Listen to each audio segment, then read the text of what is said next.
Prologue. Rain fell in great sheets, hitting the pavement hard enough to send up a blattering, dirty mist. A small man stood on the corner, under the only working street lamp, and studied the street. Abandoned apartment buildings lined one side, dark and hulking, like dead dinosaurs. The other side was dominated by an equally dismal factory behind a chain-link fence. Warning signs on the fence squeaked and rattled in the wind.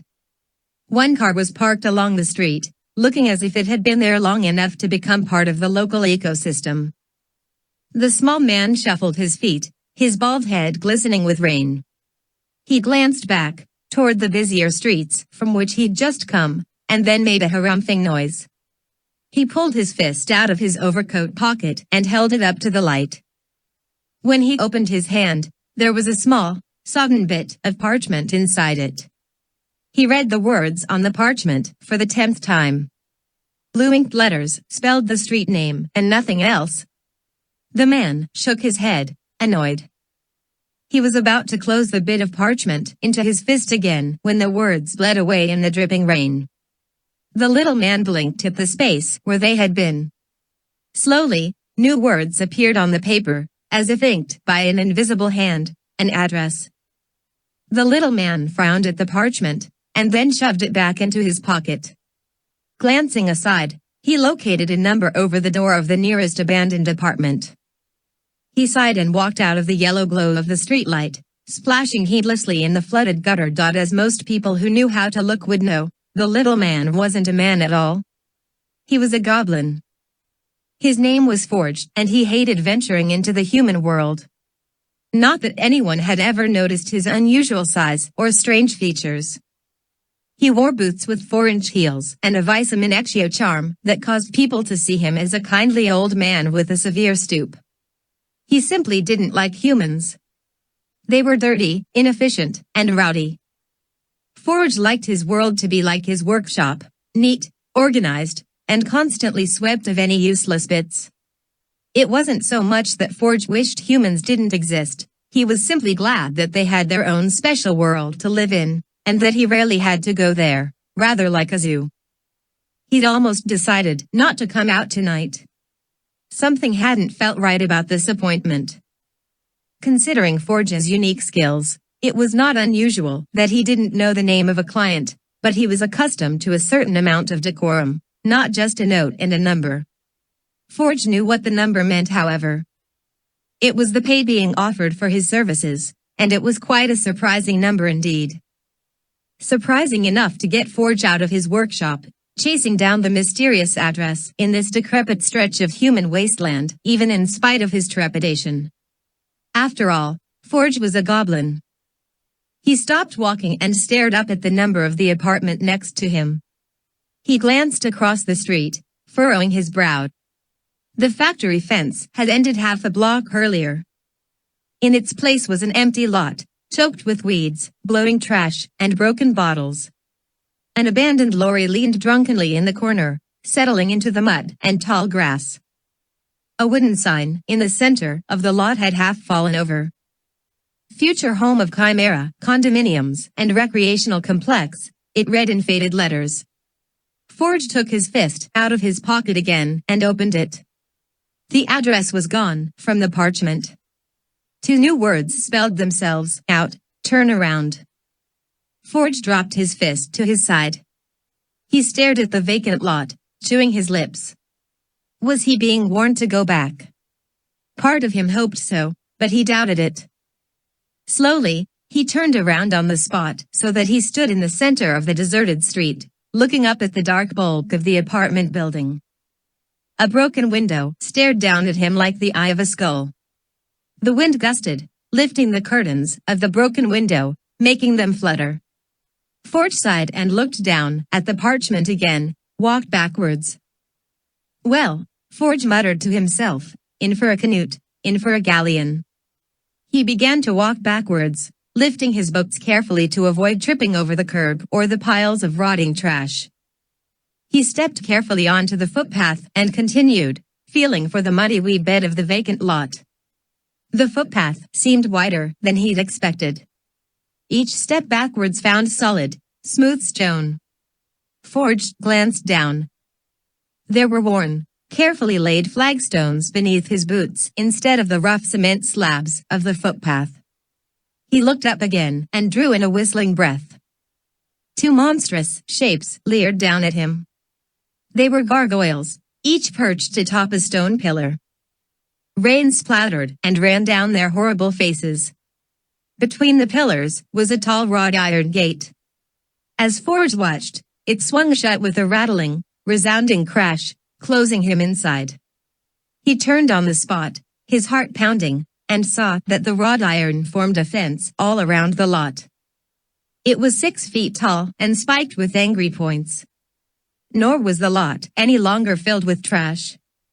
It was a lawn, carefully cropped, each blade of grass eerily sharp and exactly the same length as its fellows. The rain beaded on the grass like crystal. Where the abandoned lorry had stood was now a long, black carriage, immaculately shiny and covered with Gothic scrollwork. There were no yokes for horses on the carriage.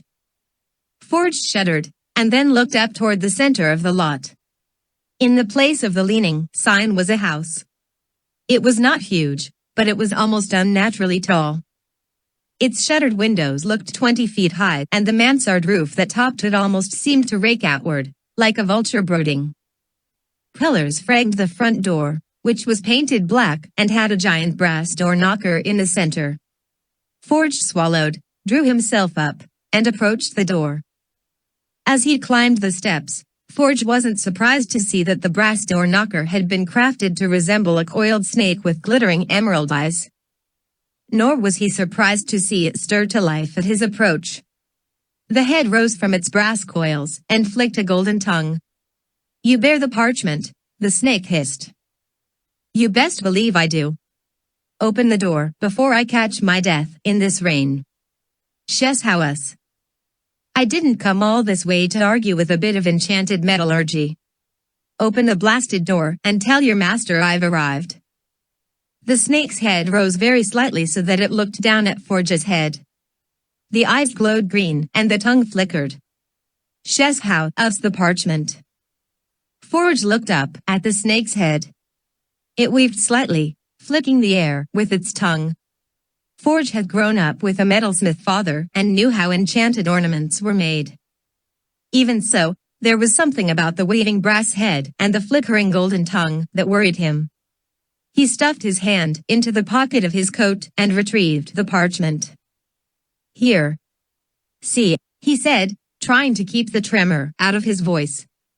"Now open the door." The snake stretched out toward the parchment in Forge's hand.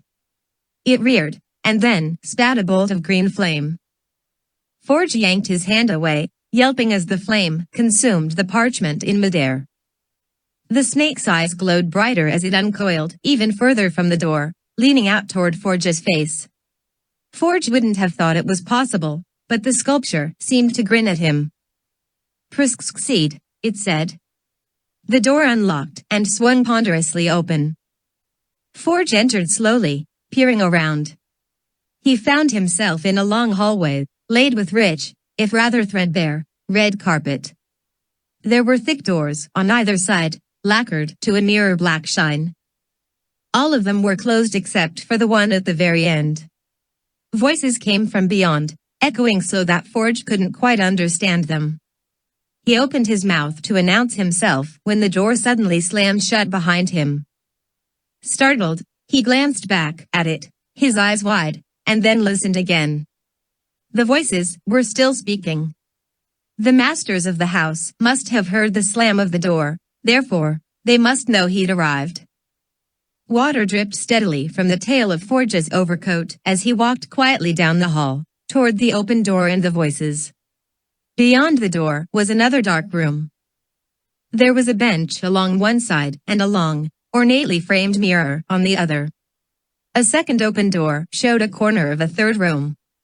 Forge thought it looked like a library. Firelight flickered on the walls and shadows moved.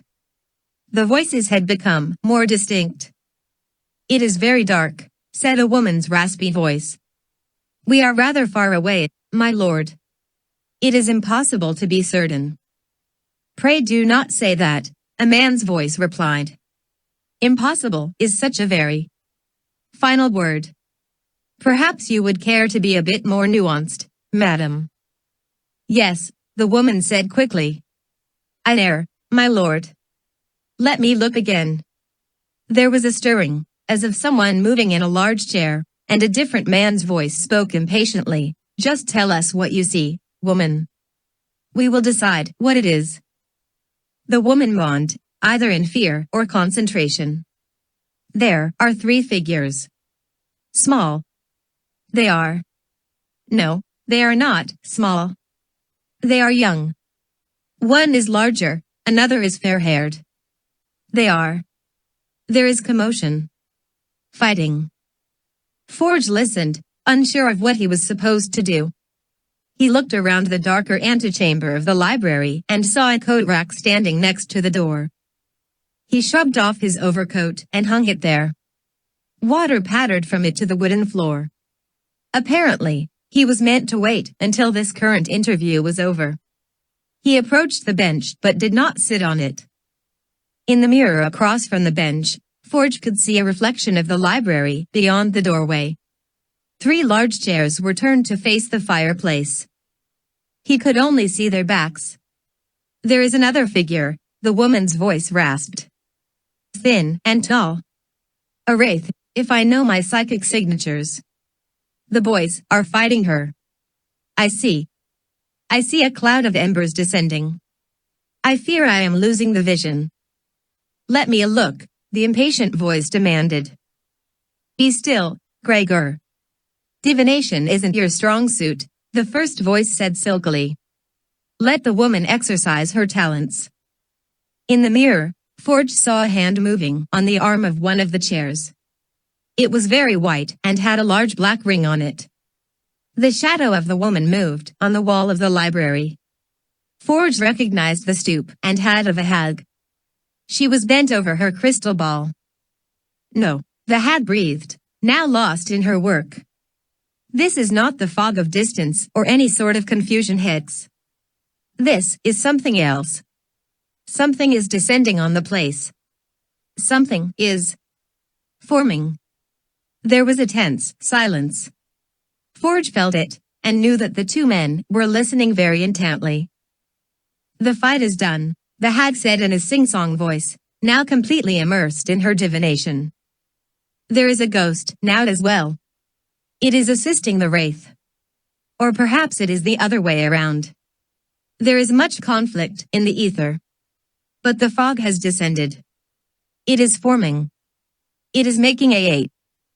The hag suddenly gasped. Forge saw her shadow lurch backwards, clapping her hands to her head. There was clatter and a crash as something fell. Keep looking, the impatient voice, Gregor, shouted. Look and tell, or so help me. Stop, the other man's voice said, almost playfully. There was a smile in it. Gregor, leave the poor woman alone. Obviously, she has seen something that has upset her a great deal. The hag was panting, and then, strangely, horribly, another voice spoke. It was very thin, high, cold, but nonsensical. Forge couldn't hear its actual words, but it seemed gleeful, somehow. The few remaining hairs at the base of Forge's neck stuck straight up. What did you see? Gregor demanded, ignoring the thin, muttering voice. What was it? Let us not overtax the poor woman, the first voice said. She has performed her services quite well. We shall see that she receives payment as agreed. Thank you, madam. It was a man, the hag panted, her voice trembling. But then. Yes, thank you, the man's voice said soothingly. I believe we've heard enough. Gregor, perhaps you'd be so kind as to show our guest. Horrible, she keened, and then sobbed hugely. Forge watched the hag's shadow dip, and then another shape, a fat man, jumped up, supporting her. Yes, the first voice said, dismissing her. He was horrible, this man. Thank you. No, the hag shouted. Forge saw her shadow lunge, pulling away from the shadow of Gregor. Not the man. He was awful enough, but then. There was a pause as the hag seemed to crumple again. The white hand on the arm of the chair rose slightly. The black ring twinkled in the firelight. And then, the hag shuddered. Something else. Something came through. It was. She didn't seem able to continue. The white hand on the arm of the chair remained still, poised in a gesture that looked almost like a benediction. Firelight flickered and snapped. The horrible, otherworldly voice buzzed and gibbered quietly to itself. Smoke, the hag finally said. Her voice had gone high, nearly falsetto. She sounded like a child. Black, fire. Ash and ice. And nothing. Living nothing. There was a pause, and then the white hand closed into a loose fist. Well, the first man's voice said casually, that changes things a bit. Perhaps you should like to be paid here and now, madam. Tonight. Lemuel, please escort our guest.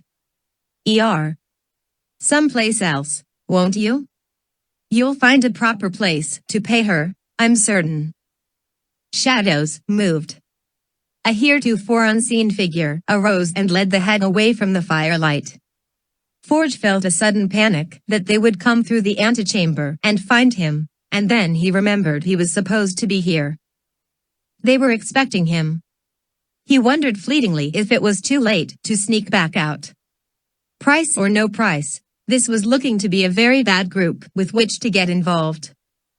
To Forge's relief, Lemuel led the hag out through another door at the back of the library. Lemuel moved like a trained servant, though rather older than Forge had expected. The hag lolled as she walked, her eyes gray and blank. Neither of them paid Forge any mind. Then it is done, Gretler said as the rear door of the library closed. Mayor Linus is returned. Your plan is complete. The plan is far from complete, but yes, up to this point, everything has proceeded as expected. The Delacroix woman will be disposed of. The Potter boy will be mortified to know that he was the tool to bring about our ends. And Mayor Linus Ambrosius is loosed upon the world yet again. But, Gregor, you should be careful in calling this my plan. You know whose design this is. I'll not take credit for the work of the Dark Lord. Gregor ignored the rebuke. How can we be certain that Merlin will be one of us? We cannot. Merlin's loyalties never belonged to anyone but himself. This is why the Dark Lord was never interested in such an alliance while he was living. Merlin himself was never the prize, as you know. Forge heard Gregor shift again in his seat. Not everyone believes these tales, he said quietly. Only fools doubt the existence of the other worlds. Even the Muggles believe in heaven and hell. All that concerns us is that the Dark Lord believed in them. If he had not fallen, we would never have resorted to it. But even he saw the value of a failsafe. Yes, Gregor replied. The failsafe. The bloodline. No, the first voice said quietly. The bloodline is not yet perfect. It knows not who it is. Its power is undiscovered, divided, and dim. The bloodline has not yet been sharpened by the gauntlet of death, as was the Dark Lord, its creator. It must be refined. And this is the work of the Otherworlder. Among other things. Gregor sighed theatrically. Even so, the faithful are scattered. Many are in Azkaban. More are dead. The dog, Fletcher, is in the custody of the Ministry. The Langlock Jinx silences him, and his identity is still undiscovered, but if your conspiracy crumbles, connections will be made. Potter will recognize him from his days with the Order. They will find a way to communicate with him. Saccharina and Recreant will be incriminated first, but you will be next. After all, you were there with them in the Cave of the Throne. You yourself performed the curse upon them. Fletcher will betray you. Fletcher has nothing that the ministry can use against us, the silky voice soothed. Like all weak governments, they are far too enamored with their ideals of justice to be effective against a truly wily enemy. Potter will watch us when and where he can, but that is all. Let him. He believes the battle is over. He saw the Dark Lord cut down at his own thieving hand. And shall I shock you, my friend? Perhaps that was for the best. After all, the seed must die for the flower to blossom. Perhaps it was best that our Lord was cut down by the coward, Harry Potter. He and his allies have been lured these many years into a false sense of security. They believe that we, like them, are cowards, that we will not rise up again with vengeance in our hearts, stronger than ever. And let us not forget the legend, Gregor. We may indeed be the tools in the hand of our greatest forefather. It may well be our mission to close the circle of ancient revenge, a circle that was begun over 1,000 years ago. My friend, I dare to suggest that the plan that was put into motion by the death of the Dark Lord may be even greater than his original intention. Given what we have discovered, I am certain that he would agree with me. Gregor's shadow leaned forward. Are you certain, my friend? Call it an educated guess. After all, I was among his closest and most loyal servants. You know as well as I the difficulties we face. For now, there was a clink as Gregor reached for a wine glass. Perhaps we shouldn't say any more in front of our guest. Ah, yes, the silky voice replied. How insufferably rude of me to speak as if he were not here. Mr. Forge, do join us, won't you? Forge jumped. He'd become so transfixed by the conversation that he'd forgotten that they were waiting for him.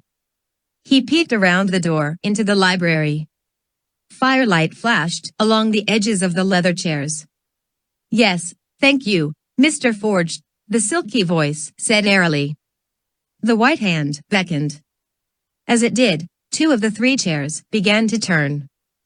They revolved silently, as if on bearings, and Forge saw that they floated very slightly off the floor. Tell me, my goblin friend, have you ever heard of the Transitus Nihilo? No, sir, Forge said instantly, relieved that his voice didn't betray his nervousness. I'm just a simple trade goblin. I don't know about any of these things.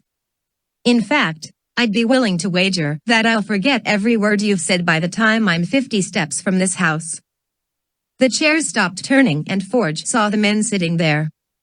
The one on the left had long white blonde hair, framing a handsome, rather aged face. He was smiling disarmingly, as if inviting Forge to share a joke.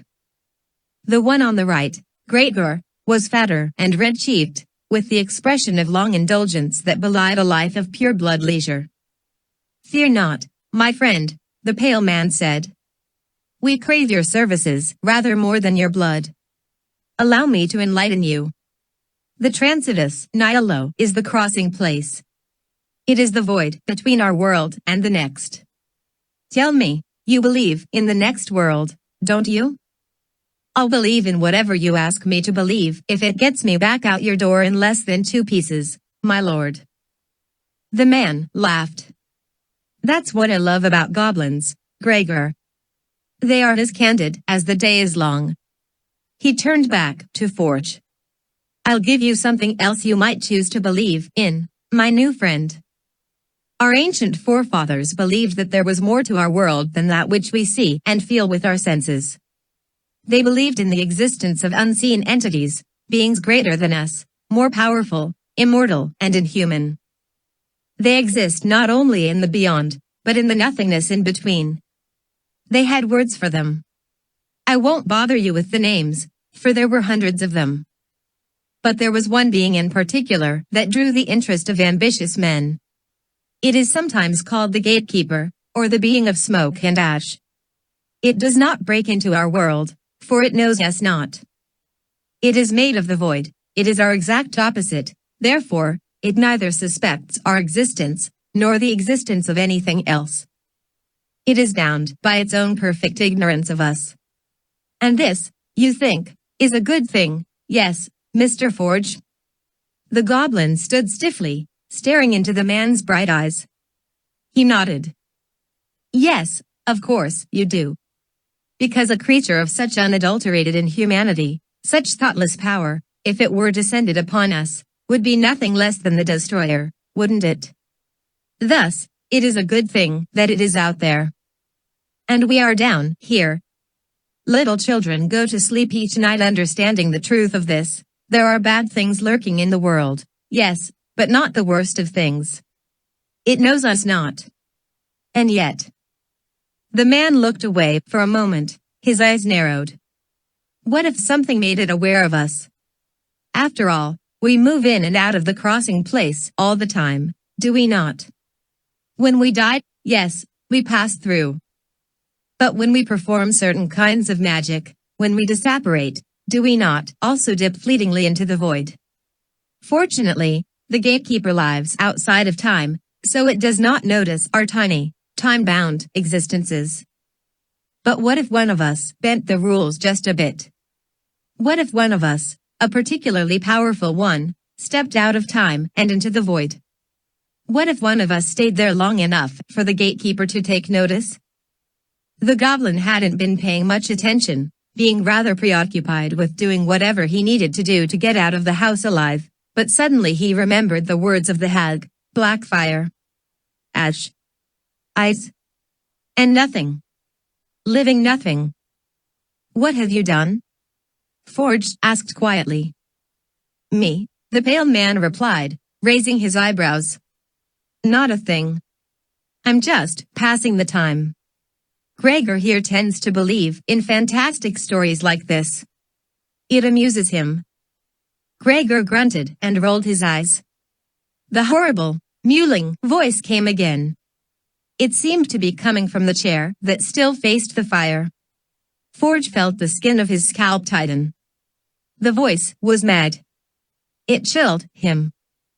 But let us get down to business, as it were, the pale man continued. Mr. Forge, we require your services. We understand that you are a bit of an expert on restoration. Would that be accurate? Forge shifted. I am just a simple trade goblin, sir. You are a master forger, the pale man said suddenly, his voice as cold as an ice pick. Tell me you are. I'd hate to think that I've summoned you here in vain. Why yes, sir, Forge answered quickly, trying not to tremble. Excellent, the pale man replied breezily, leaning comfortably back in his chair. And I have come to understand that this expertise of yours extends to restoring portraits. Would that also be correct? Don't lie to me, Mr. Forge. I'll know. Forge gulped and glanced at Gregor. The man seemed to be paying no attention.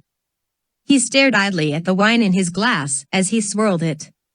I guess, Forge said. It takes more time, of course. It isn't merely a matter of replacing the paint. The correct potions must be determined for each color. Unimportant bits have to be scraped and reused to get the proper compositions. It's very delicate, but I have achieved a level of success. That's very fascinating, the pale man said, his blue eyes boring into the goblin. He's mad, Forge thought. Completely nutters. I wonder if the other one knows it. I wonder if they are both mad, but in different ways. The pale man stood. We have a job for you, Mr. Forge. It will be rather difficult, I am afraid, but I suspect a goblin of your obvious skills will find it a worthy challenge indeed. It is a priceless family heirloom, you see. For the longest time, we believed it was lost. Funny, isn't it, how things tend to turn up when you need them most? It's been rather dreadfully damaged by vandals. But if there was anything you thought you could do to help, we'd be most eternally grateful.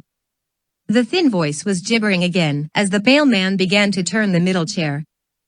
Suddenly, Forge absolutely did not want to see what was there. He wanted to run, or at least avert his eyes. He knew if he did, they would probably kill him. He watched and listened, and as the chair turned, the voice finally became intelligible. "Show me him," it rasped in its awful, tiny, broken voice. "Show him me." And it began to laugh, high and crackling, a thoroughly mad, fragmented, twisted laugh. The portrait was not large. It was almost entirely destroyed. Only a few shreds and scraps remained, the corner of the mouth, 2 fingers of a thin, pale hand, a single glittering red eye. It had been slashed.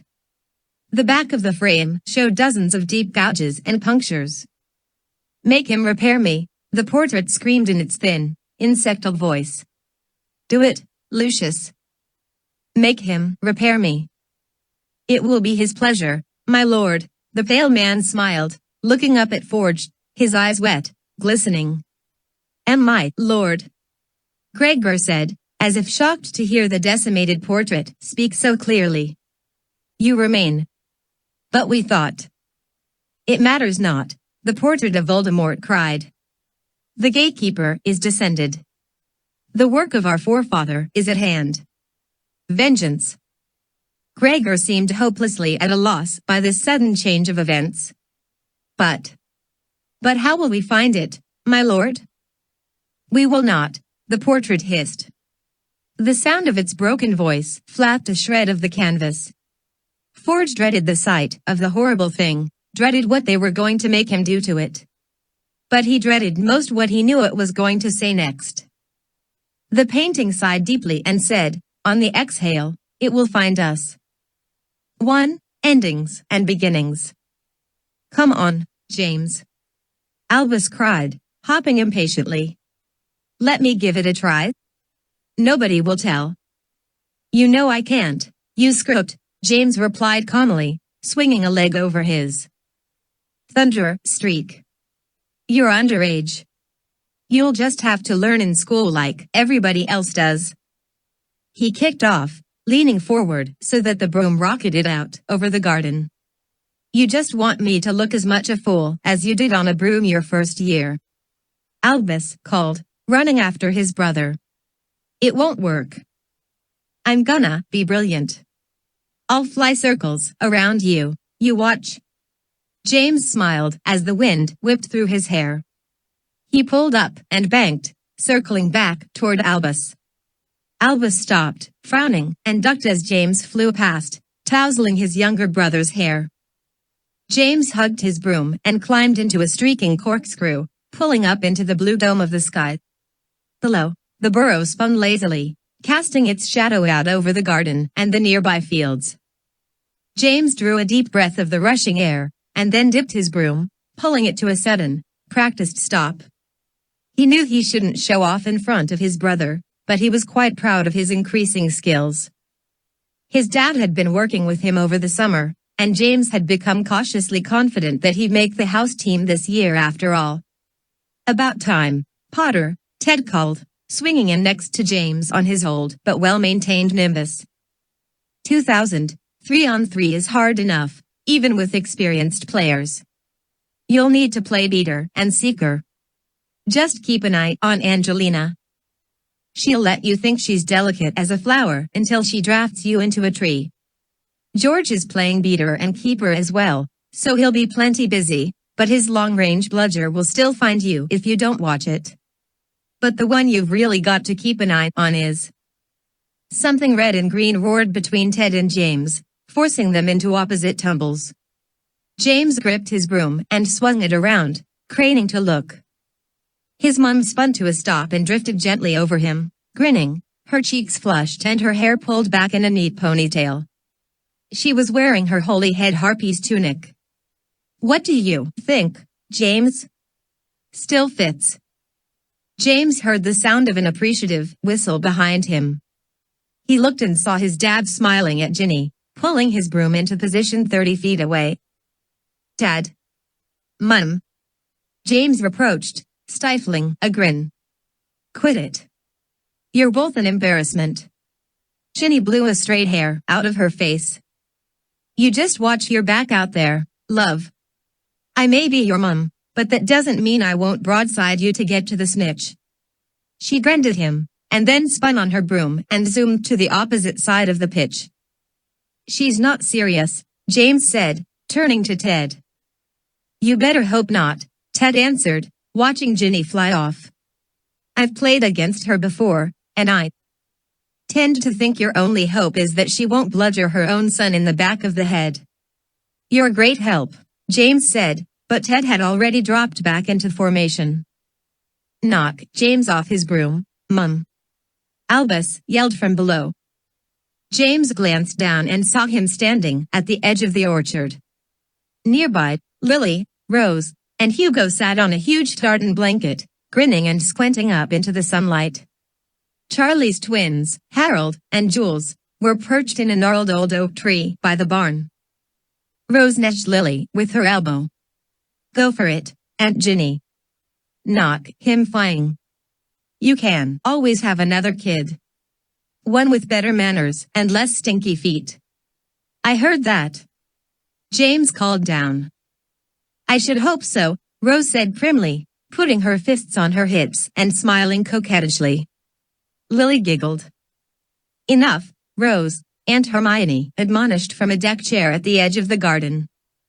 "I'd play on your team, Harry, if I could," Ron yelled from the chair next to her. "But 3-on-3's the tradition. Maybe somebody will get hurt enough not to play and I'll be able to sub in, eh?" Hermione grimaced and scowled at him. "What? A guy can hope, can't he?" Ron protested. He looked back up at Harry. "Looks like we'll have to host an all-out tournament by next year." Harry nodded. "None of us were kidding when we said we wanted to have enough kids to make a Quidditch team, were we?" he called back. Charlie stood in the center of the garden, below the players. He had one foot on the family's bedraggled old Quidditch trunk. He held a quaffle, yellow with age and grass-stained, in his right hand. "The annual Weasley family Quidditch match is now underway," he boomed, grinning. "I want to see a mean match. I want to see plenty of blagging, loads of bumping, and a good bit of blatching.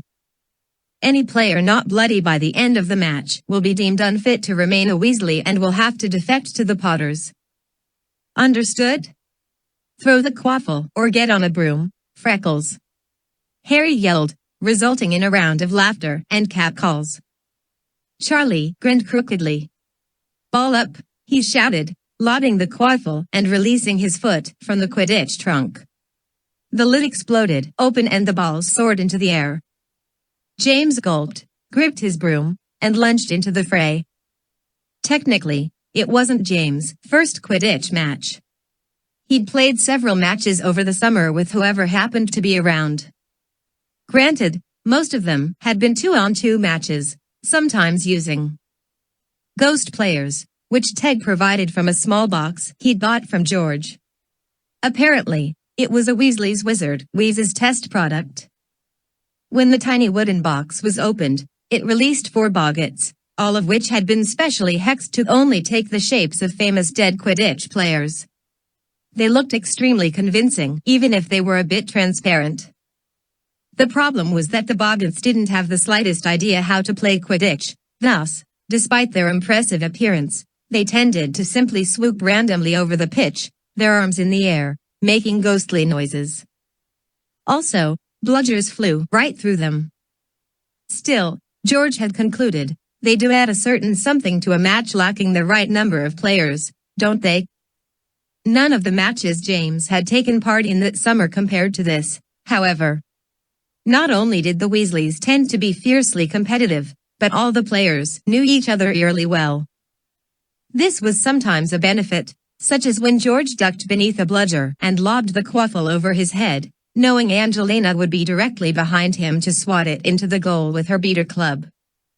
It was also sometimes a dread drawback, such as when Ginny predicted Ted's favorite maneuver and plumped the quaffle from beneath his arm the very moment he swooped to score. Despite the fervor of the match, there was plenty of laughter and hearty encouragement on all sides. James knew he'd probably influenced the match very little. He was mostly concerned with staying on his broom and not letting his own mum make a complete fool out of him in front of Rose and the rest. To his great pleasure, however, he did manage a few lucky swats with his club, sending the old bludgers careening into the fracas and even occasionally striking their marks. One of them caromed off of George's broomtail, sending him into a wild, momentary spin. When he recovered, he glanced back at James and gave him a huge, toothy grin. "Look at James," he called to the other players, giving the old guard a warning shot. "Next one will be my head, eh, James?" Nice shot. And he dove back into the melee. Ron couldn't help jumping up and down at the edge of the pitch, shouting instructions and warnings through cupped hands. "Dragon formation," he bellowed furiously. "Dragon formation, George at the wing."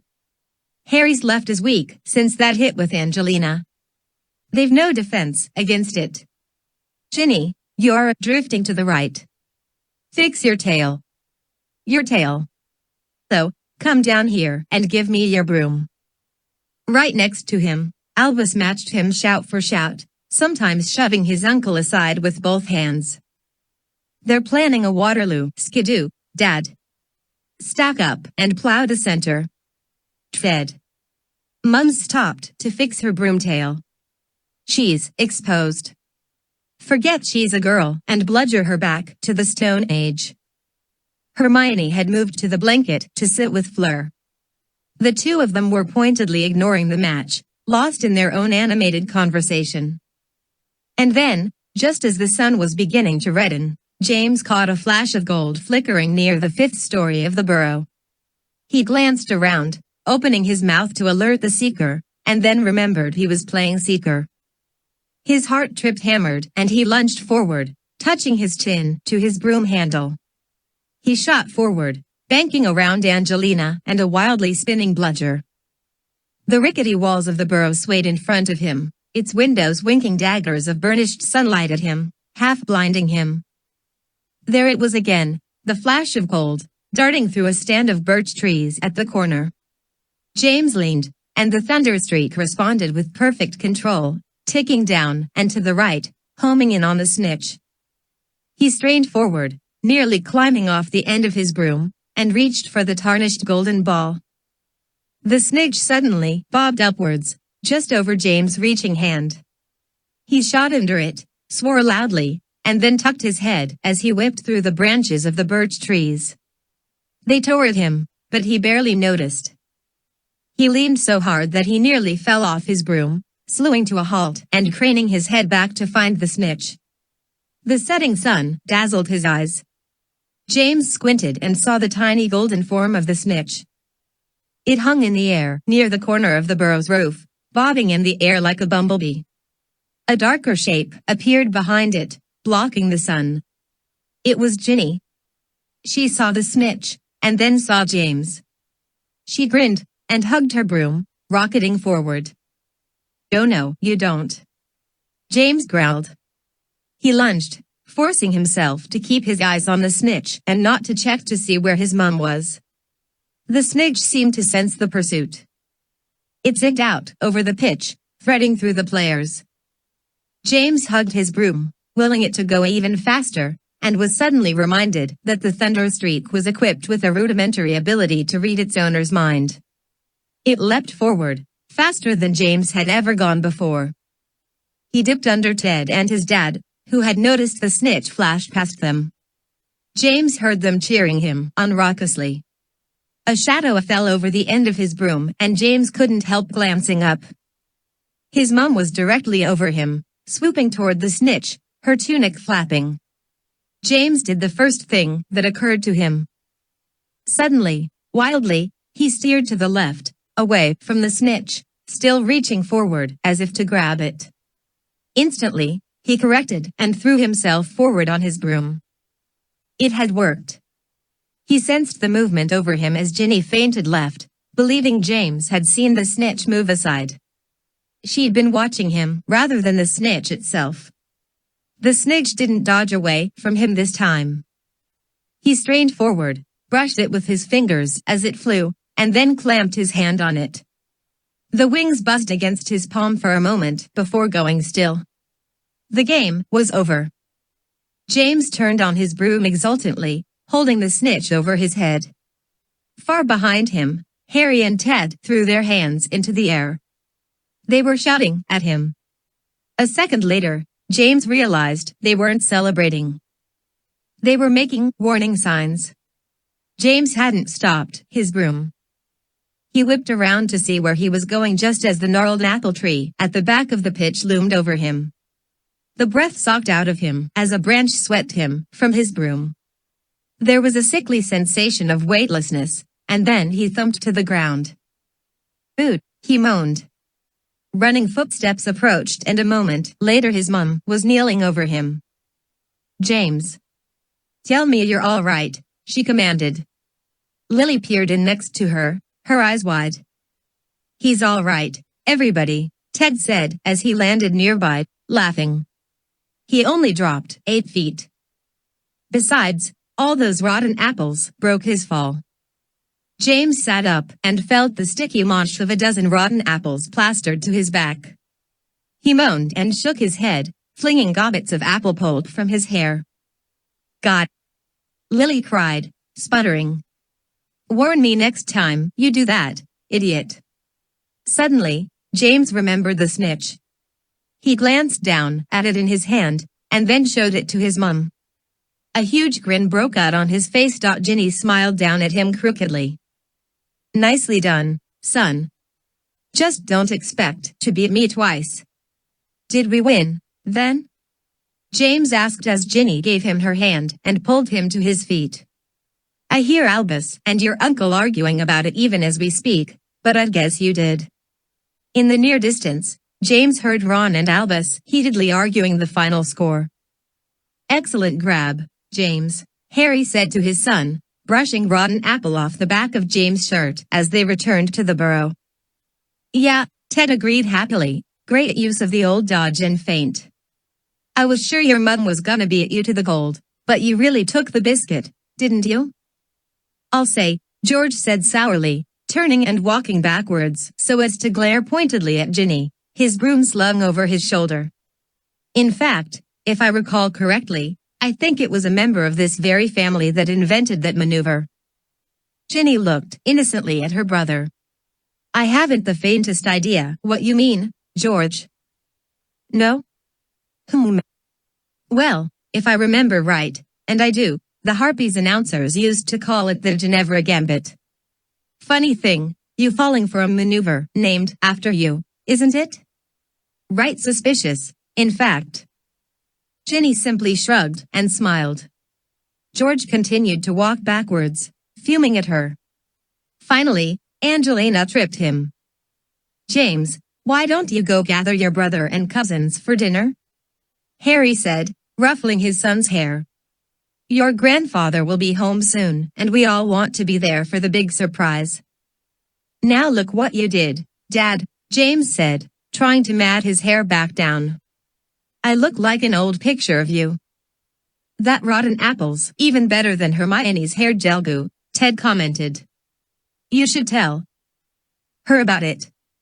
Ron says she spends more money on muggle hair potions than she does on food."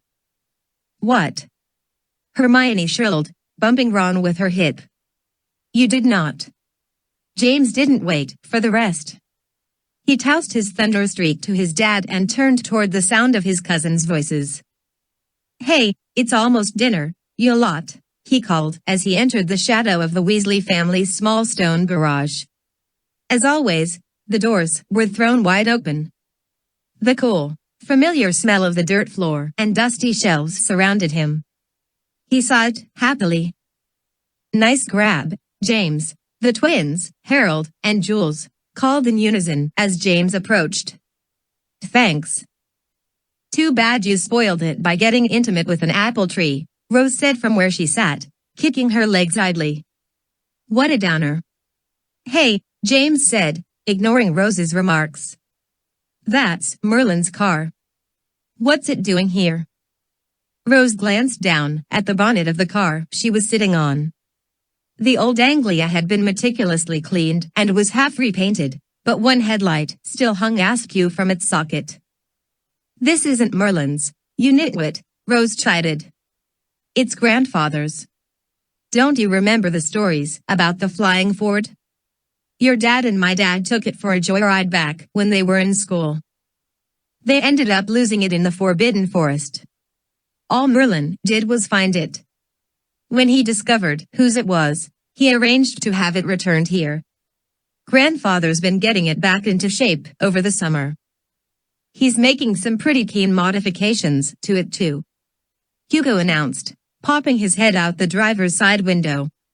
"Watch this." He disappeared again and the car rocked a bit as he and Albus moved around in the front seat. "That's probably not a good idea," James began, and then jumped back as a pair of wood and canvas wings shot out of the sides of the automobile, squeaking and ratcheting as they unfolded.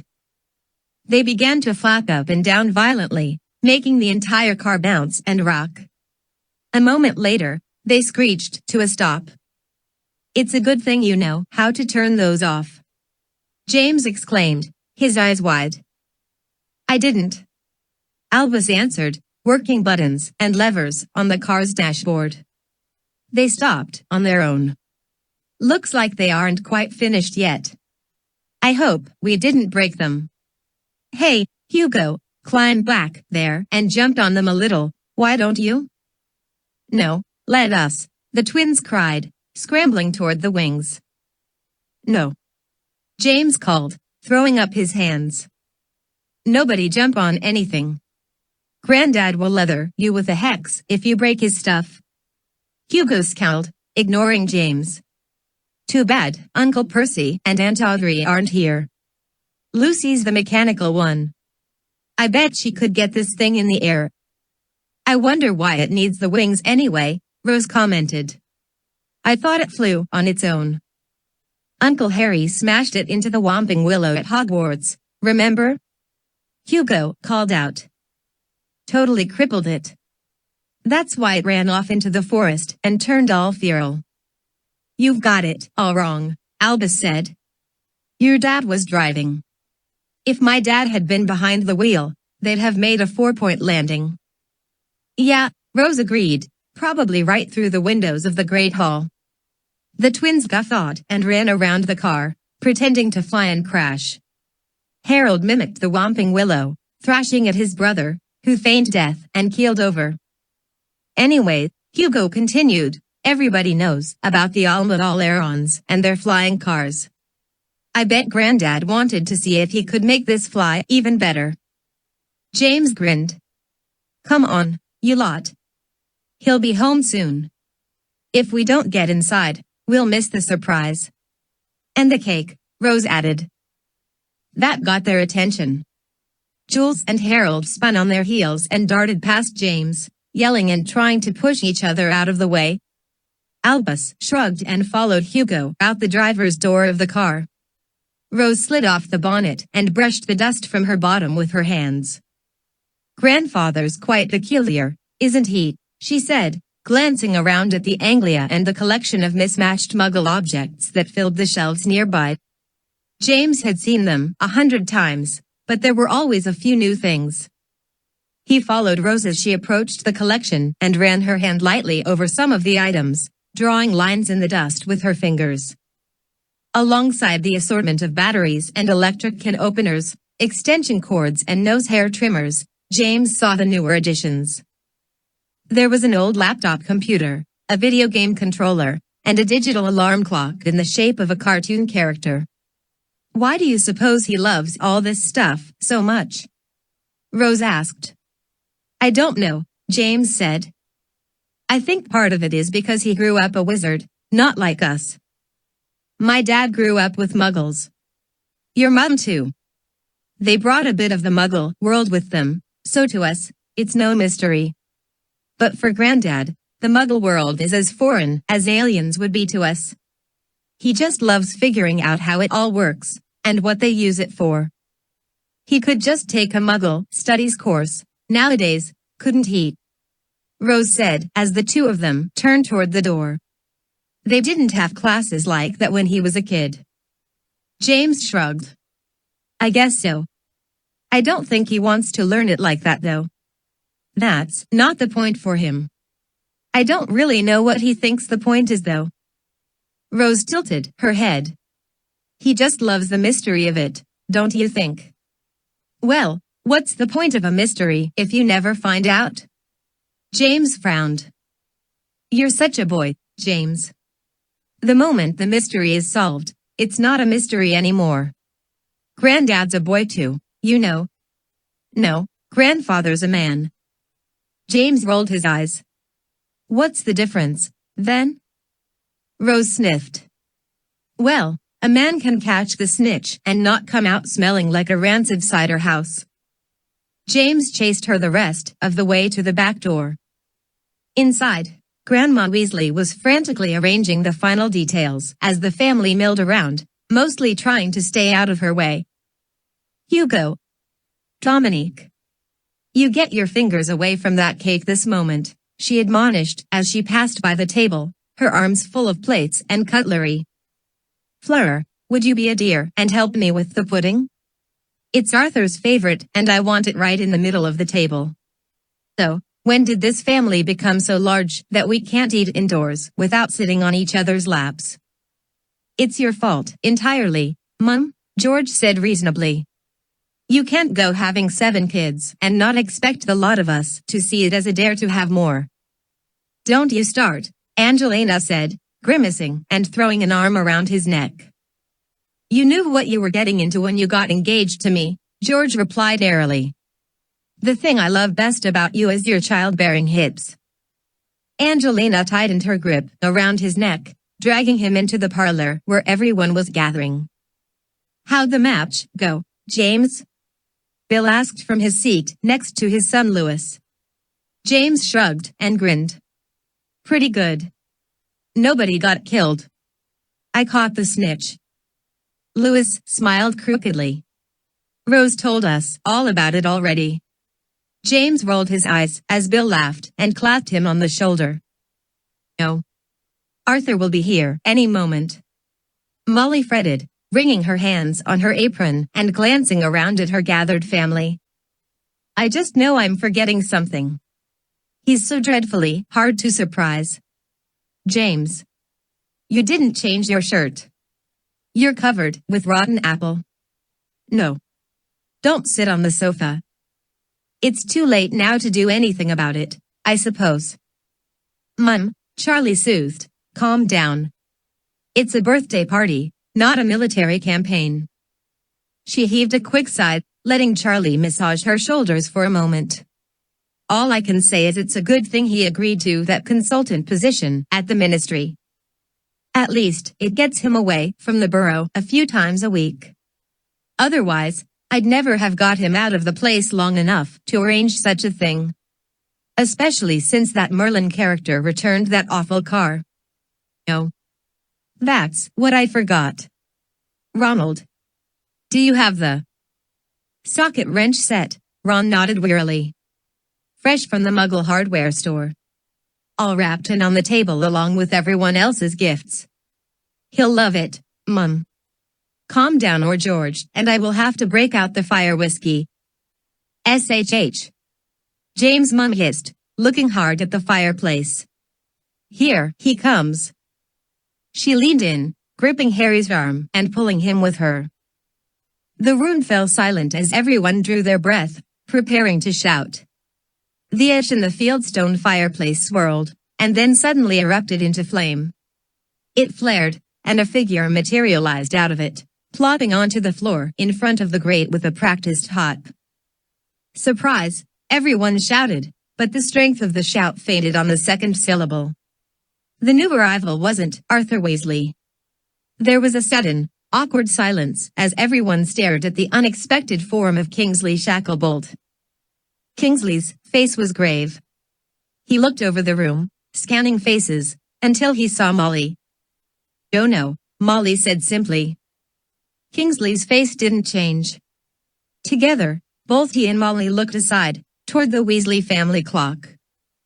"Oh no," Molly said again. She slowly raised her right hand to her mouth, her eyes wide, shining.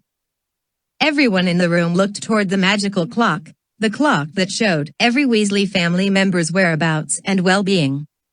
Most of the family members' hands were pointed toward the bureau. Parlor. Arthur Weasley's hand of the clock was pointed straight down, toward two small red words. No more. Arthur Weasley was among the rarest and most honorable of men, Kingsley said in his calm, measured voice. With those whom he loved, he was faultlessly gentle, loyal, and wise. With those who deserved his ire, he was fair, unflagging, and when necessary, fierce. Few who grew up with him would ever have guessed that this soft-spoken, even comical man would someday face the greatest enemies of his time. And yet he did, firmly, and with the kind of quiet courage that comes only from loving well, and being well loved. James sat in the second row, between Albus and Lily. He stared furiously at Kingsley's face as he spoke, concentrating on the words, trying very hard not to look at the shiny wooden box behind the big man. The lid was open, showing a snowy white, cushioned interior. Next to James, Lily sniffed quietly and leaned against her mother's shoulder. Albus sat ramrod straight, his face blank and pale. The tiny church at Ottery St. Catchpole was packed and hot. During Arthur's lifetime, Kingsley went on, he saw both great and horrible things. In his family, he witnessed the purest of delights, and more importantly, was the sort of man who knew how to enjoy them. He also faced the most terrible of trials and endured the greatest sacrifices. And yet his heart was pure enough to not become embittered by them. Hatred had no foothold in this man. Viciousness knew him not. Corruption could not bend him. Dimly, James was aware of the many family members and friends who'd traveled from far and wide to be present. He'd seen Hagrid come in, and even now he could hear the half-giant blowing his nose in the row behind him. Luna was there along with her skinny Nubo, Rolf's commander, who in his brown suit and huge glasses looked, to James, vaguely like a human version of one of those insects cleverly disguised by nature to resemble a dried stick. Neville Longbottom was present, as well as the Diggories, who lived nearby in the village. A surprising number of Grandad's co-workers from the ministry had also come, most straight from London. Directly in front of James sat his grandmother. Molly's shoulders shook, but she made no sound. Next to her, Bill put his arm around her. His eyes glistened. He frowned very slightly as Kingsley went on. There are men who devote their lives to fairness, who study, and campaign, and lead charges. There are men who seek power and influence, who arise to positions of great authority and make momentous decisions. And there are men who devote their lives to training for war, whose skills with the wand and the sword are legendary, who are the first into battle and the last to retreat. Arthur Weasley was not any of these men. He was better. His benevolence had no root in guilt. His position was not born of pride. And his fight was not for the sake of glory. In his steadfast heart, he was effortlessly what most of us try to be by sheer willpower. He was a man without guile. A man of duty and loyalty. A man with the strength of right and love. But mostly, Arthur Weasley was a father, and a husband, and a friend. For the first time, Kingsley lowered his eyes. He pressed his lips together, and then removed his glasses. Still looking down at the small podium before him, he concluded. Arthur Weasley was the best of his kind. And we shall miss him. In the silence that followed, James fought back his tears. It was so confusing. When he'd first understood what was happening that afternoon, as they'd all stood in the parlor looking at Grandad's hand on the Weasley clock, he'd felt strangely numb. He'd known he should have felt sorrow, or anger, or fear, but instead, he'd felt just a strange, ringing emptiness. As the family had dissolved into confused conversation, demands of explanations, expressions of grief, Harry had taken Lily, Albus, and James upstairs to the bedroom they'd so often shared. Do you understand what this means? He had asked them, looking each one in the eyes, his face serious and sad. Lily and Albus had nodded dumbly. James hadn't nodded. If he'd understood what had happened to Grandad, he'd have felt something, wouldn't he? Harry had gathered all three of them into an embrace, and James could feel his dad's cheek on his shoulder. It had felt hot. Now, as James watched his grandma and Uncle Bill approach the casket, he could barely grope around the edges of this sudden, monumental grief. His throat ached from holding it in. His eyes burned and he blinked yet again, forcing back the tears. He was ashamed to let it all out, and yet it felt wrong to hold it in. He was torn in the middle. Why did Grandad have to die of a stupid heart attack, of all things? Great wizards just didn't die of such things, did they? This was the man who'd faced Voldemort's snake and survived to tell of it. How could a man who'd fought the most vicious villains of all time, who'd made such terrible sacrifices, have died so stupidly in the end? The unfairness of it was like a weight of stones on James' heart. Hadn't Grandad earned a reprieve from something like this? Didn't he deserve at least a few more years to watch his grandchildren grow up? He was going to miss James' first year on the Gryffindor Quidditch team. He'd not attend George's and Angelina's wedding, nor know the names of their children. He'd never unwrap his Muggle socket wrench set, never use it to finish the homemade wings on his prize Ford Anglia. It would sit there in the garage, half-painted and with one headlight still hanging out, until it rusted and lost whatever soul Grandad had given it. Nobody else cared about it. Eventually, it would be towed away somewhere and disposed of. Buried. At the end of the aisle, Harry stood up, helping Ginny to her feet. Lily and Albus stood as well, but James remained seated. He stared straight ahead, his cheeks burning. He simply couldn't do it. After a moment, Ginny led Albus and Lily out the aisle to the casket. James felt his dad sit back down next to him. Neither tried to talk to each other, but James felt a hand on his back. It comforted him a little. But just a little. A few minutes later, the room was almost entirely empty. James blinked and looked around. He'd barely noticed everyone trickling away, heading outside into the blinding summer sun. Harry still sat next to him. James glanced up at him, studying his dad's face for a moment, and then lowered his eyes. Together, they stood and walked up the aisle. James had never been to a funeral before, but he'd heard about one. Albus' namesake, Dumbledore the headmaster, had meant a terrible lot to his dad. He'd heard about how, at Dumbledore's funeral, Fawkes the Phoenix had suddenly flown overhead and the tomb had briefly, gloriously, burst into flames. As James approached his granddad's casket, he wished something like that would happen. James hadn't known Dumbledore, but how could that old man have been nobler than his granddad? Why wouldn't something glorious and beautiful like that happen for Arthur Weasley? And yet, sadly, James knew it wouldn't. He climbed the steps to the casket and looked in. He couldn't have done it if his dad hadn't been there with him, with his big hand on James' shoulder. Grandad looked the same, but different. His face was wrong, somehow. James couldn't see specifically what it was, and then he realized, Grandad was just dead. That's all. Suddenly, shockingly, a memory leapt into James' head. In it, he saw Grandad sitting on a stool out in the old family garage, holding a much younger James on his knee, showing him a toy airplane. He held it up in front of young James' wondering eyes and made it fly back and forth over the workbench, imitating jet noises.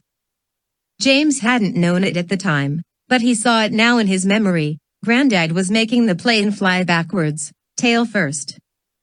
He smiled down at the boy James, his eyes twinkling. It's like a broom with 100 muggles in it, he said, chuckling. You know, I've never actually seen one fly. I hope to someday, James, my boy. I truly do. James closed his eyes as hard as he could, but it was no use. He sobbed a great, dry sob and leaned on the edge of the casket. Harry Potter put an arm around his son's shoulder and held him tightly, rocking him slowly while he cried, hopelessly and helplessly, like the child that he still was. It wasn't really his birthday, of course, Molly was saying to Audrey, Percy's wife, as they stood in the sunlight of the Burrows' backyard, punch glasses in their hands. He was actually born in February. This was going to be his 78th and a half birthday party, more or less. Why, it was the only way we could surprise him. Of course, I should have known that he'd find a way to have the last laugh, God bless him. Oh, Audrey. James ladled himself a glass of punch and moved away from the table, not wishing to hear any more. Hagrid was seated rather uncomfortably on one of the tiny long chairs, pressing it into the ground. I knew Arthur back when he was still in school, you know, Hagrid said to Andromeda Tonks, who was seated at the table with him. Never knew of a gentler soul, did I, always ready with a smile and a story. And sharp in his own way. Sharp as a talon. James slipped past as inconspicuously as possible. He loved Hagrid, but he felt weary and watched out from his tears back at the church. He didn't think he could bear hearing any stories about his granddad as a young man just now. It was too sad. He saw Rose, Albus, and Lewis seated at one of the portable tables at the edge of the lawn and went to join them. I hear grandmother might sell the burrow, Lewis said as James pulled over a chair. She can't do that, Rose said, shocked. It's been the Weasley home since. Well, since I don't know how long, but since before our parents were even born. It's like a part of the family. Lewis shrugged. Dad says it's too big for her to manage all alone. I mean, the place is 7 stories tall, not even counting the attic and the cellar. Besides, it takes a lot of magic just to keep the place upright. Now that the kids are all moved out, and grandfather gone, it's just too much work for her all by herself. It just doesn't seem right, Rose insisted, kicking the table leg. She glanced up, widening her eyes. So why shouldn't somebody just move back in with her? George could bring Angelina here when they get married, couldn't he? James glanced out over the yard at the knot of family and friends milling morosely in the sun. George can't stay at the Burrow, he said. He has the shops to run. Besides, Angelina's taking a tutoring job in Hogsmeade. They're looking at renting a flat just down the street from the shop. I hear Ted is going to live in the upstairs part, Lewis said, brightening. He wants to try out for the national Quidditch team, so George said he could live with them and work at the shop while he trains. He can't be serious, Rose grimaced. Ted's all right, but does he really think he can make the national team? Lewis shrugged again. Mum says it's a mistake for George to take him in. She says that Ted just doesn't know what to do with himself and that he should just buck up and find some regular work. And Fleur thinks that about pretty much everybody, Rose commented. Are you two looking forward to starting school next week? James said before Lewis could reply. Is the main ingredient of Halfling root potion Halfling root? Rose said, sitting up excitedly. James blinked. I assume the answer to that is yes. The new headmasters made some changes since last year, you know, Lewis pointed out. No more sharing dorms between different years. Much more regulated class schedules. No more putting off secondary classes until your last year. He pretty much completely wiped out the changes made by that guy that was headmaster before McGonagall. Tyrone was name. I kind of liked having some of the other years in my dorm last year, James muttered. Yeah, well, Mum says it was Tyrone's forward-thinking business that led to the progressive element and all this reforming Voldemort rubbish, Lewis said wisely, raising his eyebrows. James didn't have a response to that. He wasn't surprised in the least, however, that Merlin had made some very conscious choices to take Hogwarts back to its pre-battle standards and procedures. What house do you think we'll get into, James? Rose asked. Dad thinks I'll be a Gryffindor, But what would you expect from him? Personally, I hope I get into Ravenclaw. I haven't the faintest idea what houses you'll be sorted to, James said. The sorting hat itself doesn't even seem to know until it sits on your head.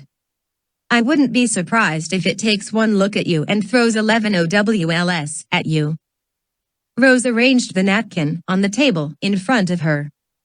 Just because I'm my mum's daughter doesn't mean I'm some unnatural genius, you know. No, Lewis agreed.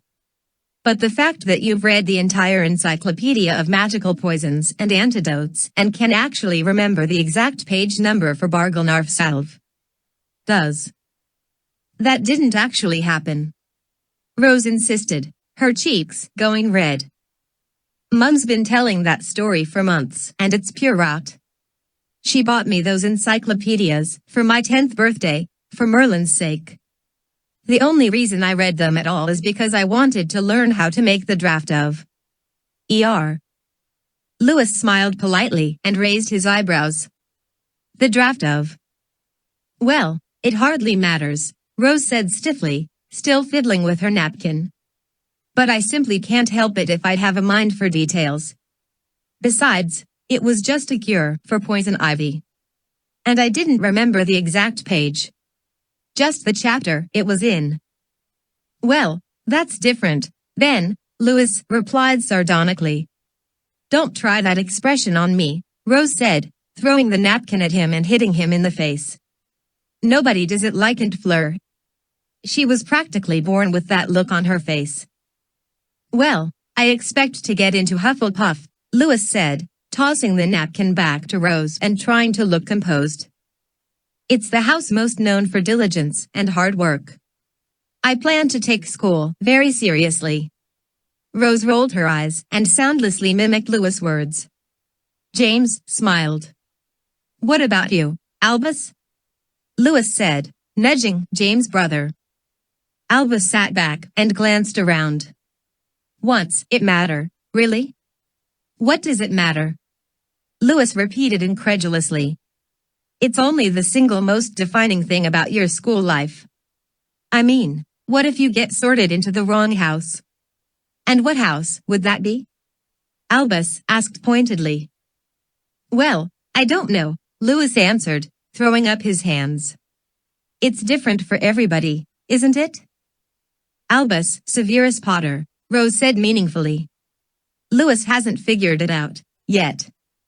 So much for diligence and hard work. Lewis frowned at Rose. I figured out Albus' full name quite a few years ago, thanks. It's his initials, you get, Rose said primly. ASP. An ASP is a kind of snake. So what's that supposed to mean, then? Albus is afraid he'll get sent to the Slytherins, James said, rolling his eyes. It's been a bit of a family joke for some time. First Potter to go to the snakes. Oh, shut up, why don't you? Albus said dully. What? James replied. It's possible, you know. I almost got sent there myself. Yeah, that's what you keep saying, Albus said quietly. But then, glory be, you ended up in Gryffindor. The firstborn son of Harry Potter goes to his dear old dad's house. Who'd be thought it? It's true, Al. But come on, Slytherin can't be all that bad anymore, James reasoned. Ralph's there, and he's all right. Maybe you can join forces with him and turn the old Slytherin legends inside out, eh? Albus scowled, leaned forward, and rested his chin on his forearm. Green really is your color, Albus, Rose said thoughtfully. Goes with your eyes and your darker hair. Yeah, Lewis chimed in, and I hear their dormitories have hot and cold running dragon's blood. Albus suddenly stood and skulked away from the table as the others watched. Rose glanced aside at Lewis, one eyebrow raised. What? He said defensively. It was the best thing I could think of. Hot and cold running. You know, they say Slytherin families hunt dragons. He rolled his eyes. Never mind, it's probably over your head. It's unwise to believe everything you hear, a voice said from directly behind them. James turned and looked up into the face of a man with pale skin and sharp features. A dark-haired woman stood next to him. The man smiled tightly. Please forgive the interruption. I was about to ask if this was the correct home, but I see the evidence right here in front of me. I cannot but assume I am speaking to Mr. James Potter, yes? James nodded, looking back and forth between the man and the dark-haired woman. They were both good-looking in a rather cold way, and both were dressed in very tasteful black. James was suddenly sure that if Thane, his American friend, were present, he'd make some comment about how brave it was for them to be out in the daylight, or how they managed to comb their hair so nicely, not being able to see themselves in mirrors. Needless to say, he was quite glad Zane wasn't present. Perhaps, the man went on, you'd be kind enough to direct me to your father, James. My name is Draco. James glanced aside and saw his mum approaching slowly. She looked at the newcomer with a mixture of disbelief and caution. Ginny, the man said. There was a long, uncomfortable pause, and then the dark-haired woman spoke. We're very sorry for your loss, Mrs. Potter. She tried to smile, but it was a rather strained attempt. Does Harry know you're? Ginny asked, still looking at the man. I think he does now, Draco said, raising his chin slightly and glancing past Ginny. Harry stepped next to his wife and looked the pale man up and down. It's good to see you, Draco. Draco nodded, slowly, not quite making eye contact with Harry. Yes, it has been quite a long time. When we heard about Mr. Weasley's passing, I thought it would be appropriate for us to offer our condolences. James recognized the pale man now, even though he'd never seen him in person. He compared this grown man to the few pictures he'd seen of the young Draco Malfoy. The eyes were the same, and so was the white blonde hair combed back from the temples. There was still the trace of a sneer there too, just like in the old school photos. But as James looked, he thought the sneer was no longer particularly mean, or even conscious. Draco had simply been doing it for so long that it was now just part of the topography of his face. Harry studied Draco for a long moment, and then smiled. James recognized it as his dad's polite smile. Thank you, Draco. Ginny and I appreciate it. We really do. This must be your wife? Draco put an arm around the thin woman's waist. Of course, I apologize. This is Astoria. Harry bowed and Ginny shook the woman's hand lightly. Ginny brightened and said, would you like to come up to the house for some refreshments? Astoria half turned to Draco, raising her eyebrows. I'll have some of whatever he's having, Draco said, glancing toward James and smiling a small, crooked smile. Thank you, darling. Ginny led the way between the tables and Astoria followed, glancing back once toward Harry and Draco. So how are things at Gringotts, Draco? Harry asked, making no effort to lead the pale man into the throng gathered near the house. I understand humans are almost unheard of in the bank offices, and yet here you are, vice chairman of something or other, or so I've heard. We'd have had a good laugh back in our school days if someone had told us you'd end up a big wheel at the Wizarding Bank of England. Back in our school days, Draco said quietly, still not looking directly at Harry, we'd have had a good laugh if someone had told us we'd someday stand in the same yard without pointing wands at each other. Harry's smile faded. Yes, he admitted in a lower voice. There is that. There was a long pause. James could hear the babble of subdued voices closer to the house and the twittering of birds in the orchard. He glanced over toward Rose, who was also watching the scene with rapt interest. She raised her eyebrows and shook her head minutely. You know, Draco said in a different tone of voice, laughing a little humorlessly, to tell you the truth, there isn't a single thing about the way life looks today that I would have predicted during our last years at Hogwarts. Harry's smile had gone entirely. He stood and watched the pale man, his eyes unreadable. "We are all taught things, growing up," Draco went on. "And rarely do we have the sheer audacity to question them. We grow to take the shape of whatever our families define for us. The weight of generations of belief presses down and makes us in their image. And most of the time, that is a good thing." Draco finally looked Harry in the eye, and for the first time since his arrival, the sneer was gone from his face. "Most of the time, it really is a good thing, Harry. But sometimes we grow up, time passes, and long after any hope of rejecting those defining beliefs, we look back. And we wonder." James looked from Draco to his dad. His dad's face was still unreadable. After a long moment, Harry glanced back toward the house and sighed. "Look, Draco, whatever you have to say, whatever you think needs to happen here." Draco shook his head. "Nothing needs to happen here. I didn't come here to ask your forgiveness, Harry. I just came to tell you and your family that I am sorry for your loss. Despite what you might expect, I know Arthur Weasley was a strong man. He was an honorable man. My father wouldn't tend to agree with me, but it's like I said. We get older. Some of us look back and wonder."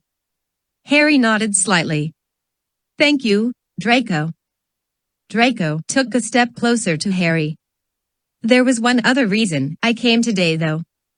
I think I should admit that to you. I came to prove something to myself." Harry didn't blink. "What were you hoping to prove?" Draco smiled a little, not taking his eyes from Harry's. "I wanted to prove to myself that I could come and speak to you. And more importantly, that you'd hear me." Draco extended his right hand. Without looking down, Harry slowly shook it. James could hardly believe what he was seeing, knowing the history of these two men. It was hardly a tearful reconciliation, and James had the distinct impression that if Draco knew anyone in his family could see it, he'd never have done it. But it was amazing, nonetheless. The handshake was over in seconds, and less than 5 minutes later, both Draco and Astoria had left, driving away in their very large, very black automobile. But the image of that handshake, somehow both daring and vulnerable, tenuous as a soap bubble, stuck in James' mind for a long time.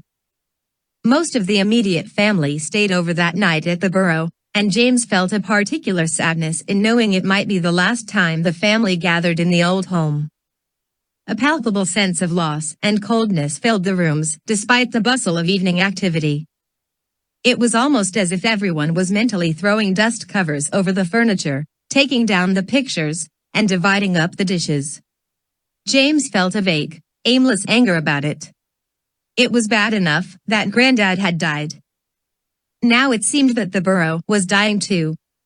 Nothing felt normal or comfortable. Even the bedroom he'd shared with Albus and Lily for so many years seemed cold and empty. It had never once crossed his mind that this room might someday belong to someone else, someone he didn't know. Worse, what if the new owners simply tore down the house and built a new one? What if they were muggles, who wouldn't know how to maintain such a place? He couldn't bear the thought. Angrily, he slammed the door and began to put on his pajamas. "HRMM," Lily muttered, rolling over in her bed and covering her head with a pillow. "Never mind us," Albus griped from the big bed in the corner. "We're just trying to sleep. Let us know if we're bothering you." "Sorry," James muttered, plopping onto the bed and kicking off his shoes. Albus sat up and stared at the door of the room. James glanced aside to where Albus was looking. They'd seen it 1,000 times before. The inside of the door was covered with worn etchings and carved words. This room had belonged to many people throughout the years, and most of them had made some sort of mark on that door, to Grandma Weasley's constant annoyance. Still, she'd made no effort to fix the door, which wouldn't have been all that difficult for a witch. James thought he knew why. In the very center of the door, much older than the rest of the carvings, was a series of carven hash marks, the kind used to mark off days. Above the hash marks were the words "Days to Freedom." Below the last set of hash marks, which was very large, the same hand had scrawled, "Fred and George to Hogwarts and beyond. Long live Fred and George." "You think Grandma will really sell the place?" James asked, still gazing at the carvings on the door. Albus didn't answer. After a moment, he rolled over, facing the wall and pulling most of the covers with him. James stripped off his shirt and grabbed his pajama top.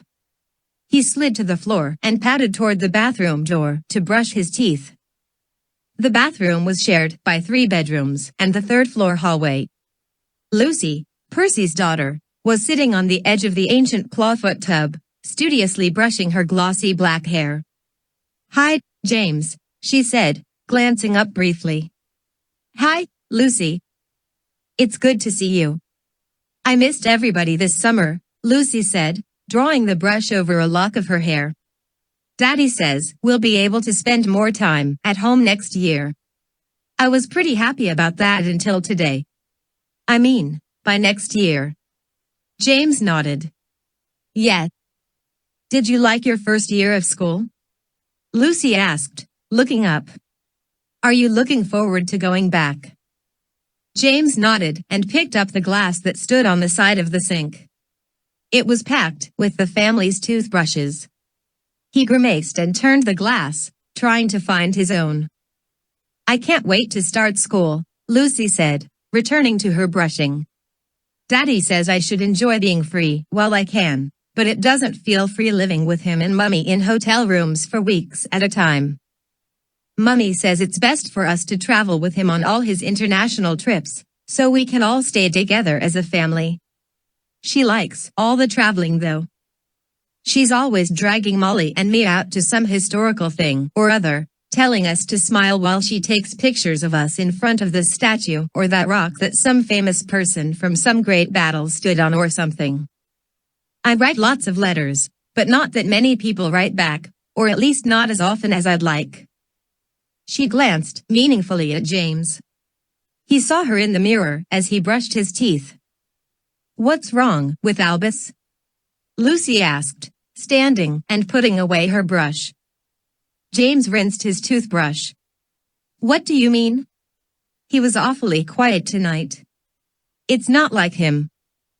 "Well, I guess everybody is a little quieter than usual," James replied. He glanced aside at Lucy and smiled crookedly. "Well, almost everybody." She bumped him playfully as she passed him. At the door, she stopped and looked over her shoulder. "We'll probably be gone when you get up in the morning," she said simply. "We have to get back to Denmark first thing, Daddy says." "So," James said. "Well, happy travels, Lucy. Sorry about all that. Uncle Percy's quite the man at the ministry, according to Dad. Things won't always be like this, don't you think?" Lucy smiled. "It won't much matter by next year, will it? I'll be with you, Albus, Louis, Rose, and Hugo at Hogwarts. Won't that be fun?" James nodded. There was something rather disquieting about talking to Cousin Lucy. It wasn't that he didn't love her. In many ways, he liked her better than many of his other cousins, particularly Louis. She was just so different. It made sense that she would be different, since she'd been adopted by Uncle Percy and Aunt Audrey back when they believed they couldn't have kids of their own. Talking to Lucy, much like talking to Luna Lovegood, was a rather literal affair. She was extremely, almost eerily, intelligent, but unlike most people, Lucy didn't much joke or tease. She always said exactly what she was thinking. "Write me a letter or two this year, won't you, James?" she said, her black eyes serious. "Tell me how school is going. Make me laugh. You're good at that." James nodded again. "Okay, Lucy. I will. I promise." Gently, Lucy closed the door to the bedroom she shared with her sister. James turned toward the door to his own bedroom when a movement caught his eye. He stopped and glanced aside, following the motion. It had been in the hall adjacent. The door was slightly open, but the hallway beyond was dark. Someone was probably waiting outside for him to finish. He pushed the door open and leaned out. "I'm done," he announced. "Bathrooms, all yours." The hallway was empty. James looked in both directions. The stairs at the end of the hall were notoriously creaky. He'd surely have heard someone on them. He frowned, and was about to turn away when the movement came again. It flickered in the moonbeams cast by the landing's large window. A shadow danced for a moment and then went still. James stepped out of the bathroom, keeping his eyes on the pale window shape cast across the floor and wall. He could no longer see whatever had moved. He took a few steps toward the landing and his foot creaked on a floorboard. At the sound, a shadow leapt in the moonglow. It scampered over the shape of the window like some kind of lizard, but with much longer, many-jointed arms and legs. There was a suggestion of a large head and pointy ears, and then, suddenly, the shape was gone. James stopped in the hall, the hairs on his arms prickling.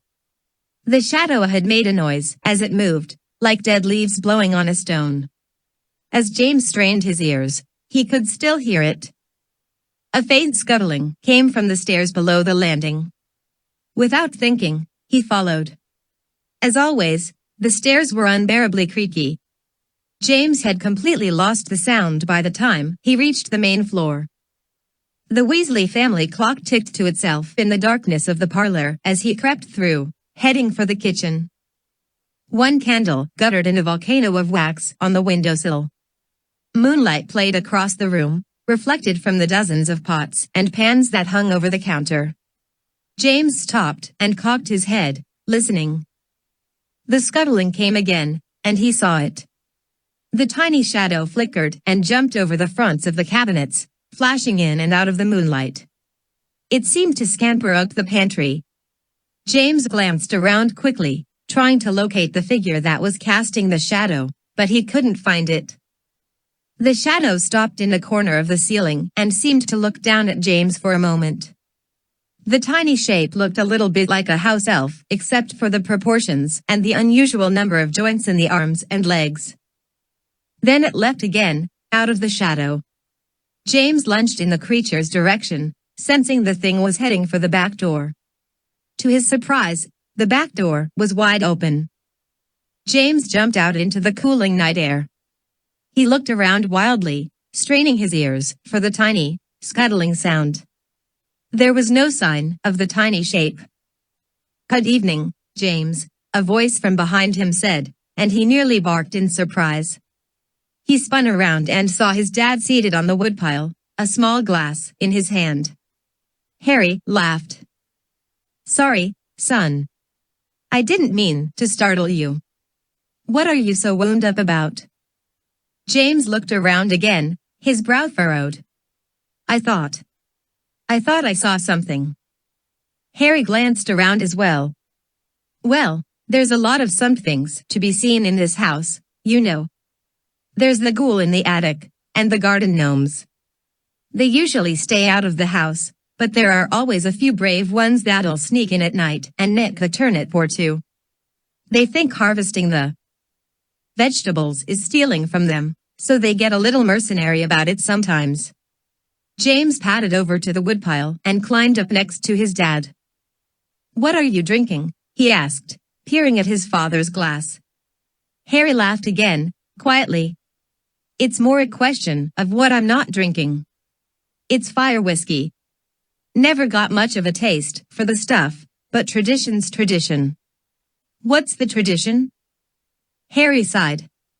"It's just a way to remember. A sip to commemorate your grandfather and all he meant to us.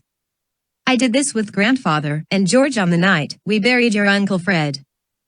James was silent for a while. He looked out over the yard and the dark orchard.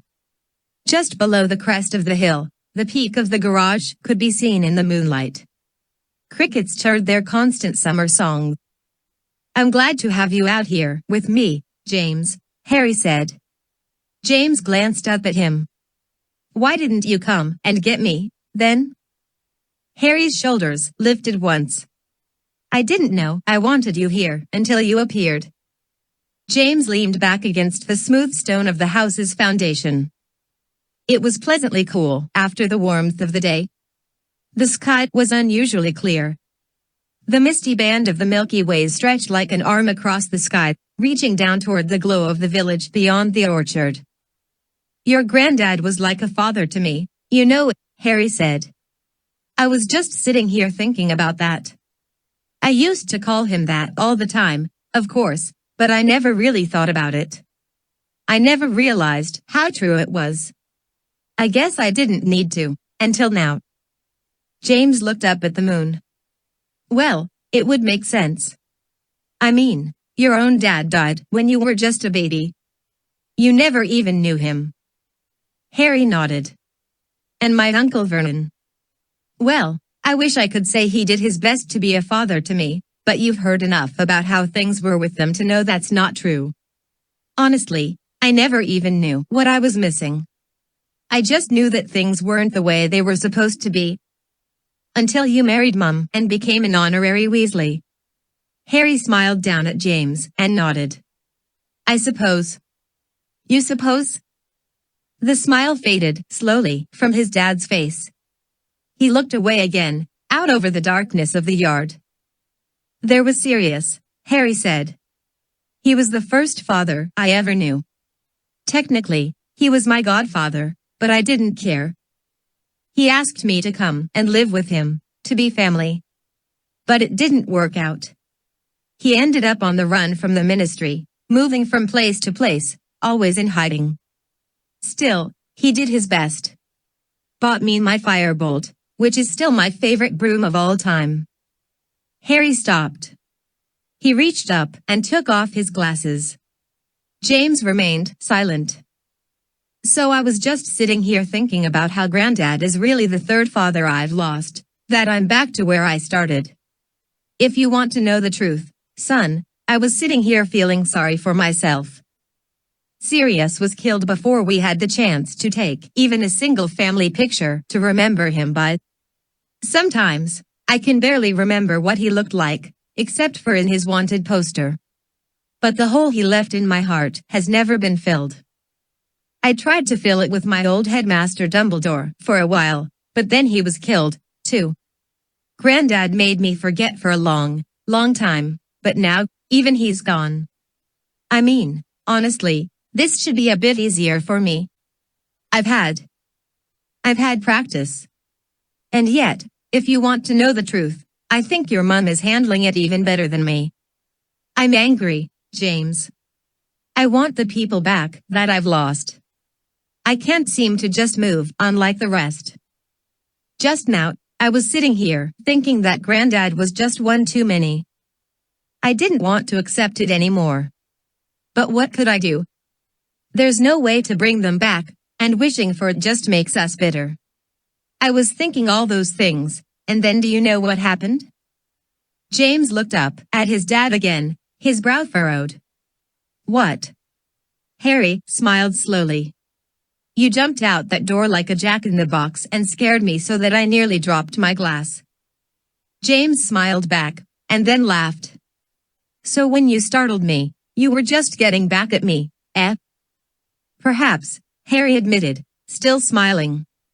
But I realized something in that moment, and that was why I was glad you came out here, that you sat down with me. I remembered that I have another chance at the father and child relationship, but from the other side.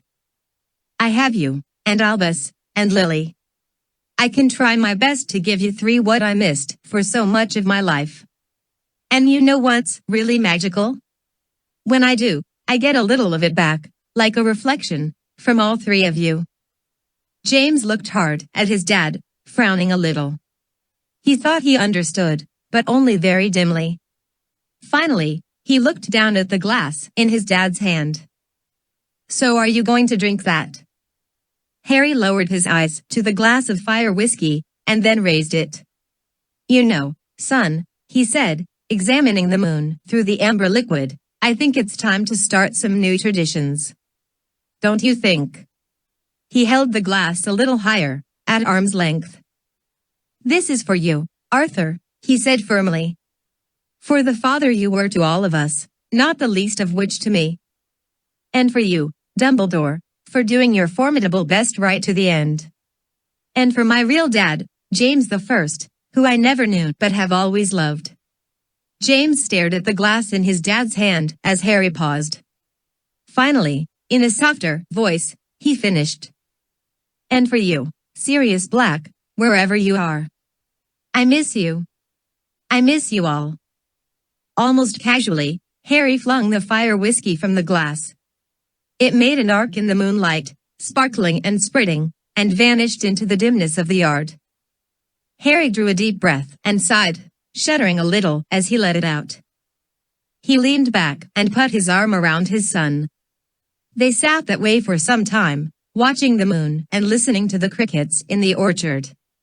Eventually, James drifted to sleep. His dad carried him to bed. To the Borley. "You will be fine, James," Ginny said as she backed the car carefully into a slot next to the footpath. "It doesn't hurt, you know. Your dad's been wearing them since he was 6. You're lucky you went this long without needing them." James fumed in the front seat. Behind him, Lily whined for the 10th time, "I want to wear glasses, too." Ginny blew the hair out of her face and jammed the shifter into park. "Lily, if you're fortunate, you'll never have to wear anything other than sunglasses, but those you can wear all you want, love." "I don't want to wear sunglasses," Lily pouted. "I want real glasses, like James." "Why does he get real glasses?" "My eyes aren't that bad," James insisted, not moving to get out of the car. "I can read my school books just fine." "I don't see why they aren't that bad yet," Ginny said firmly. "These are corrective lenses. Hopefully, they'll keep your eyesight from getting any worse." "Why are you being so difficult about this?" James scowled. "I just don't want to wear them. I'll look like a sodding idiot." "Don't say that word," Ginny said automatically. "Besides, they don't make your father look like an idiot. Now come on. Lily, you stay here with Creature and have a little snack, okay? I'll be able to see you from the window and I'll be back out in just a minute. You'll keep an eye out, won't you, Creature?" In the back seat, Creature squirmed in his bright blue child seat. It'd be an easier task if Creature wasn't imprisoned in this muggle torture device, mistress, but as you wish. "We've been through this, Creature. Regardless of what muggles think they see when they look at you, children are required to ride in a safety seat. It's bad enough that you insist on wearing nothing but a tea towel. People aren't accustomed to seeing a 5-year-old in a nappy. It's the best disguise poor Creature can manage, mistress," he croaked morosely. Creature has never been accustomed to the society of muggles, but Creature does his best with what small magic he has at his disposal. Ginny rolled her eyes as she climbed out of the car. "Just tap the horn if you need anything, all right? Your small magic can manage that, I'm fairly certain." Ginny led James toward the office. "Why do we have to go to a muggle eye doctor anyway?" James complained quietly. "Aren't there magical eye doctors with, like, invisible glasses? Or spells that magically fix your eyes?" Ginny smiled. "Not everything has a magical solution, James. A muggle eye doctor is as good as a magical one, and this one's more convenient than Diagon Alley. You've already been here for your exam. I don't see what you're so afraid of." "I'm not afraid," James said disgustedly as they entered the lobby of the office. He looked around at the tiny waiting area. It was exactly the same as the last time he'd been there, right down to the number of fish in the grimy aquarium and the magazines on the end table. "James Potter," Ginny told the fat woman behind the glass partition. "We have a 2 o'clock appointment with Dr. Prendergast." James plopped into the same chair he'd sat in the last time he'd been there. He kicked his heel on the thin carpet, grumbling to himself. A few minutes later, Dr. Prendergast emerged, smiling, skinny, and red-cheeked. He tucked his own glasses into a pocket of his white coat. "Do come back, James," he said jovially. "Your mother can come too, if she likes." Ginny glanced at James. "Do you want me to? I can go get Lily and bring her back with us." He sighed and stood up. "No. Go ahead and check on her. Creature's probably trying to feed her caviar for a snack again." Ginny grinned at Dr. Prendergast and then threw a quick warning look at James. "The glasses are already paid for, James. Just come out to the car once you're done with the doctor, all right? Is Creature some sort of family pet?" Dr. Prendergast asked James as he led him into the examination room. "He's my half-brother," James replied. "He lives in the basement. We feed him a bucket of fish heads twice a week." Dr. Prendergast blinked at James, his smile growing somewhat brittle. "That's very, amusing, James. What an interesting imagination." James sat on the edge of the examination chair as the doctor put on his own glasses and rummaged in a cabinet. He produced a box and opened it on the table. "Here we are," he said happily, extracting a pair of black eyeglasses. To James, they looked 3 times wider than his head. He slumped. "Let me just help you get them on and we'll test the prescription. Won't take a minute." He held them out to James, and then slipped them onto his head. James closed his eyes as the glasses settled onto his ears.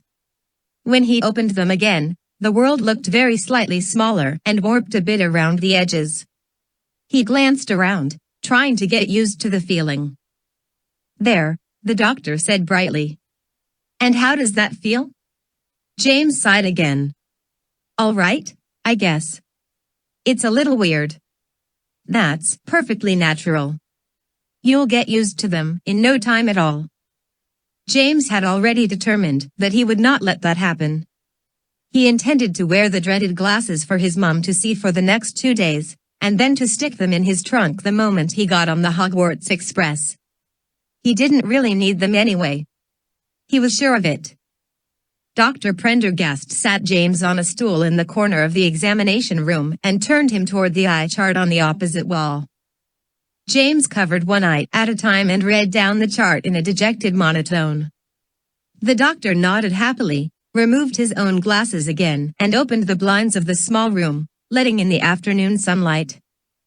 "That's very good, James," he said, opening the examination room door.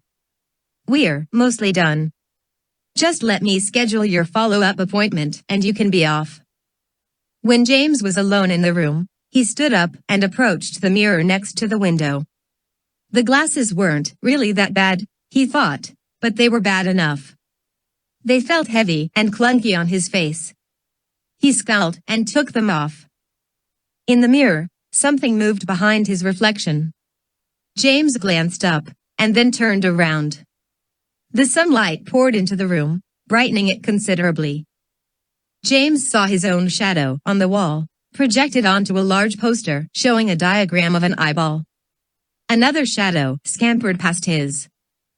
James recognized it immediately as the same shape he'd seen a few nights earlier in the hallway at the Burrow. Without thinking, he reached for his wand in his back pocket, but of course it wasn't there. He wasn't yet allowed to do any magic out of school, and his mum forbade him from carrying it when they were out in the Muggle world. The shadowy shape shimmied up the wall and leapt. James widened his eyes, surprised and bewildered, as the shadow seemed to come off the wall, leaping out of the beam of sunlight.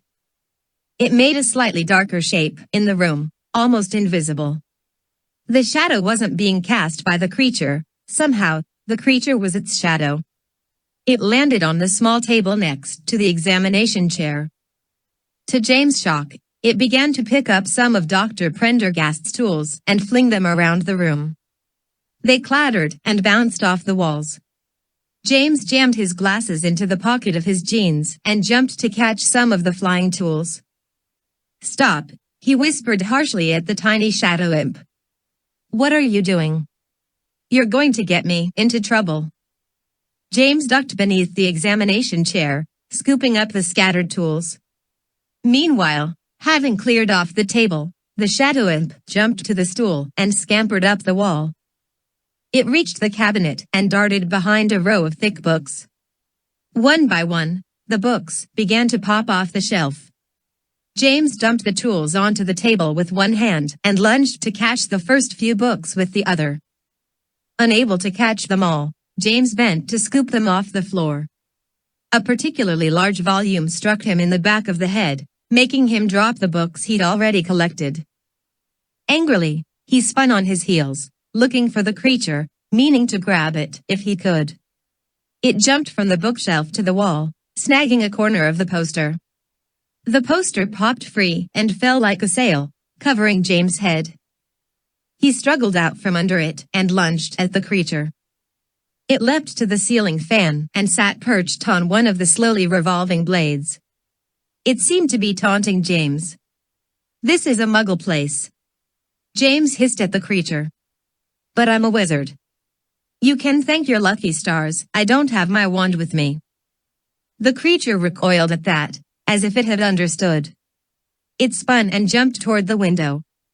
James, still partly caught under the fallen poster, threw himself over the examination chair, reaching for the creature.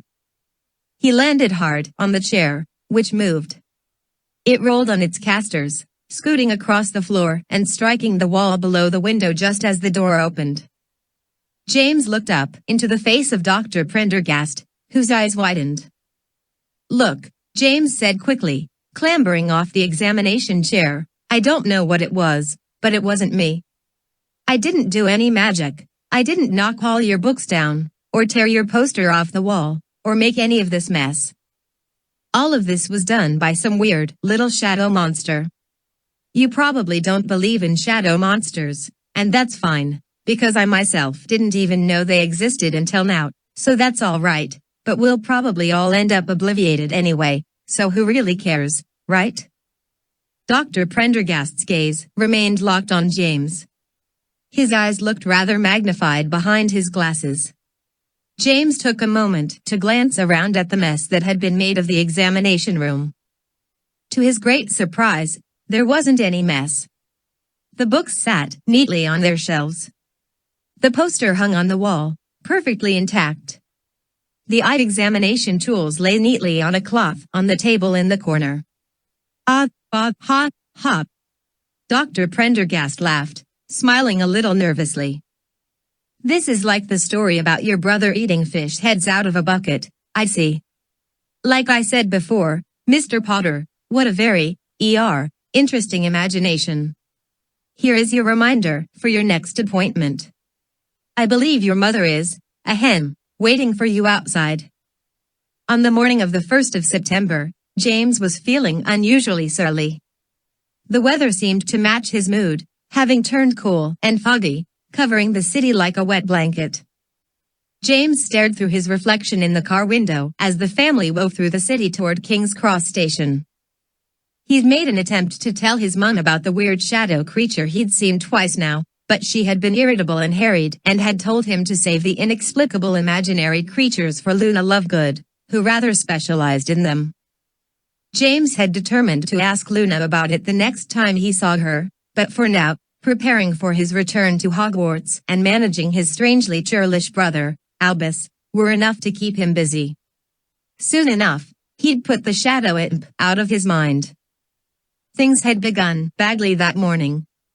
James, excited about going back to school, had his trunk packed and ready, waiting beside the front door of the Potter family home. When he tromped back upstairs to collect his owl, Naughty, Albus was still sitting on the bed in his room, tying his shoes. His trunk sat open next to the desk, half-packed. "Come on, Al," James said, setting Naughty's cage on the desk. "Dad's already pulling the car around front. If we don't get packed and on the road we'll be late." Albus made no effort to hurry. He slumped off his bed and stalked out of the room. James watched him go, rolled his eyes, and began piling Albus' schoolbooks into the trunk. Albus knew Snowy Owl, who was as yet unnamed, sat in her cage next to Noddy's, clicking her beak nervously. "At least you don't have anything to pack," he griped to the owls. "Or a troublesome little brother." "Albus," Ginny's voice called from downstairs, "James, it's time to go." James grabbed Albus' new robes and a handful of clothes from the closet, stuffed them into the trunk, and slammed the lid. If Albus got to Hogwarts without a clean pair of underpants, it was his own fault. James grabbed the handle and lugged the trunk toward the door, meeting Albus as he came back. "Is that my trunk?" Albus demanded. James pulled the trunk past him into the hallway. "Just get the owls, will you? We're going to be late." "I wasn't done packing." "Well, I guess you're done now, aren't you?" James said, feeling suddenly angry. "Dad and Mum are waiting." "What, did you decide you don't want to go to school after all?"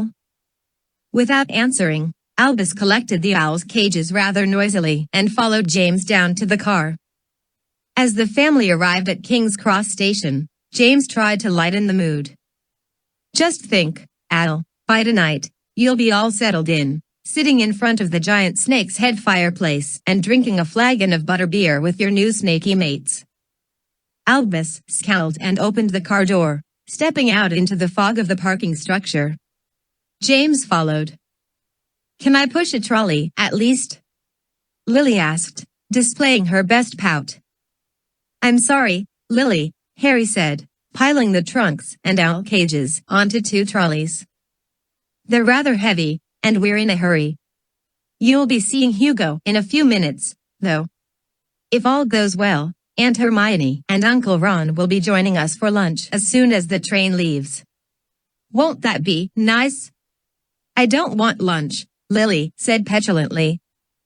The family entered the large doors of the station and threaded through the commuters, attracting some curious stares as the owls hooted and fluttered their wings. Lily followed her parents, whining idly about her desire to go to Hogwarts with her brothers this year instead of 2 years from now. "I've been in the Slytherin common room," James said to Albus as they approached the platform. "Ralph showed me. Zane's even been in the girls' sleeping quarters. It's kind of like a 5-star hotel in Middle Ages Transylvania, if you know what I mean. You'll love it." Albus turned to look at James. I won't be in Slytherin." "Give it a rest, James," Ginny admonished. "I only said he might be," James said defensively, grinning at Albus. "There's nothing wrong with that. He might be an Slyth." He saw his mum's warning expression and fell silent. Feeling a little peeved, he took the trolley from her, glanced over his shoulder at Albus, and then pushed forward, running toward the partition.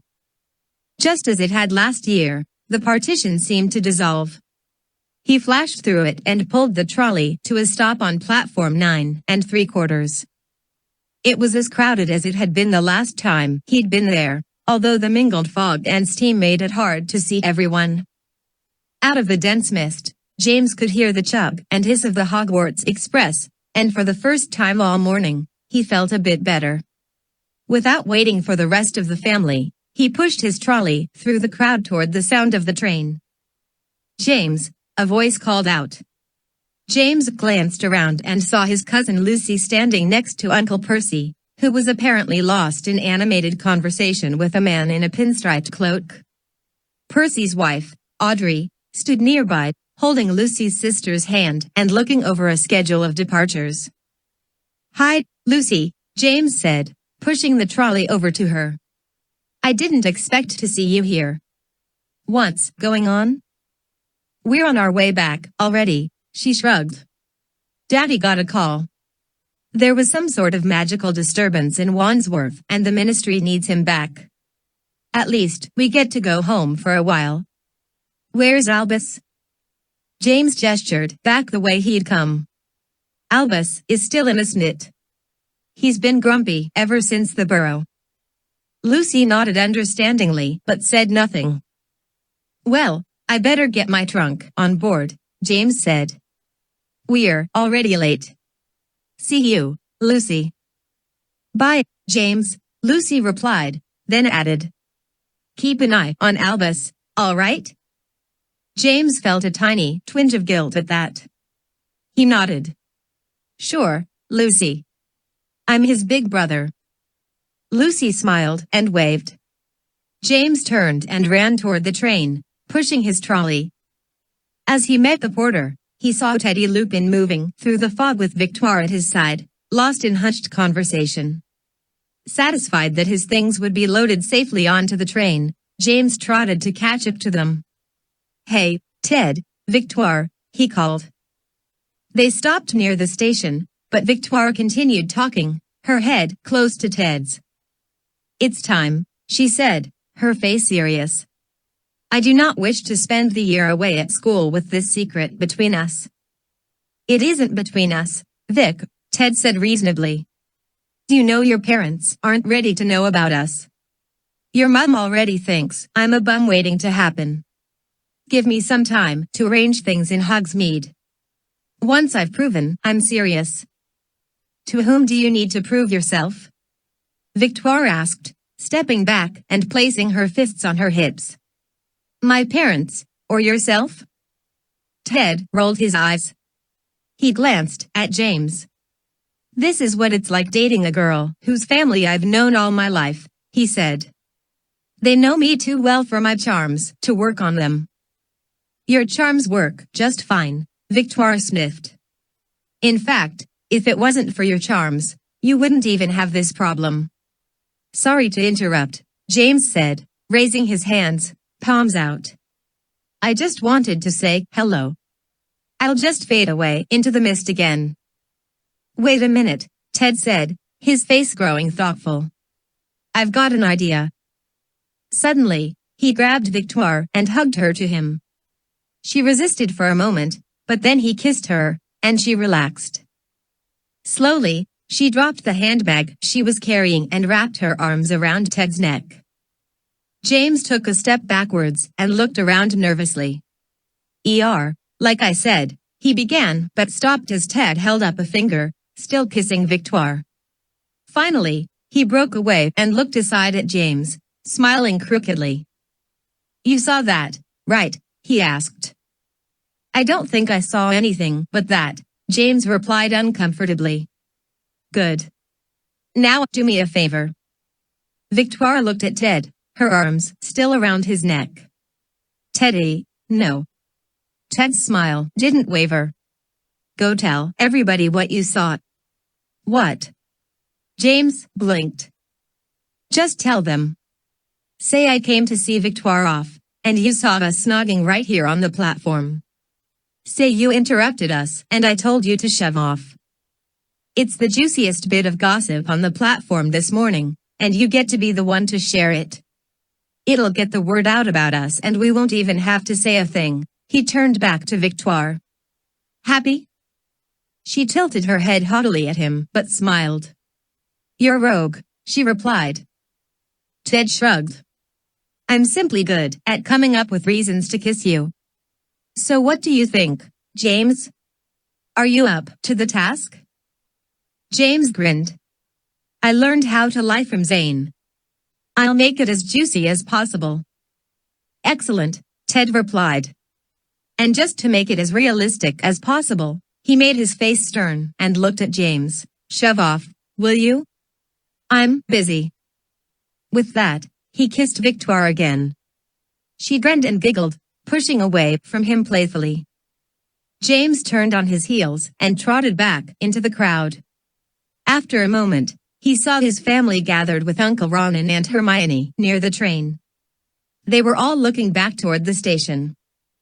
James followed the direction of their gaze and saw Draco Malfoy standing with his wife and son near the partition. Draco nodded curtly in their direction, and then turned to his son. The son had the same sharp features and white blonde hair. He glanced toward James, seeming to recognize him. After a moment, The boy looked away again, as if bored. James remembered the news he was supposed to share. He ran toward his family, dodging and weaving through the crowd. As he approached, he heard Uncle Ron say to Rose in a pointed voice, "Don't get too friendly with him though, Rosie. Grandad Weasley would never forgive you if you married a pure blood."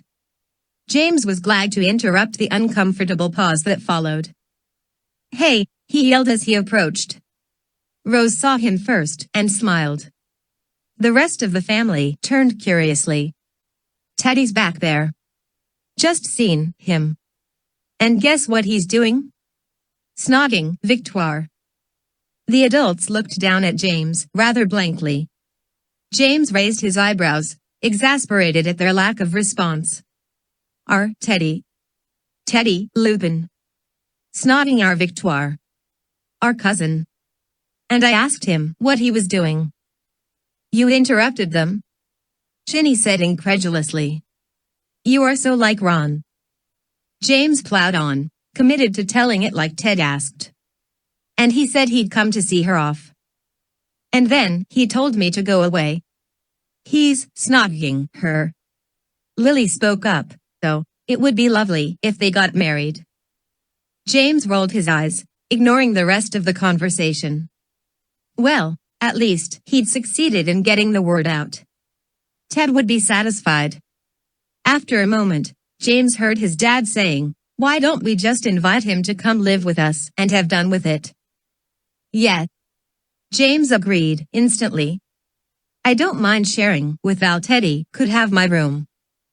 "No," Harry interjected. "You and Ethel will share a room only when I want the house demolished." He checked his watch and smiled. "It's nearly 11. You'd better get on board." James hugged his mum and dad and a minute later climbed aboard the train, leaving the noise and steam behind him. He clumped into the nearest compartment with Rose right behind him. She pushed the window open and leaned out to wave. James joined her and glanced out. Albus was still on the platform with their dad squatted next to him. James remembered Harry doing the same thing with him last year, and didn't doubt that Albus and he were having a very similar conversation. Ginny saw James and waved at him. Lily skulked nearby, loosely holding her mum's free hand. Albus, disengaged from his dad, hugged his mum, and then clambered onto the train. A moment later, he entered the compartment with James and Rose. There was a commotion behind them as several other students crowded into the compartment, leaning toward the open window, chattering excitedly. "Why are they all staring?" Albus asked as he and Rose turned.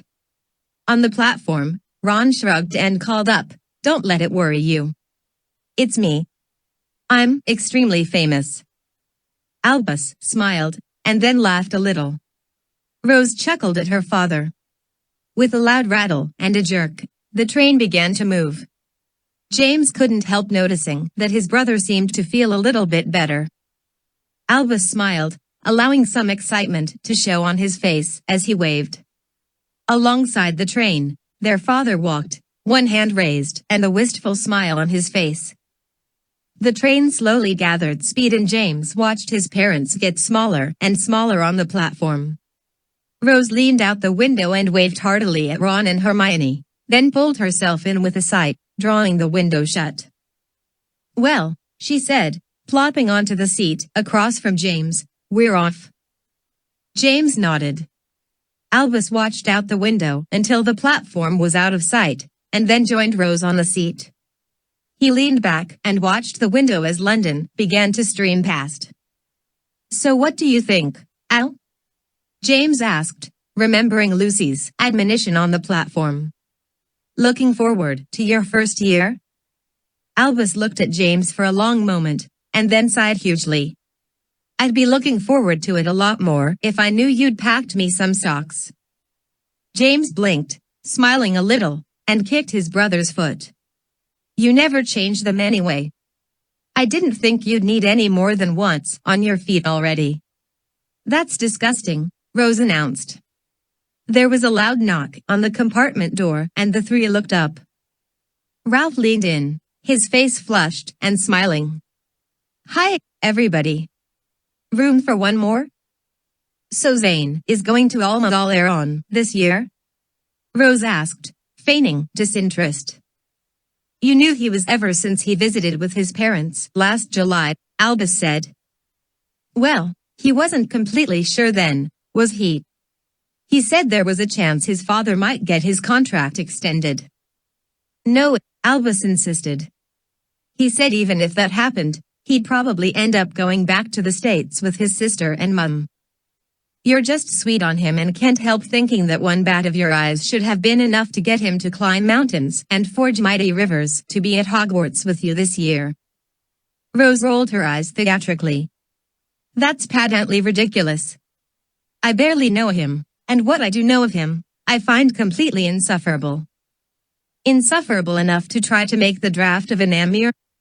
Albus grinned. Rose whipped her head around and gaped at Albus. I never. Albus shrugged, still grinning. You need to learn to lock your diary with more than the silly little forget-me-not charm that came with it. You of all people should know how easy those are to jinx open. Why, you rat! Rose cried, her voice rising so that it was nearly inaudible. If I knew how to perform any curses, I'd turn your head into a marshmallow. Is this what things are always like in your family? Ralph asked James, munching a licorice wand.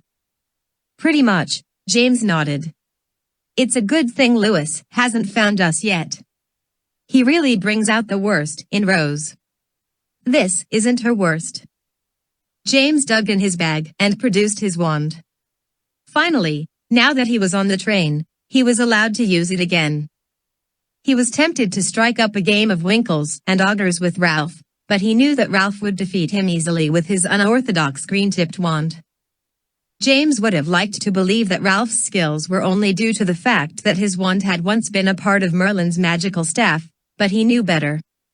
Ralph was talented, and he probably didn't even know the limit of his own talents. Being beat by Ralph at winkles and augers was particularly galling because Ralph tended to apologize for it. It is a shame that Zane couldn't come back with us this year, James said. It's going to be a bit weird without him. Well, it was always a bit weird with him too, Ralph said. So maybe it'll all even out. Besides, we'll still get to see him. He says that the Alma-Alerons have some experimental new communication methods. He's going to be on the testing team for them. James nodded. Sounds like old Chancellor Franklin has been hard at work since he left. I'll say, Ralph agreed.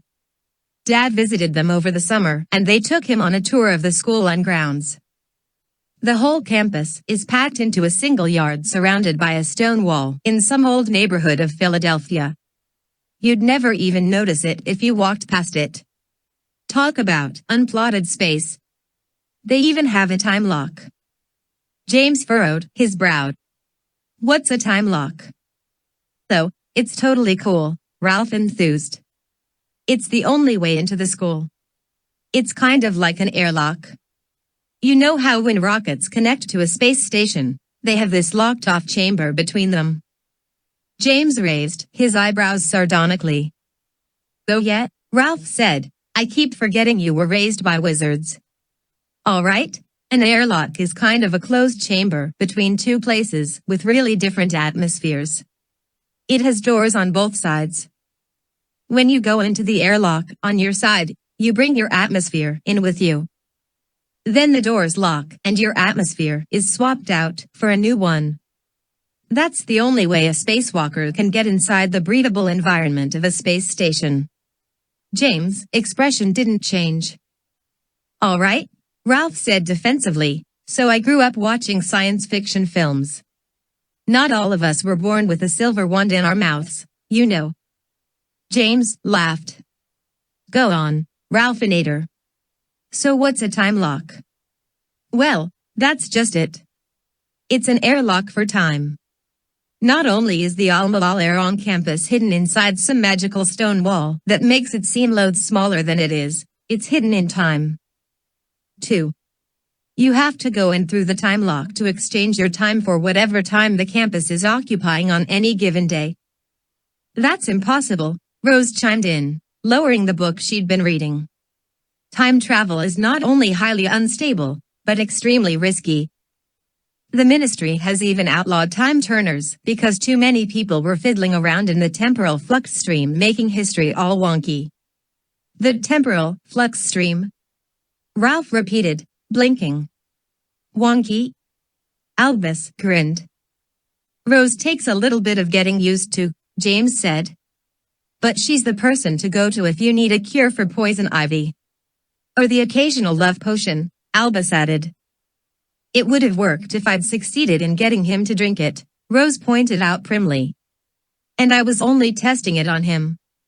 I just find him slightly less obnoxious than any of you. What kind of wand did you get, Rosie? James asked, changing the subject. Only my dad's allowed to call me that, Jameson, Rose replied, reaching for her bag. James smiled. Jameson isn't even my real name. It's Willow, Rose said, flourishing her wand daintily and holding it up. At inches, with a Pegasus feather core. What about yours, Albus? Ralph asked, popping the last bit of licorice wand into his mouth. Albus' face changed a little and he shrugged. It's a wand. 8.5 inches. It's made out of you. Ralph nodded. So what's the core made of?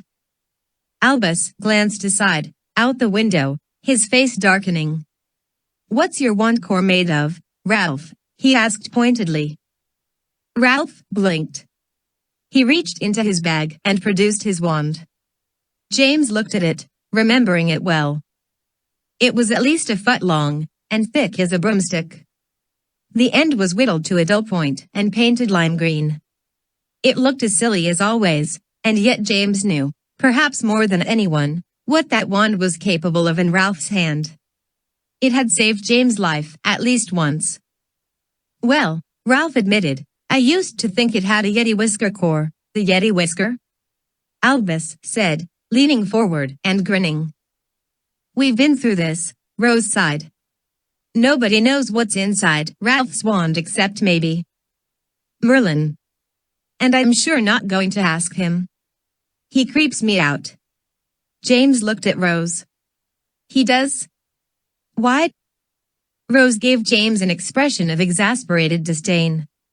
He's only the most famously self-serving wizard in the history of the magical world, you know. Yeah, I suppose, but he's not evil.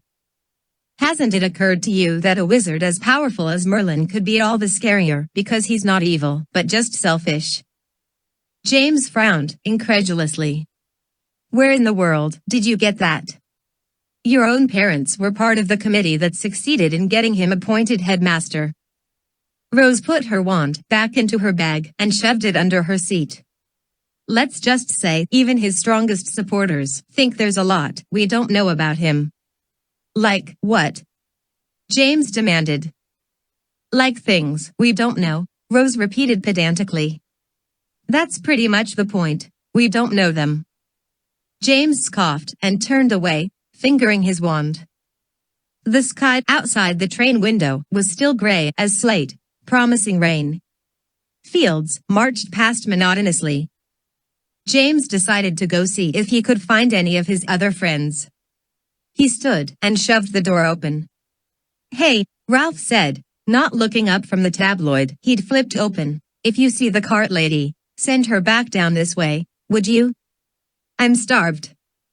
James nodded and stepped out. He was about to close the door again when Albus squeezed through, joining James in the corridor. Why didn't you tell Ralph what your wand core was? James asked as they walked. What business is it of his? Albus replied, as if daring James to respond. James shrugged.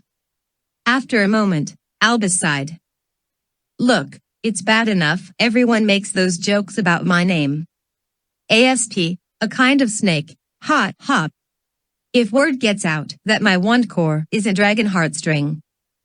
I think it's kind of cool, James said. Nobody messes with a dragon. Except for Uncle Charlie and Harold and Jules, Albus said, allowing a small grin. Yeah, but they are totally dotty. They're almost as bad as Hagrid when it comes to dragons. James stopped in the corridor and looked at Albus. It really isn't a big deal, you know. I tease you about it, but really, it's only because when I was being sorted, I actually considered. Something flickered past them in the corridor. James saw it and whipped around, gasping. What? Albus asked, glancing around. James shook his head, still studying the shadows of the corridor. I don't know. Something. I think I've seen it before, but I don't know what it is yet. I see your first year of school has you just brimming with knowledge, Albus said. James held up his hand toward Albus, silencing him. The light in the corridor was watery and indirect, full of flitting shadows as the train passed through a stand of woods, but James was certain he recognized the shape and movement of the tiny shadow imp. He was intent on finding it. There was a sudden noise and burst of air, making James jump. He glanced up as a large man with very short dark hair stepped into the corridor from the adjoining car. He slipped the connecting door shut easily, slamming it into place. Bitter day out there, boys, he boomed, stalking toward them down the aisle. You'd best be getting to your compartments. It's not wise to be gallivanting about a moving train. We're just, looking for our friends, James replied.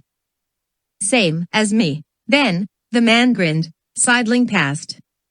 Better luck finding them than I've had, eh? The large man moved to the end of the corridor and yanked the door open, letting in another burst of air and noise from the connecting breezeway between the cars. A moment later, he slammed the door. Was he a teacher? Albus asked, looking after the man. I've never seen him before, James answered, distracted. He noticed that the door through which the man had come was not entirely closed. It had slid slightly back open when he'd slammed it. A whistle of cool air pushed through it. The shadow imp suddenly landed in front of the door, examining the small opening. James saw it, and his eyes widened. The creature seemed to turn back to him, as if daring him to follow. The crack was far too narrow even for the tiny shadow shape, but then it turned and squeezed through, pouring through the space like smoke. James bolted toward it. What is it? Albus said, following. Did you see it? James asked, trying to keep his footing on the swaying floor. Yeah. Looked like a shadow, but standing all by itself. James reached the door and yanked it open. Misty air and the deafening clack of the train's wheels poured in. The tiny connecting breezeway rocked disconcertingly, but the creature was there, capering in the alcove of the doorway leading into the next car. James reached for it, but it slipped beneath the door, making itself so flat as to virtually disappear. Come on, James said, yanking the next door open. I want to see what this thing is. I know it is thrashing. The next car of the train was exactly like the previous. Compartments all along the right side were full of Hogwarts students, chattering and laughing. James ignored them as he chased the creature down the corridor. It scampered in and out of the shifting light, capering up the walls and leaping over the floor. James realized he still had his wand in his hand. Quickly, he tried to remember all the spells Professor Franklin had taught him last year in defense against the dark arts. There it goes. Albus stopped, pointing. It's heading for the engine. We can't go in there, can we? James was determined to follow the shadow creature. He ran forward as it shimmied into the sliver of light between the door and the wall. James could see through the tiny window of the door. The next car wasn't a passenger car, but the coal car that fueled the engine. The noise of the crimson locomotive was noticeably louder here. He reached for the door handle and pulled, but it was locked. Are you sure that's a good idea? Albus said as James pointed his wand at the door. Alhamra, James said loudly. There was a yellow flash and the door slid partway open. James grabbed the handle and yanked the door aside. Cool, misty air and bits of soot blew into the compartment. The coal car was a black iron wall on the other side of a connecting knuckle. Beneath the giant knuckle, the ties of the train tracks flickered past. The shadow imp danced on the knuckle, maintaining a dizzying balance in the barreling wind and noise. James pointed his wand. What are you? He called down to it. What are you doing here? The creature suddenly bent down. It wrapped its many jointed arms around the pin that secured the knuckle together. It began to pull fiercely, trying to force the pin out and disconnect the train. Stop it, James commanded, trying to keep his wand steady in the push of wind and mist. Stop it, or I'll stun you. I know how to do it. The creature increased its ferocity, yanking on the pin wildly. James drew his breath. Stupefied, he yelled at the exact moment that a large hand grabbed his wrist, pulling it up. The spell rebounded off the iron wall of the coal car and vanished into the blowing mist outside. James spun as far as he could, his arm still held upright in a vice-like grip. That would not be a wise idea, Merlin said in his calm, rumbling voice. He was standing directly behind James, resplendent in his dress robes and oiled beard, his eyes locked on the shadow creature. He released James' hand but did not step back. James shifted aside as the wizard moved forward. Albus was standing nearby, his eyes wide. Merlin spoke to the creature. James couldn't understand the words but recognized the language Merlin had used when speaking to Headmistress McGonagall on the Sylvan Tower, the night after his arrival. It was a very dense language, full of corners and tongue-twisting piles of consonants. The imp stopped pulling the pin of the knuckle and slowly stood up, as if transfixed. It stepped into the compartment, almost between Merlin's feet, and stopped, swaying slightly as the train rocked. Merlin slid the door shut, closing off the wind and the clack of the wheels. He stepped back, still keeping his eyes on the shadowy shape. Mr. Potter, he said calmly, would you be so kind as to stand guard for a moment? I need to retrieve something from my compartment. I'm afraid I was rather unprepared when I saw you running past in pursuit of the Borley. The Borley? James said, looking down at the slowly swaying creature. Yeah, sure. What do I need to do to guard it? Absolutely nothing, Merlin said. I've entranced it, but the words won't last long. Just watch it in case it awakens again. What should we do if it does? Albus interjected, pushing between Merlin and James. Merlin looked down at him. Tell me which way it goes, he rumbled. He turned to stalk heavily down the corridor. So, and boys, he said, looking back at them over his shoulder. Whatever you do, use no magic in the Borley's presence. A moment later, the connecting door opened and slammed as Merlin passed through. What in the world is a Borley? Albus asked, staring down at the entranced shadow shape. I've no idea. So that was Merlin, eh? James nodded. He's pretty hard to Mississippi. Halfway down the corridor, a compartment door slid open. Both Potters looked up as a boy stepped out into the corridor. The boy glanced back in the direction Merlin had gone, and then turned to James and Albus. His face was cold, disinterested, and very pale. James recognized the son of Draco Malfoy. Mischief already, the boy commented. And already in trouble with the new headmaster to boot. Well, it's no business of yours either way, James said, trying to stand in front of the tiny shadow creature. I know you, the boy said, smiling and narrowing his eyes. The two Potters. I can't remember your first names. What's the point, really? What do you want? James asked, trying to put some authority into his voice. He was a second year, after all. It wasn't much, but it was something. At first, I wanted to see if you were as thick as I'd heard. The story among the Slytherins is that the older of you has delusions of being a great hero, just like your father supposedly was. But now that I see that you're both only a pair of frightened kids, I just want to see what you have cornered there, the boy said, gesturing toward the floor at James' feet. Albus stepped forward. Like he said, it's none of your business. Why don't you shove off, Scorpius? As a matter of fact, I don't plan to, the pale boy said, still smiling indulgently. I'm the curious type, I am. Let's have a look, why don't we? I saw your dad last week, James said. He realized he still had his wand in his hand. Yes, Scorpius said, rolling his eyes. At the old man's funeral. He thought it was the noble thing to do, I suppose. Mother didn't agree, but she goes along with father's ideas like a good wife should. Personally, I didn't see the point. It's hard to feel bad about one dead Weasley when there are so many more to take his place. James felt something rush past him and glanced down, certain that the shadow creature had reawakened. He was only aware of what was happening when he heard the thump that followed. Albus had rushed Scorpius, throwing him against the wall of the compartment hard enough to make the boy stagger. They collapsed to the floor in an untidy jumble. How dare you? Get your hands off me! Scorpius cried, struggling as Albus wrestled to keep him down.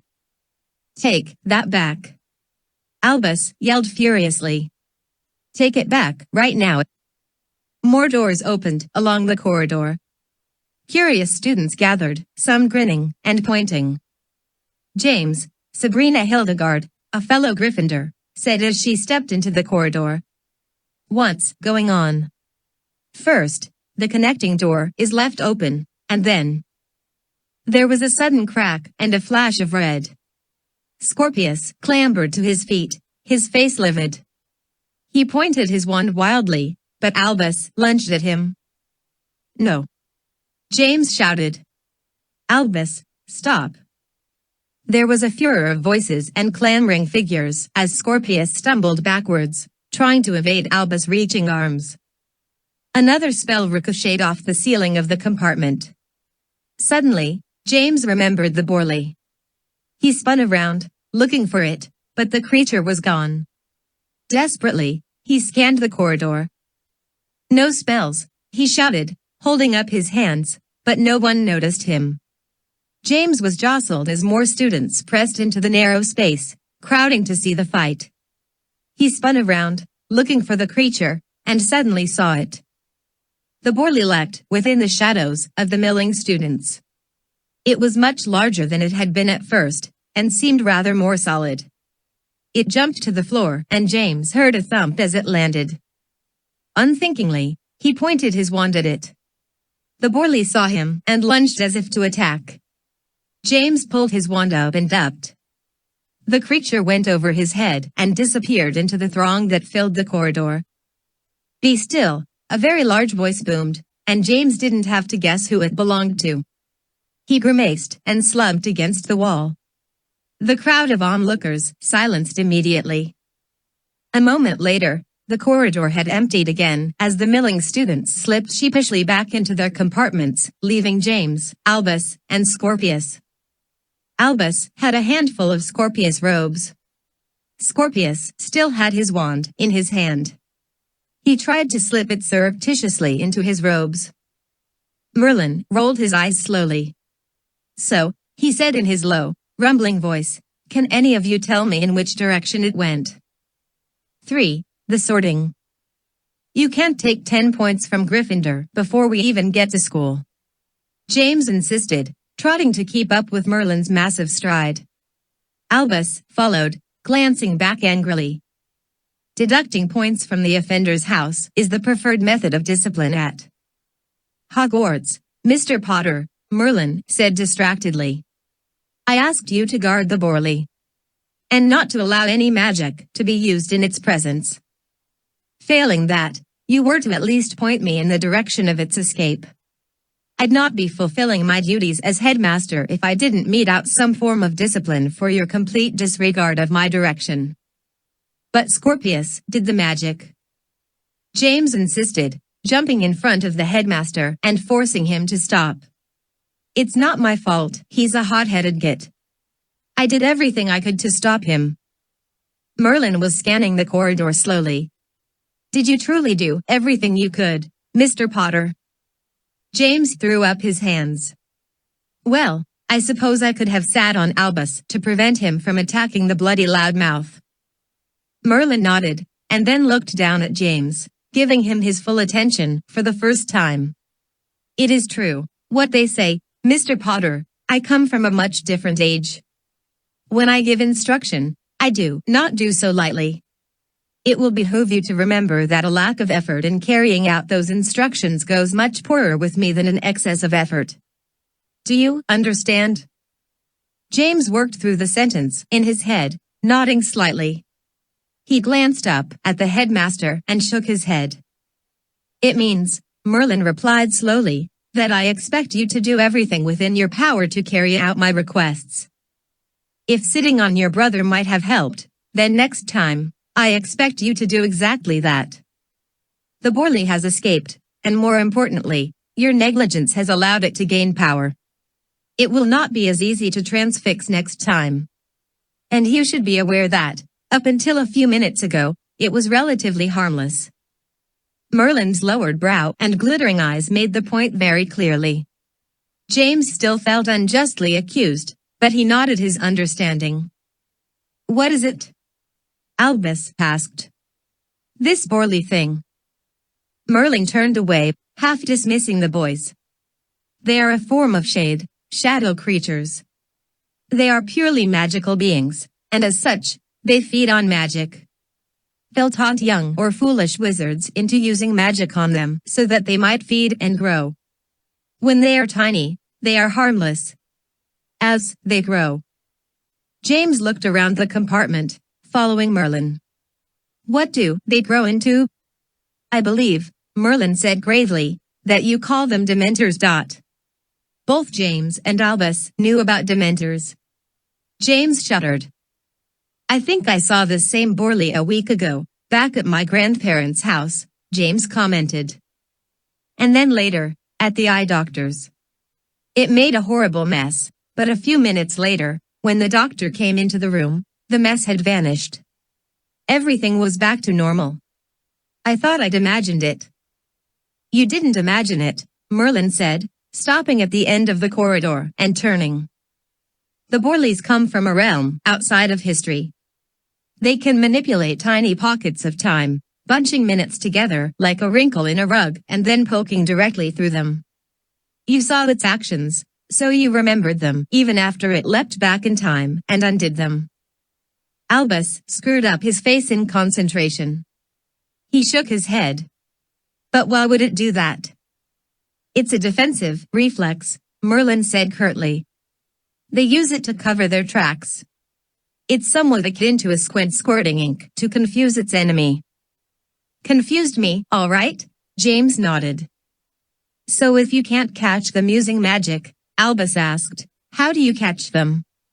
What do you do with them after you, transfix them? You said you needed to go get something. Is it in that bag? Please return to your compartment, boys, Merlin ordered, turning and opening his own compartment. He shouldered the large, black bag. We will be arriving at the station soon. You should get into your robes. Yeah, but, Albus began, but was silenced by the closing of the compartment door. The windows were smoked, blocking any view of the interior. Well, that was educational, Albus commented as they retraced their steps back along the train's corridors. James said nothing. He felt rankled by the way he'd been held responsible for the escape of the Borley. How could Merlin have blamed him and allowed Scorpius to get away without even a stern look? James had been looking forward to the start of the school year partly because he had a sort of rapport with Merlin, the new headmaster.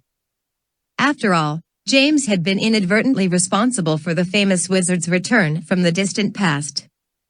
Also, they had worked together at the end of the last term to thwart a cunning plot to cause a war between the Muggle and magical worlds. And yet, even before their arrival at Hogwarts, James seemed to have gotten on Merlin's bad side. As he and Albus returned to their compartment, James remembered the words Rose had said at the beginning of their trip. A wizard as powerful as Merlin could be all the scarier because he's not evil but just selfish. But of course, that was ridiculous, wasn't it? Merlin wasn't selfish, just different. James knew Merlin as well as anyone did. He'd even been consulted about whether or not the famous wizard would be a good headmaster. He wasn't dangerous. He was just from a much different time. Merlin had said so himself. He came from a much more serious, grave age. Not only was it important for James to remember that fact, it was important for him to help the rest of the students understand it as well. By the time Albus yanked the door to their compartment open, it had begun to rain in earnest. The windows of the train were streaked and spattered with huge drops. Ralph was asleep on his seat with his tabloid open on his chest. Rose was buried in her book, barely noticing the brothers' return. And James was becoming rather certain that this year might not be quite as fun as he'd first thought. As the light began to fade from the day and the rain finally abated, James, Albus, and Ralph dug their robes out of their satchels. Both James and Albus' robes were rather sadly wrinkled. Rose looked up from her book and clucked her tongue at them. "Haven't you two ever learned how to fold your clothes?" "Boys don't learn things like that," Albus said, trying to smooth out the front of his robe with his hands. "We learn cool things. Secret boy things that I'm not even allowed to tell you about. Girls get stuck learning how to pack clothes so their husbands look good when they go out to their jobs." "I'm not even going to respond to that," Rose said, shaking her head sadly. "I only hope your sister is learning her lessons better than you did. The son of a famous woman Quidditch player should know better." Ralph raised his eyebrows. "I think I know an anti-wrinkling spell. You want me to try it out?" "No thanks, Ralph," James said quickly. "No offense, but I still remember you burning a bald stripe on Victoire's head last year." "That was a disarming spell," Ralph said defensively. "My wand is a little sensitive about those. The problem isn't getting them to work, but keeping them from working too well." Rose said pointedly. "I wonder why that might be." "So you really tackled him, eh?" Ralph said to Albus, reverting to a former topic. "Knocked him clean off his feet," James said, nudging his brother. "It was pretty good, even if it did get me into trouble." "You need to learn some self-control, Albus," Rose said, finally putting her book aside. "He may be hard to like, but you are at Hogwarts now. You can't go around tackling everyone who says something you don't like." "Something I don't like," Albus said, glaring at Rose. "Did you miss the part where he insulted our dead granddad? There's such a thing as honor, you know. I'll do it again if he so much as looks at me sideways." "I didn't say you shouldn't retaliate, Albus," Rose said meaningfully. "I just said we're at Hogwarts now. You retaliate with magic." "Yikes," James said, laughing a little nervously. "The apple really fell far from the tree with you, Rosie." Rose looked hurt. "I may be my mum's daughter, but I'll have you remember that I'm a Weasley, too." Albus grimaced. "Well, I can't do any real magic yet. Besides, it felt so good to knock him down." Rose shot James a serious look. "Then, I hope you're getting your bum in gear. Looks like you'll be spending a lot of the year sitting on your little brother." "He's his own problem from now on," James said. "Besides, Scorpius deserved it. That stupid twit was trying to stun Albus. His parents have been teaching him curses already. It's a good thing Albus has a good reach." "Well, all I can say is I'm going to be doing some research on this Borley creature," Rose said as the train slowed, entering Hogsmeade Station. Albus raised his eyebrows in mock surprise. You mean there's a magical creature you haven't learned about already? Sounds like trouble to me, Ralph admitted. If Merlin said the thing had turned dangerous, I'd guess it's definitely something to look out for. James zipped his satchel and slipped it over his shoulders. I just want to know why it's been following me around. Why'd it pick me? Obviously, it thought it could trick you into using magic on it, Rose reasoned. It almost worked too. That's why it ran away when you threatened it at the doctor's office, Ralph added, raising his eyebrows. You said you told it you were a wizard, but that you didn't have your wand with you. It realized there was no point in making a mess if you weren't going to zap it, so it covered its tracks by jumping back a few minutes and undoing everything. Yeah, well, aren't you all brilliant? James grumbled. I'd like to see how you lot would have handled it if you'd been there. Besides, it was Scorpius and Albus that finally allowed the thing to get a little magical snack and turned all scary. Don't blame me, Albus said, still trying to press the wrinkles out of his robes with his hands. If you'd have attacked Scorpius with me, you could have disarmed him before anything happened. I bet old Merlin would have approved of that. A few minutes later, the train shuddered to a stop. All around there came the sound of opening doors, footsteps, and chattering, excited voices as the train's occupants filled the corridors, streaming toward the exits. James, Albus, Rose, and Ralph gathered their things and joined the throng. As they climbed out onto the wet platform of Hogsmeade Station, James caught sight of Hagrid standing under a nearby lamp-post, barely fitting under it. First years, he called in his great, gruff voice. First years, this way. The rest of ye go and find the carriages out front. If ye don't know where to go, follow the ones that do. Step lively now. James grabbed Albus' robe, stopping him. Hey, he said, quietly, I mean it. Don't worry about the sorting, little brother. I'm not, actually, Albus replied, shrugging. I remembered something Dad told me back at platform 9 3/4. James blinked. Well, good. What did he say? He said that the sorting hat will take my wishes into account. He said that if I really don't want to, the hat won't make me be a Slytherin. You, a Slytherin? Scorpius' voice sneered behind them. James rolled his eyes. He should have known the little squid was the spying sort. Get away from us, Scorpius, Albus said, gritting his teeth. Or what? The boy grinned. Are you going to risk getting your brother into trouble again by rushing me? That only works once, Potter. Albus nodded. I'll do that and more if you don't watch yourself. That's why you'd never make it into Slytherin, Scorpius said airily, turning to walk away. As you saw on the train, Slytherins fight with their brains and a wand. Your sort has to rely on brute force. But what do you expect from a son of Harry Potter? Albus tensed to lunge at Scorpius again, but James grabbed his shoulder. Don't you dare go after him again, you dolt. That's just what he wants you to do. He's ragging on Dad. Albus hissed. He's trying to provoke you.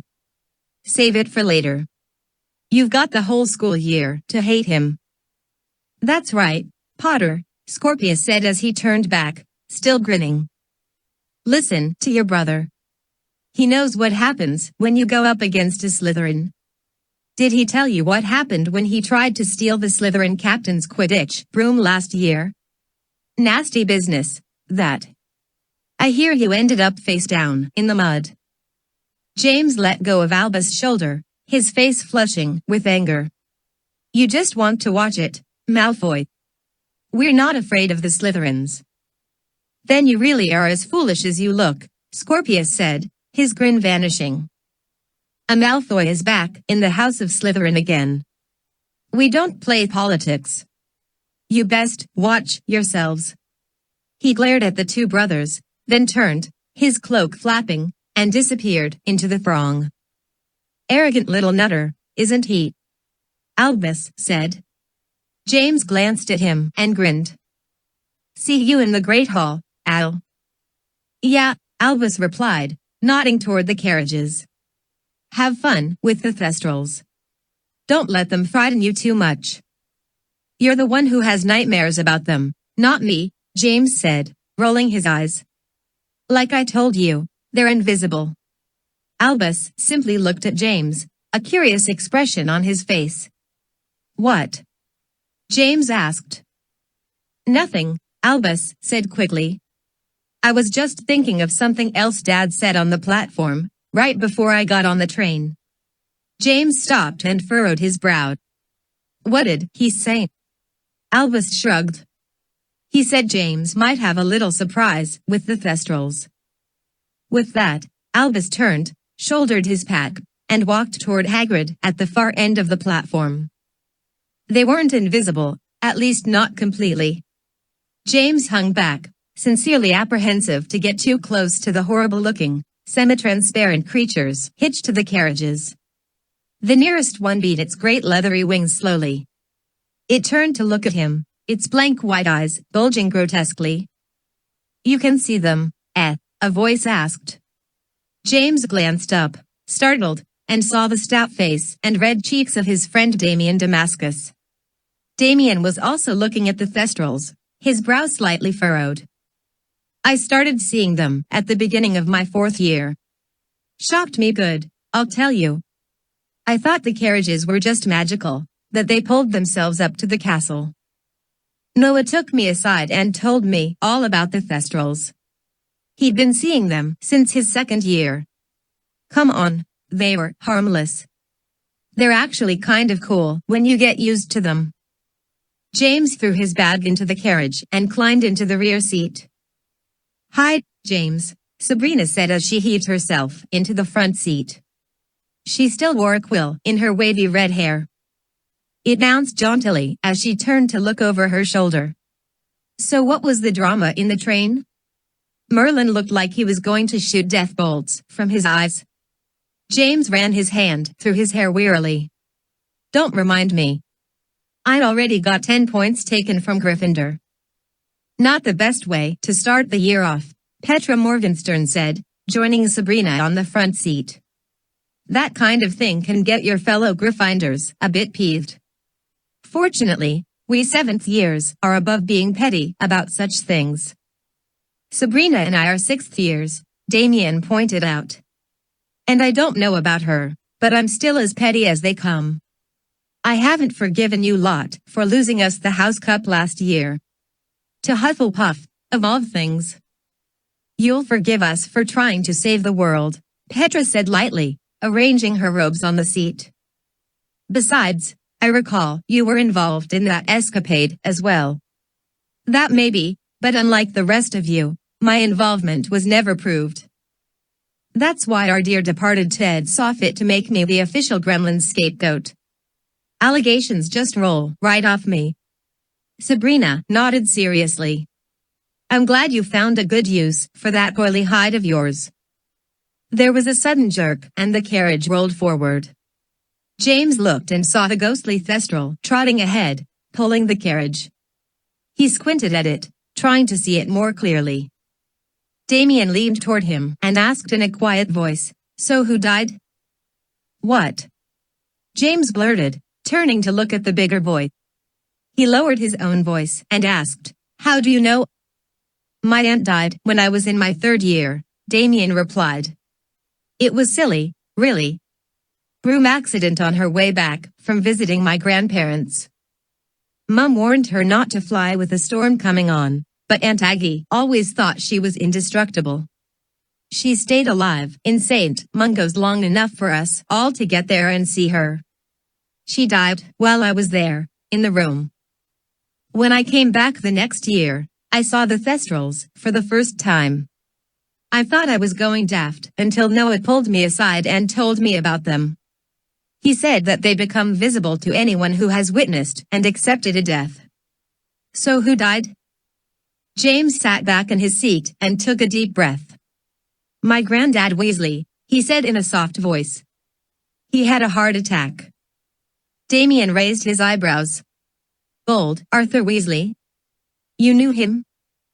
Well, not in person, he replied, but he was the father-in-law of your dad, and let's face it, your dad's a celebrity. Besides, Arthur Weasley faced Voldy Snake, didn't he? Not bad for a ministry quill pusher. Lots of people know about that. They say that it proves courage is more important than magic when it comes to the sticking point. James looked at Damien, surprised. Do they really? Sure, they do, Damien said. I mean, the people who say that are also the kind of people who buy hair growth charms and read the Quibbler, but still, yeah, they say it all right. James looked back out at the hazy shape of the Thestral. It trotted along, pulling the carriage easily despite the fact that it looked skinny enough to break in half. Why is it only partly visible? James finally asked. Is it? Damien leaned forward. Looks solid enough to me. I can see the street right through it, James said, shuddering. Well, like I said, Damien replied, settling back in his seat as the great castle rose over the nearby trees. The Thestrals become visible to anyone who has seen and accepted a death. It doesn't sound like you saw your granddad die with your own eyes like I did with my aunt, but he meant enough to you for it to mean the same thing. We were waiting for him to come home, James replied hollowly. We were just waiting for him to come through the flood. Somebody did, but it wasn't Granddad. It was the messenger telling us he'd died. So you went from believing he was right there with you, to the knowledge of his death, all in a matter of seconds, Damien said, nodding.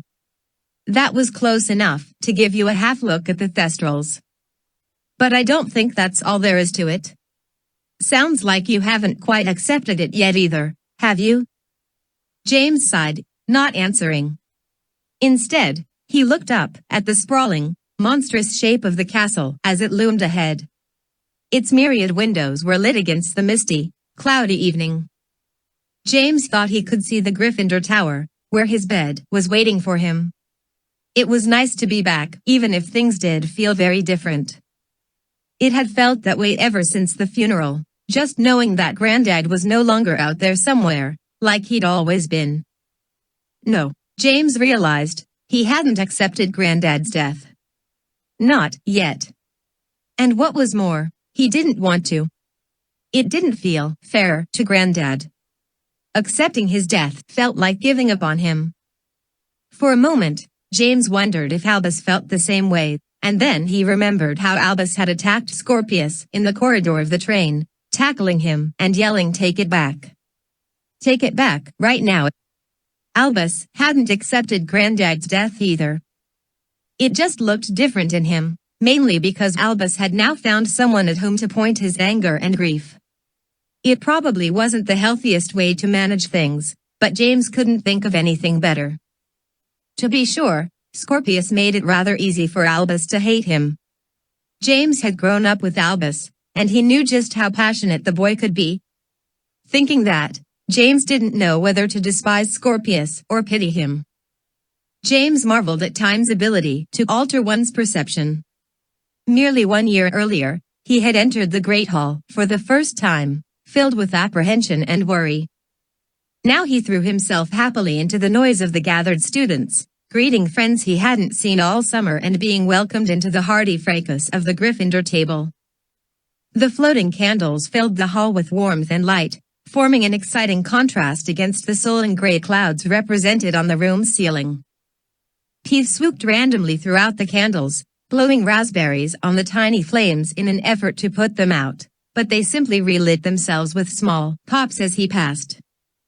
James sat down at the Gryffindor table and grabbed a handful of Bertie Bott's every flavor beans from a nearby bowl. Bravely, he popped one into his mouth without checking the color. A moment later, he screwed up his face, not quite daring to spit the candy out. "You'll want to be especially careful with those, James," a fellow second-year Graham Warden called. "Those were provided free of charge by your pals at Weasley's." They partnered with Birdie Bots for a whole new line of novelty flavors, and we get to be the test market. What is it? James managed to say, swallowing the horrid bean and grabbing a pitcher of pumpkin juice. Judging by the color of your tongue, I'd say that one was lemon lima bean, Graham said, squinting studiously. There's also mint chocolate chipmunk and peanut pickle brittle. Damien just ate one of the steak and kidney stone beans. Noah Metzger called, from the end of the table, pointing. Everybody, duck. I think he's going to blow. James couldn't help laughing as Damien struggled to swallow the bean. Petra pounded him gravely on the back until Damien shoved her away, lunging for his goblet. A hush rippled over the rowdy students, and James looked up to see Merlin approach the huge podium on the hall's dais. He had donned a blazing red robe with a high golden collar, and James recognized it as Merlin's rather ancient version of a dress robe. The sleeves and collar of the robe were encrusted with braided scrollwork that glittered with actual gold and jewels. The giant man's beard glistened with oil, and he carried his staff with him, knocking it pointedly on the floor as he approached. He was so tall that he made the podium appear small. He leaned over it slightly, his eyes unreadable as they roamed over the silenced assembly. Greetings, students and faculty of Hogwarts School of Witchcraft and Wizardry, he said slowly, his deep voice echoing all round. My name is Marilinus Ambrosius, and if you have somehow managed not to learn of it on the Wizarding Wireless or in the newspapers, I am the new headmaster of this institution. As such, I will expect to hear no more of the rather distressing verbal tendency of this age to use my name as an oath or an expression of amazement. You should know that neither I nor my underpants find it the least bit amusing. James knew that the comment would have been funny if Merlin hadn't said it with such pointed gravity. He glared out at the assembly of students, daring anyone to so much as chuckle. Apparently satisfied, he straightened and smiled disarmingly. Very well, then. As headmaster, I succeed Madam Minerva McGonagall, who, as you can see, has deigned to remain at the school to serve as my advisor and to continue in her duties as Professor of Transfiguration. There was a burst of applause, which seemed to take Merlin off guard. He blinked out over the crowd, and then smiled slightly. The applause grew to a sustained ovation, and Merlin stepped back from the podium, acknowledging the former headmistress. On the floor before the podium, the first years were lining up behind Professor Longbottom. James saw Albus and Rose, both of whom were looking around the room in awe. Rose glanced up at the dais just as the newly retitled Professor McGonagall pushed her chair back.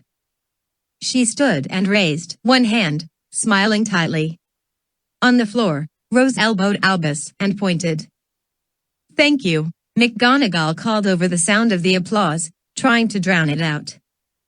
Thank you, this is all very kind, but I know you all too well not to know that at least some of you are applauding my long-awaited departure for your own reasons entirely. Still, the sentiment is quite appreciated. Laughter rounded out the applause as Professor McGonagall settled back into her chair. Merlin approached the podium again. Besides finding yourselves with a new headmaster, those of you who are returning this year will find several more changes. Not the least of these is the installation of our new wizard literature professor, Juliet Knowles-Revalvier, who is herself an accomplished writer, as many of you may know. Additionally, allow me to introduce to you your new defense against the dark arts teacher, Professor Kendrick de Bellows. A wave of odd whispering filled the hall as a large man half rose from his seat on the dais.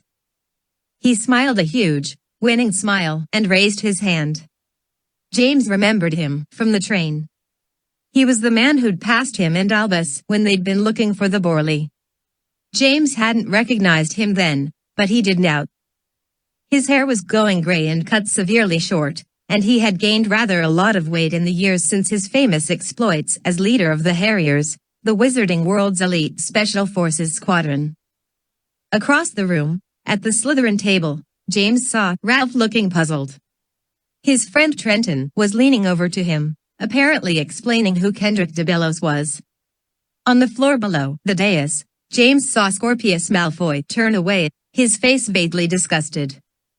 "I've got a whole collection of DeBello's action figures at home," James heard Noah whisper meaningfully.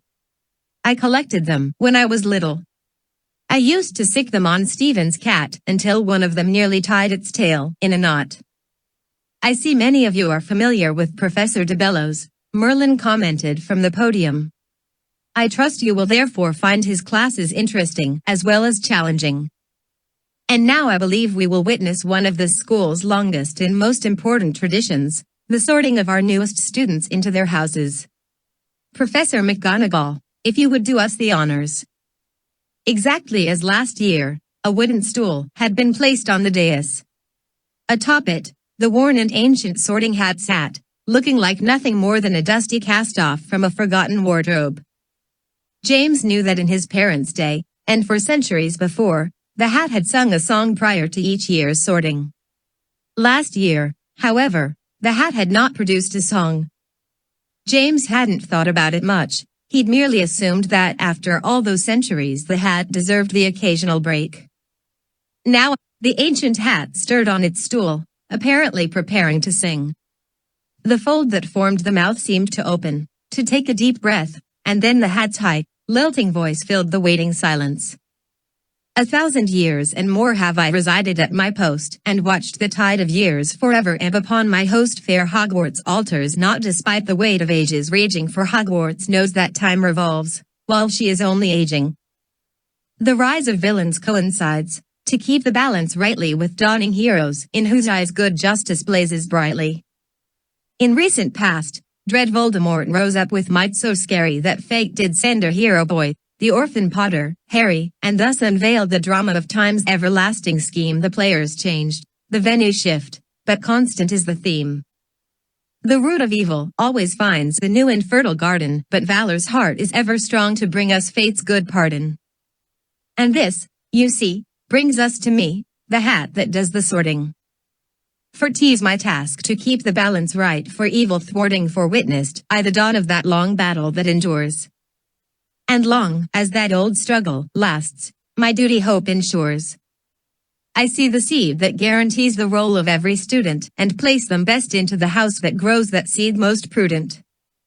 In Hufflepuff, the seed of loyalty and diligence for Ravenclaw, the vine of knowledge grows with common sense. Brave Gryffindor breeds valor and courageousness of heart.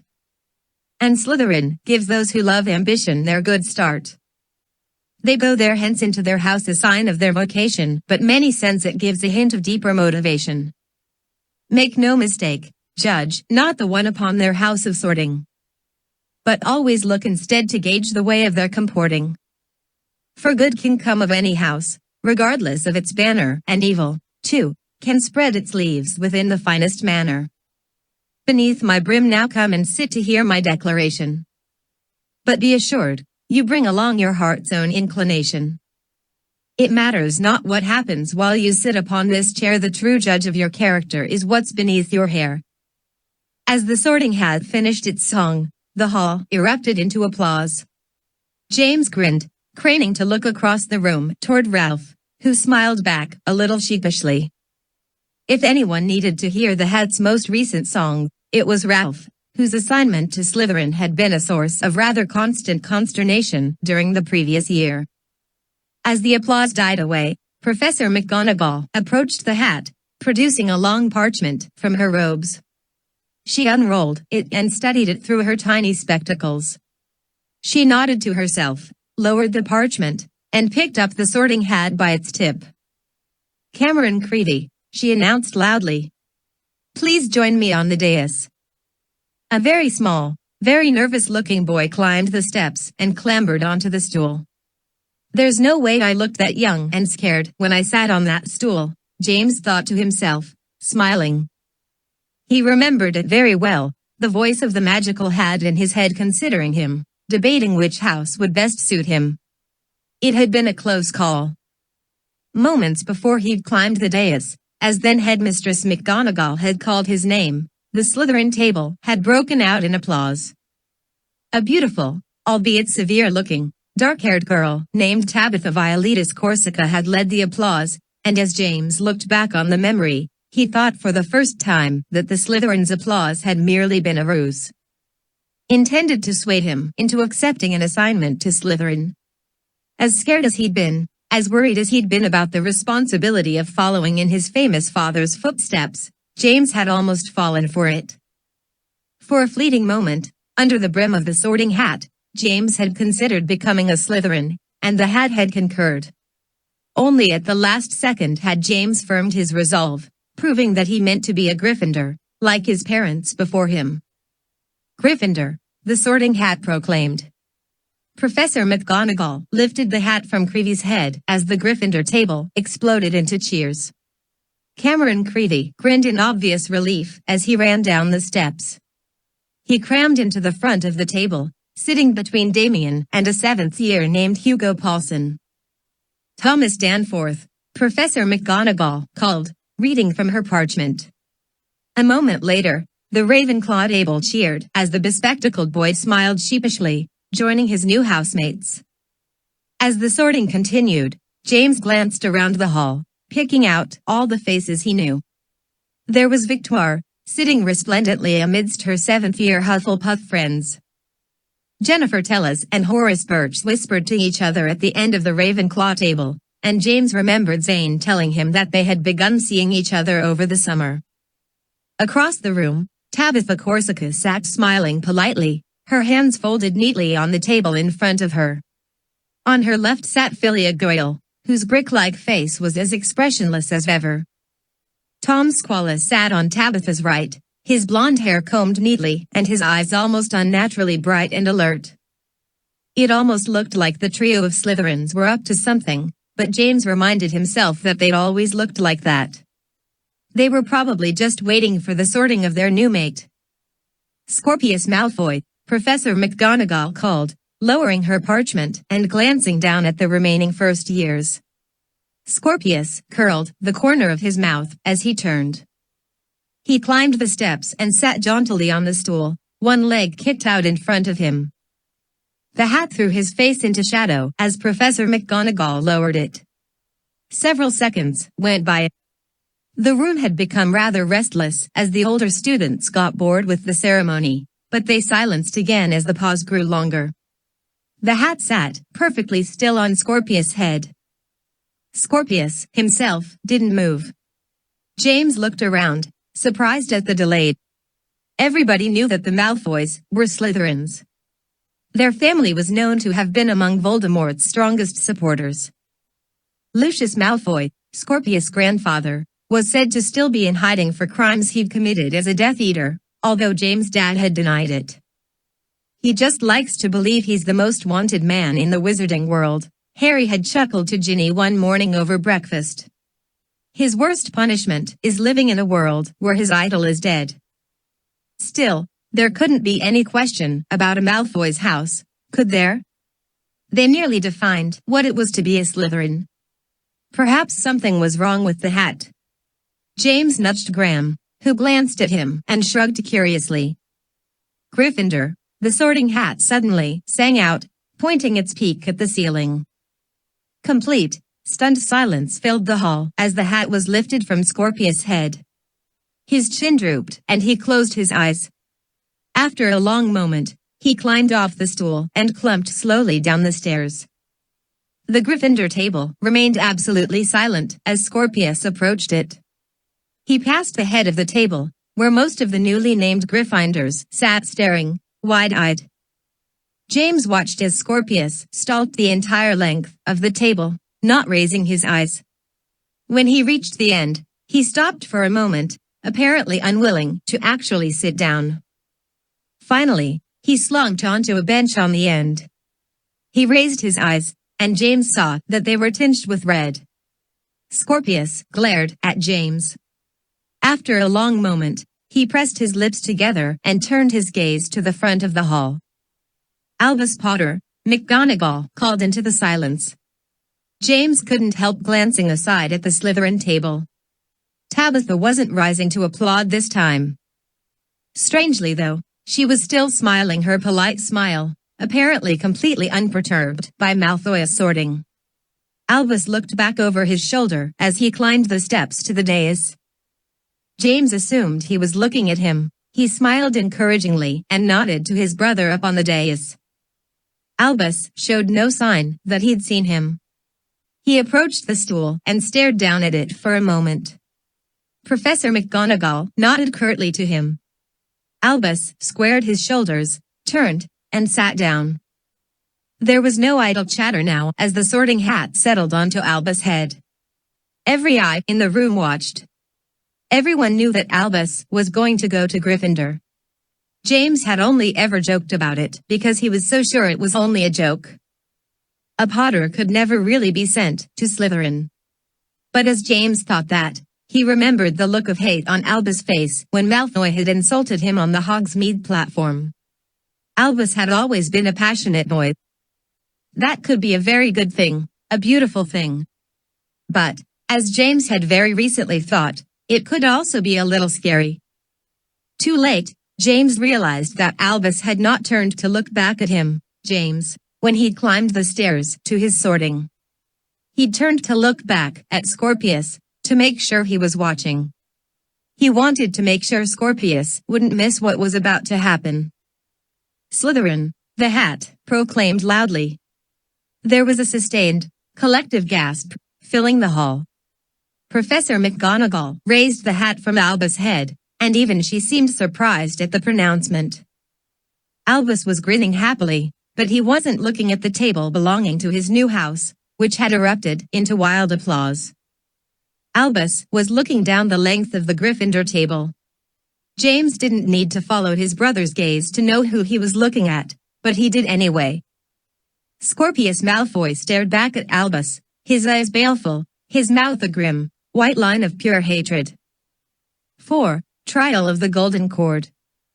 As dinner appeared on the tables and the assembly began to eat, James couldn't help craning to see what was happening at the Slytherin table. Albus was seated next to Ralph, but he was deep in animated conversation with Trenton Block, Ralph's best Slytherin friend. As James watched, the two boys erupted into raucous laughter. Even Ralph was smiling and nodding as he gnawed a chicken leg.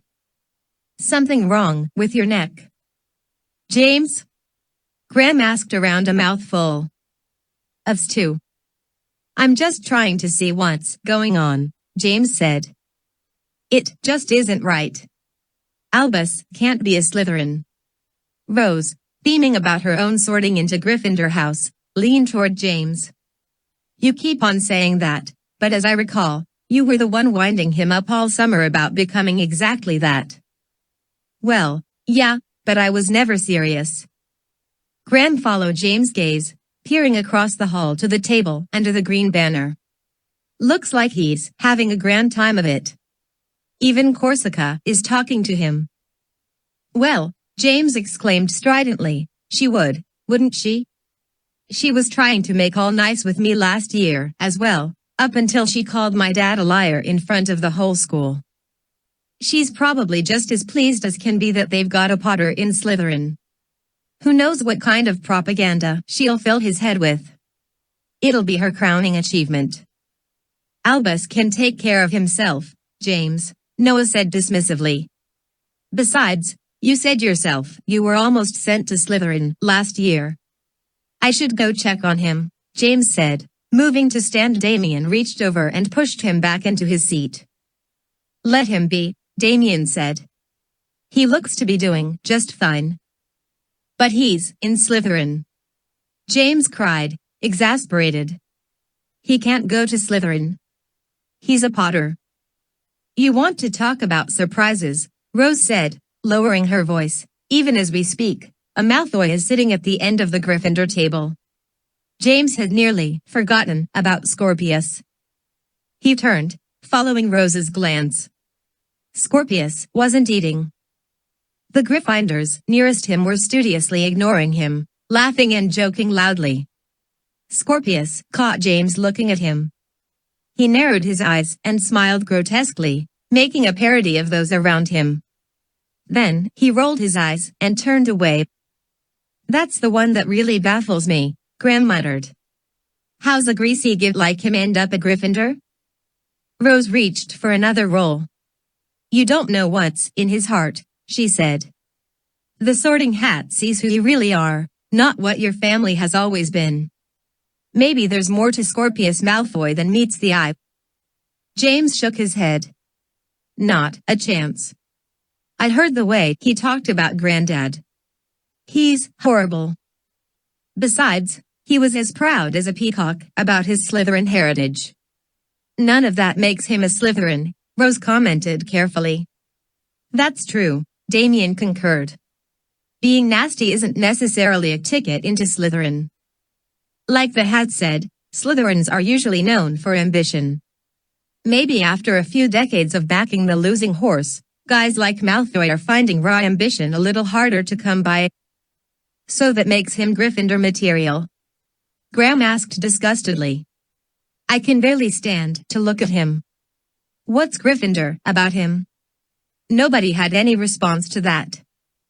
James couldn't help glancing aside again, looking down the length of the table to where Scorpius sat. The boy looked completely disinterested and aloof, but James knew it was a facade. He'd seen the expression on Scorpius' face when he first sat down at the Gryffindor table. James remembered his own fears on the night of his sorting, worried that he'd not make it into Gryffindor, that he'd disappoint his family and fail to live up to the expectations of the son of Harry Potter. Was Scorpius dealing with the same sort of situation in reverse? James suspected he was, but his pride wouldn't let him show it. And then there was Albus, who, to James' complete amazement, had apparently allowed the Sorting Hat to send him to Slytherin just to spite Scorpius. Without planning it, James climbed off the bench. He walked to the end of the table and stopped next to Scorpius. The pale boy pretended not to notice him. Well, James began, not entirely sure what to say, looks like we're going to be housemates. Scorpius still didn't look at James. He seemed to be gazing out over the other tables, his eyes half-lidded, as if bored. I suppose we didn't get off too well, back on the train, James continued. He felt the eyes of the rest of the table upon him, and he hoped that this was a good idea. But since we're going to be living in the same rooms for the rest of the year, I thought maybe it'd be best just to start over. Welcome to Gryffindor, Scorpius. James stuck his hand out, the same way he'd seen Scorpius' dad do it when he'd spoken to Harry at the funeral. Scorpius was still staring idly out over the hall. Slowly, he turned his head, looking disdainfully at James' proffered hand. Well, that's very sweet, Potter, but don't go wasting your manners on me, Scorpius said, allowing a crooked grin to curl his lip. We may have to share a house, but that doesn't make us mates. You think I'm all broken-hearted at not being selected for Slytherin? Well, you're wrong. I'm perfectly happy being a Gryffindor. In fact, I consider it a golden opportunity. I intend to prove to you what it really means to be a Gryffindor. After all these years of sloppy heroics and lucky breaks, I might just show you what courage really looks like. James realized he still had his hand sticking out. Yeah, he replied, dropping his arm to his side. Well, good luck with that, then. Have it your way. He turned away, but Scorpius spoke again, stopping him. I'm not so sure about little Albus as a Slytherin though, he said conversationally. At first, I was concerned they might just eat him alive. But now it looks like I was wrong. Little Potter boy might have a bit more Slytherin in him than I thought. ASP, indeed. James looked back at Scorpius, who was still grinning crookedly. I thought you didn't even know our first names. Scorpius shrugged languidly. I guess I was lying, he replied. That was back when I thought I was going to be a Slytherin. Now that I'm a member of the Scarlet and Gold, I'll make it a point to always be truthful, won't I? Amazingly, a few of the Gryffindors chuckled at that. Scorpius reached for his goblet and raised it, as if saluting. Here's to new legacies, he announced, raising one eyebrow sardonically. There's a toast you can agree with, right, Potter? James finally caught up with Albus as he was leaving the Great Hall in the company of his new housemates. Albus appeared to be quite popular among the Slytherins as they gathered around him, laughing raucously. Really, it's not all it's cracked up to be, Albus was saying. I mean, sure, growing up the son of the most famous wizard in the world has its perks, but it doesn't get me any special privileges here at Hogwarts. Especially with you lot, eh? There was another round of laughter. Obviously, Albus was making the most of his rather shocking house assignment. James shouldered his way into the crowd and grabbed Albus' elbow. Hey, easy, big brother, Albus called as James pulled him away. This is my brother, James, everybody. He gets his bossiness from Mum's side of the family. Don't start the party without me, eh? Albus turned back to James near the base of the stairs. He pulled his elbow out of James' grip, his face turning annoyed. What's the big idea, James? I want to see my new rooms. Slytherin. James hissed, glancing back over his shoulder at the waiting gang of students. Tabitha Corsica smiled crookedly and nodded in his direction. Yeah, Slytherin, Albus shrugged. Same as you've been saying all summer. James turned back. Don't pretend I talked you into this, Al. You knew I was just ribbing you. Tell me the truth. Did you do this just to spite Scorpius? Albus rolled his eyes. Get off my back, James. How was I to know Malfoy was going to get sorted into Gryffindor? I saw the way you looked back at him when you went up to the dais. You wanted to show him up. That's a stupid reason to go to Slytherin. Come on, Al. This affects your whole school life. You're a Slytherin, now. I didn't choose this, you know, Albus said, lowering his voice and looking James in the eye. The sorting hat does the sorting. That's what it's for, James. But Dad said. Yeah, well, maybe things have changed. Or maybe the hat didn't think I wanted to be a Gryffindor bad enough. Either way, when I put it on, the only thing that came into my head was a vision of me in the House of the Green and Silver. And the truth is, for the first time ever, I kind of liked it. James frowned. But all summer long, you were completely dotty about it. I mean really, Al, I wouldn't have wound you up so much about it if it hadn't gotten such a rise out of you. Albus shrugged and looked around, taking in the stairway and the entrance hall. Maybe I did it just to spite you, then. That'll teach you to rag on me about stuff. I might just go and do it after all, eh? James grimaced, exasperated. Don't get your knickers in a twist, James, Albus said, clapping James on the shoulder. Times have changed, haven't they? The other thing Dad told me on the platform was that if I did become a Slytherin, they'd have gotten themselves a brilliant new member. You can be king of Gryffindor house, all right? I'll work my magic in Slytherin and we'll have all of Hogwarts by the tail. James shook his head but smiled a little. You are the boldest little toonk ever, Al. I almost believe you. Are you sure you know what you're doing? Not in the least, Albus nodded gravely. But it's never stopped me before. Listen, don't tell Mum and Dad about this yet. I want to tell them myself, right? James grimaced. What do you think I am, a squealer? Well, you did squeal on Ted and Victoire at the station this morning. I told you. Albus raised his hands, backing away. That's between you and your conscience, big brother. I best be getting back to my new housemates. Ralph says they have sweet broom cakes and real Turkish delight down there first night. I can't wait to have that flagon of butterbeer in front of the Snake's Head fireplace, eh? James sighed as Albus rejoined his new housemates heading down into the cellars. As he turned to climb the staircase, he was met by Rose. Ralph says he'll keep an eye on Albus, Rose said reassuringly. Frankly, Slytherin probably is a better fit for him. He's always been a bit of a wild horse, you know. Yeah, I know, James agreed. I just didn't expect it to really happen. It feels really weird having a Potter in Slytherin. Are you jealous? What? James exclaimed, looking sideways at Rose as they reached the landing. Why in the world would I be jealous? Rose shrugged non-committally. I hear the Gremlins have a little something planned for tonight. How do you know about that already? Well, Rose replied self-deprecatingly, it was partly my idea. They liked it so much, they asked me to come along. In all fairness though, it wouldn't have been possible without you.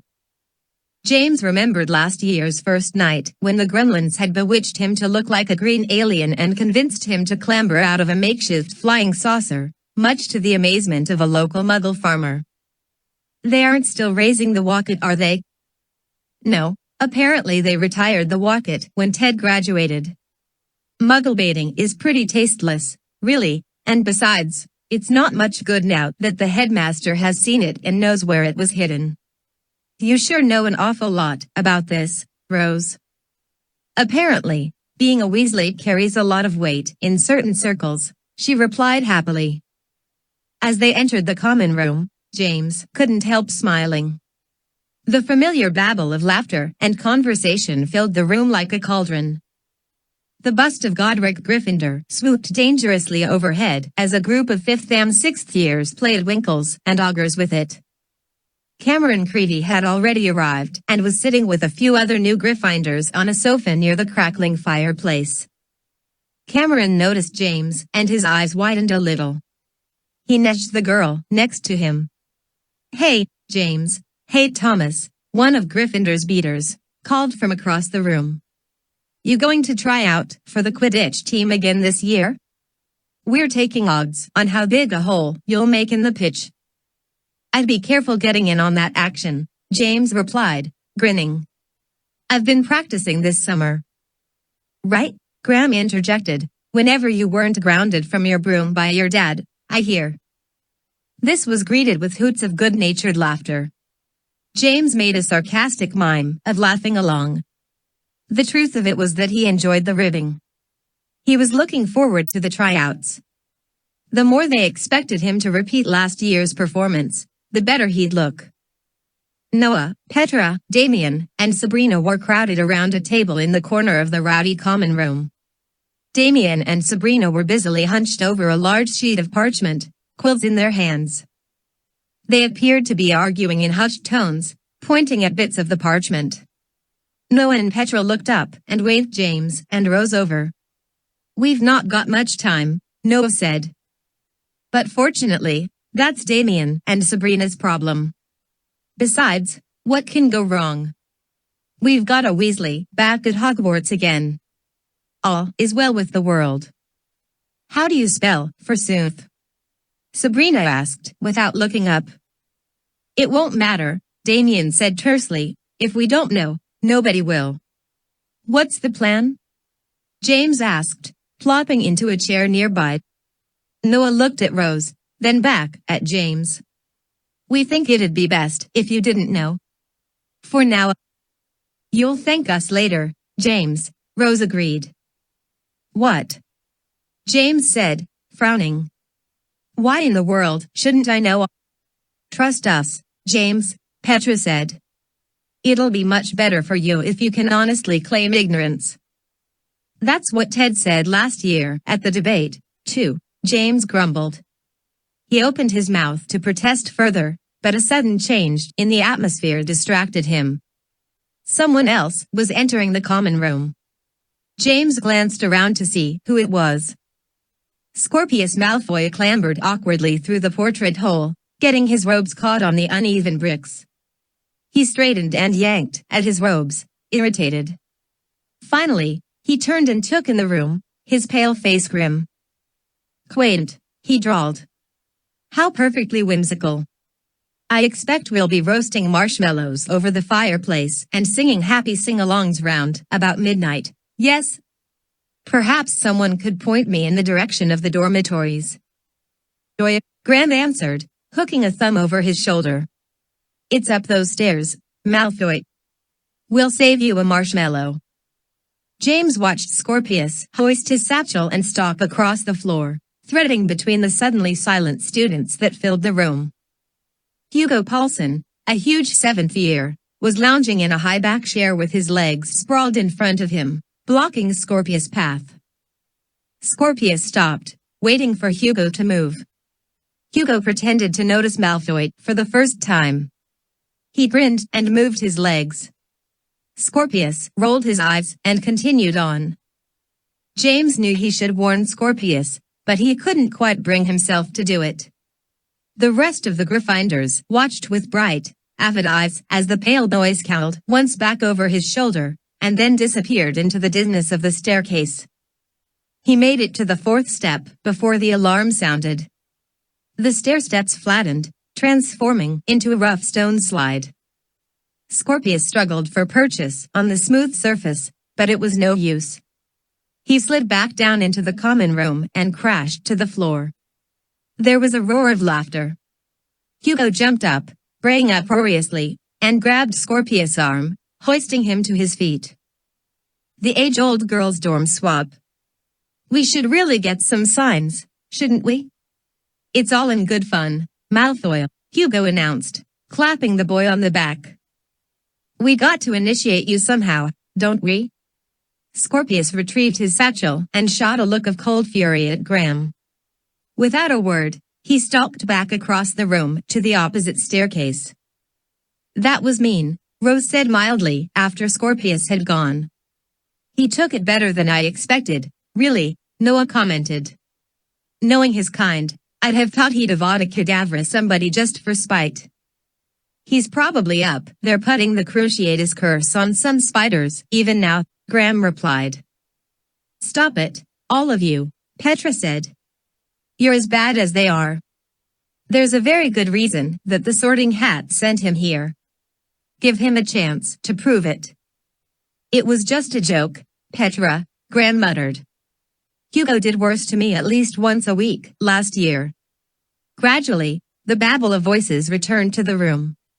Damien and Sabrina went back to their strange, hushed work. Rose leaned over to James. Do you think Petra's right? She asked quietly. Do you think he really does belong in Gryffindor? James thought back to last year when Ralph had gotten sorted into Slytherin. James had been certain that it had been a mistake. Now, knowing more about Ralph, he saw that the Hat might have known best, after all. He answered Rose, Hagrid says the Hat knows what it's doing. I mean, you can't fool the Sorting Hat, can you? Rose didn't seem convinced. Somebody fooled the Goblet of Fire, back in our parents' day. Anything's possible. But why would he want to come to Gryffindor? Rose shrugged. I just hope he really is the real thing. Because if he's not, things are going to get very ugly. Especially after tonight. What's that mean? James asked suspiciously. Rose ignored him. Why don't you run up and check on him? Blimey, Rose. First, Cousin Lucy guilts me about how I'm supposed to look after Albus. Now you want me to go nursemaid Scorpius bleeding Malfoy. Just do it, James. By the time you come back, I bet Damien and Sabrina will be done and it'll be time to go. Sheesh, James said, climbing to his feet.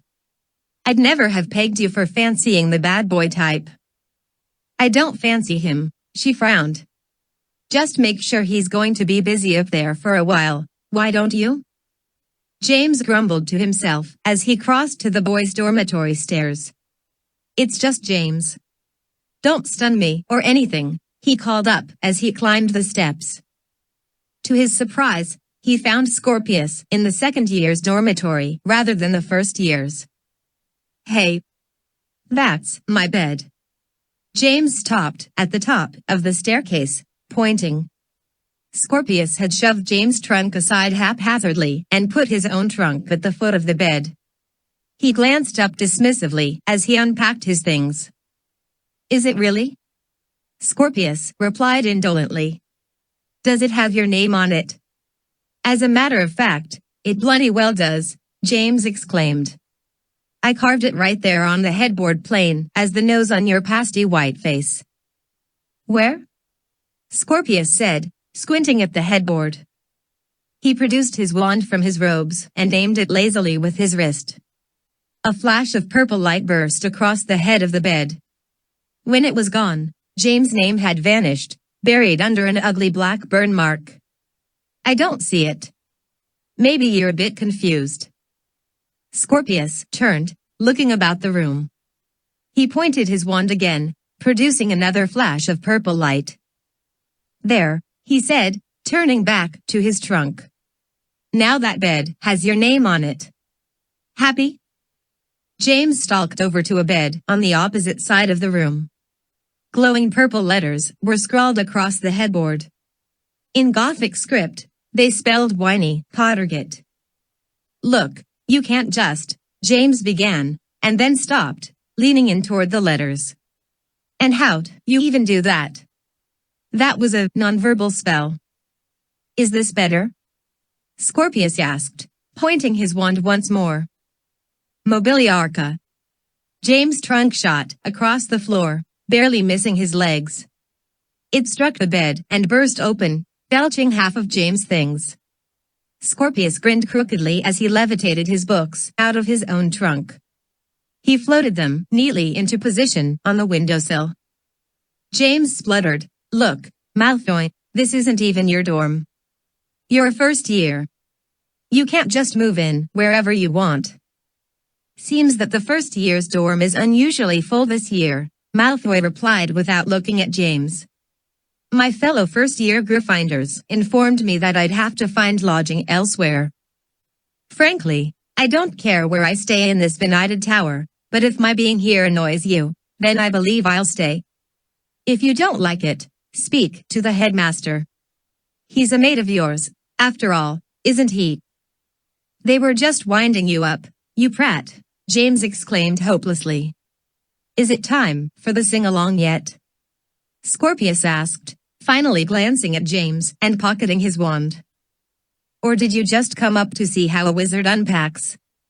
James turned on his heels and tramped angrily down the stairs. If whatever you have in mind has anything to do with Malfoy, he said as he plopped back into the chair near the table, it's probably too nice. That's the spirit, Damien replied without looking up from his parchment. James peered at it. He could see that Damien and Sabrina were drawing something, but it was covered in arrows, geometric scribbles, and scrawled notes. We can thank old Professor Stonewall for this one, Noah grinned. Who says technomancy has no practical purpose? Come on, it's time. If we still had your dad's cloak, we wouldn't need a lookout, Damien explained reasonably.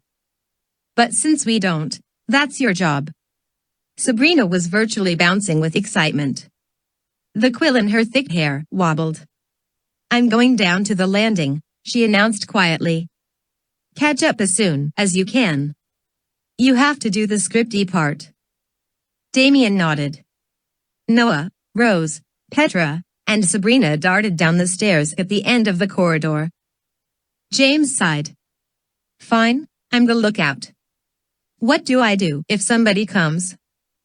All right, this is your story. You were going to the bathroom and you got lost, Damien replied. Pretend that you're doubled over with the runs or something. Groan a lot, really loud. We'll hear you and know someone is coming. James was appalled. That is so wrong on so many levels. For one thing, I'm a second year. How is it I got lost on the way to the bathroom? Use your imagination, Damien said blandly. Maybe you have to go so bad that you're delirious or something. Just be sure to groan really loud so we can hear you. James opened his mouth to protest, but Damien was already trotting down the stairs as lightly as he could. Resigning himself to his duty, James leaned against the wall and watched. He still didn't know what the gremlins were up to, but he knew it had something to do with the new Heracles window. That was what Rose had meant when she'd said they couldn't have done it without him. He had broken that window last year, knocking a muggle intruder through it during a midnight chase. Filch had fumed that there'd be no way to replace the window, and he'd been right. Fortunately, magic being what it is, It wasn't necessary to manufacture a perfect duplicate. The school had simply procured a special kind of stained glass window with magically imprintable glass. Petra explained that the window could be charmed so that the glass represented any desired pattern. Filch, being rather a traditionalist, had seen to it that the window represented the old Heracles window right down to the crack in Heracles' right little finger. James determined to get a peek at what the gremlins were doing to the window. Carefully, he straightened and tiptoed to the edge of the staircase. He could hear Sabrina and Damien whispering animatedly, but he couldn't see anything. James turned to go back to his hiding place and ran face first into Merlin's beard. "Lee?" James spat, recoiling. "What are you trying to do, sneaking upon a bloke like that?" Merlin's face was as impassive as ever. "I take it you were on sentinel duty, Mr. Potter." James deflated. "I was until I got a face full of beard." "What is that stuff you put in it?" "Smells like the stuff Mom cleans pots with." "Fear not, Mr. Potter.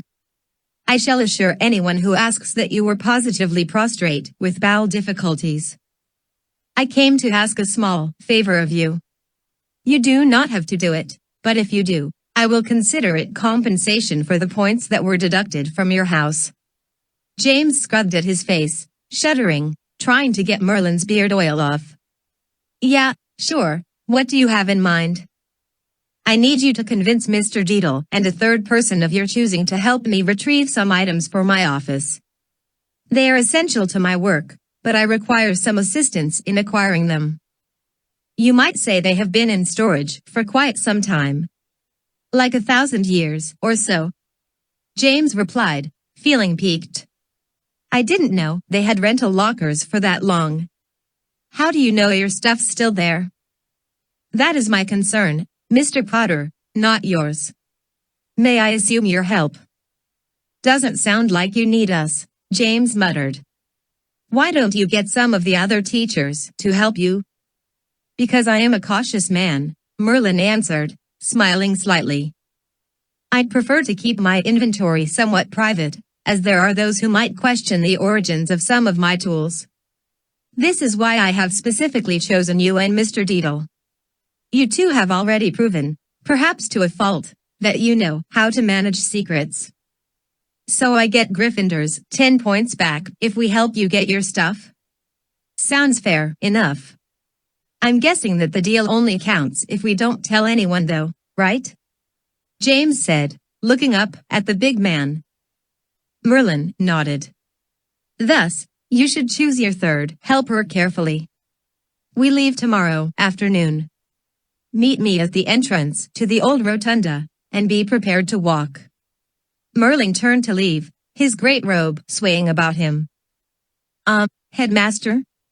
James called, keeping his voice low so as not to alert the gremlins in the landing below. Merlin stopped and half turned back to James, one eyebrow raised. James asked, "Any sign of the Borley?" Merlin shook his head. "But fear not, Mr. Potter. I have every reason to believe yours is the last one. It will show itself in due course. Perhaps next time, you will be better equipped to handle it." A moment later, the big man had gone, somehow melting into the shadows of the corridor, his footfalls making no noise whatsoever. There was definitely something creepy about the ancient wizard. He seemed to carry a sense of wildness and night air with him, even inside the halls of the school. Obviously, Merlin had secret ways of knowing what was going on in the halls. After all, he'd known exactly where to find James and what he was up to. It occurred to James that it'd probably be a challenge to sneak past Merlin even with the invisibility cloak on. Shortly, the gremlins tiptoed up the staircase again. Rose was the last up, and she was covering her mouth to stifle a giggle. As they threaded their way back to the Gryffindor common room, Petra asked, "Did you see anyone, James?"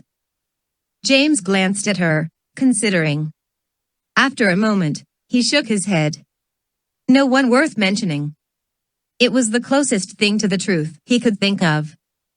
The next morning, As James was tramping down the stairway to breakfast, he was stopped by a noisy crowd gathered around the landing. Filch stood in the middle of it, staring up at the Heracles window. His cheeks were livid red and his eyebrows worked angrily. James could see the window clearly from his vantage point halfway up the staircase. The image of Heracles was gone. In its place was a fairly good representation of Salazar Slytherin. Strangely, he seemed to be grinning giddily and skipping down a winding path. He was arm in arm with a boy with unruly dark hair, Albus. A banner floated over their heads containing the words "The match made in heaven." Worse, behind them, lying stricken on the path, was a pale boy with sharp features and white blonde hair. The caricature of Scorpius had a word balloon coming out of its mouth. It read, "Forsooth, Salazar. Behold mind-breaking heart." "It's a line from a classic wizard love sonnet," Damien said smugly as he crowded in next to James. "1 in 10 people will probably get it, but it appeals to me somehow." "You are such a geek, Damien," Sabrina said affectionately. The sun presided over an unusually warm afternoon as James met Ralph near the great arch of the old rotunda. Beams of golden light made stripes across the marble floor and partway up the remains of the statues of the original founders. Nothing but their feet and parts of their legs remained after all these years. The broken bits were worn smooth from centuries of curious hands. "She's coming," James said as he trotted to a stop next to his friend. "She just takes forever to get ready." "What is it about girls and getting ready?" Ralph shrugged. "Thera Hutchins says that girls take longer to get ready because they actually get ready. She says boys just mat their hair down with spit, slap on some cologne, and call it done." "So what's wrong with that?" James muttered. Rose approached them from behind. She was looking cool and, James had to admit, much more prepared than he was.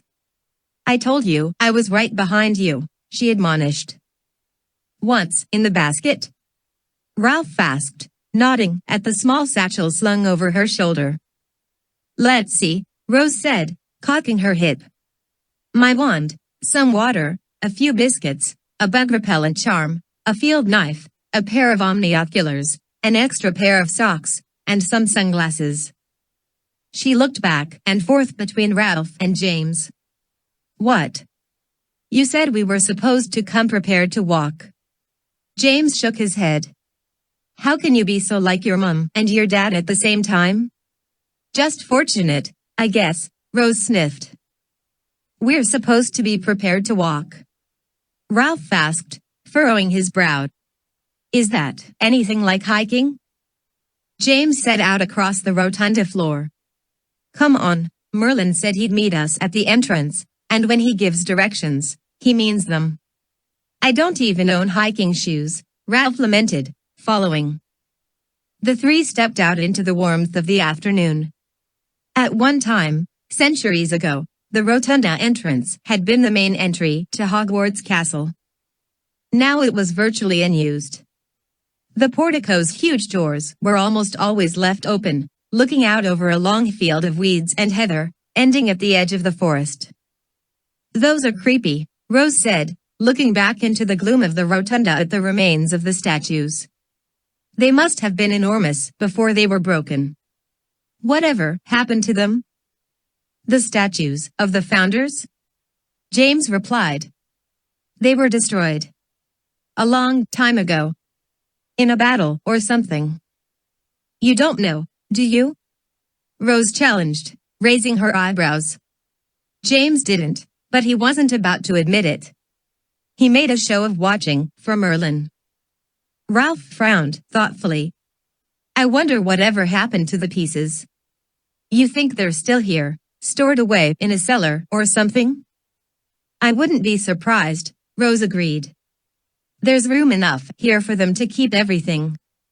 They say the original founders themselves are buried here somewhere, although nobody knows where. All except Salazar Slytherin." Ralph blinked at her. "Why isn't he buried here? I thought you said you read Hogwarts, a history." Ralph turned to James. Is she always like this? If so, remind me not to ask her any more questions. He's not buried here, James answered, because he had a big row with the other founders and got kicked out of the school. Ralph grimaced. I probably don't want to know what that was about, do I? I'm sure you can guess, James replied. It's a good thing times have changed, eh? Times never changed, a deep voice said. James glanced up and saw Merlin climbing the steps from the field below. But people do. Greetings, my friends. Are we ready to disembark? If that means are we ready to hike, Ralph said tentatively, I'm not sure I'm prepared to answer that. Merlin turned on the steps and began to descend again into the grassy weeds at the bottom. James looked at Rose and Ralph, then shrugged and ran down the steps to follow. So how are we getting there, headmaster? Rose called. Port key? Broom? Sidelong apparition? I thought Mr. Potter had already informed you, Merlin replied without looking back. We are going to walk. The whole way? Ralph said, tripping over a patch of heather. Merlin seemed to be enjoying himself. It'll become easier as we go, Mr. Deedle. In my day, and I admit that that day was quite a long time ago indeed, people walked virtually everywhere. It is good for wizards and witches to move within nature.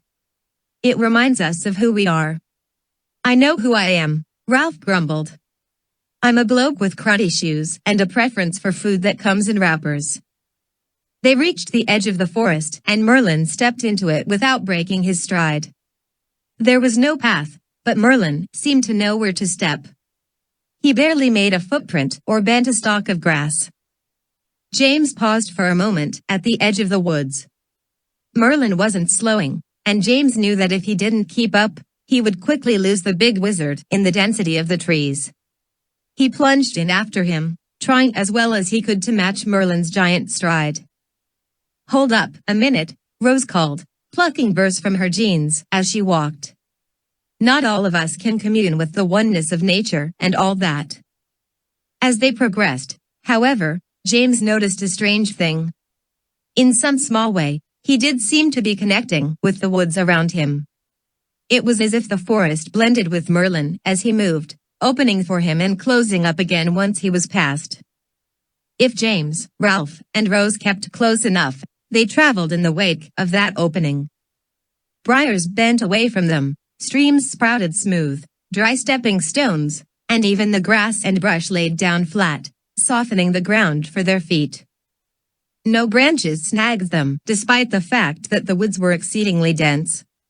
Even the reddening sunlight seemed to wend its way through the thick treetops, laying down a trail of light for them.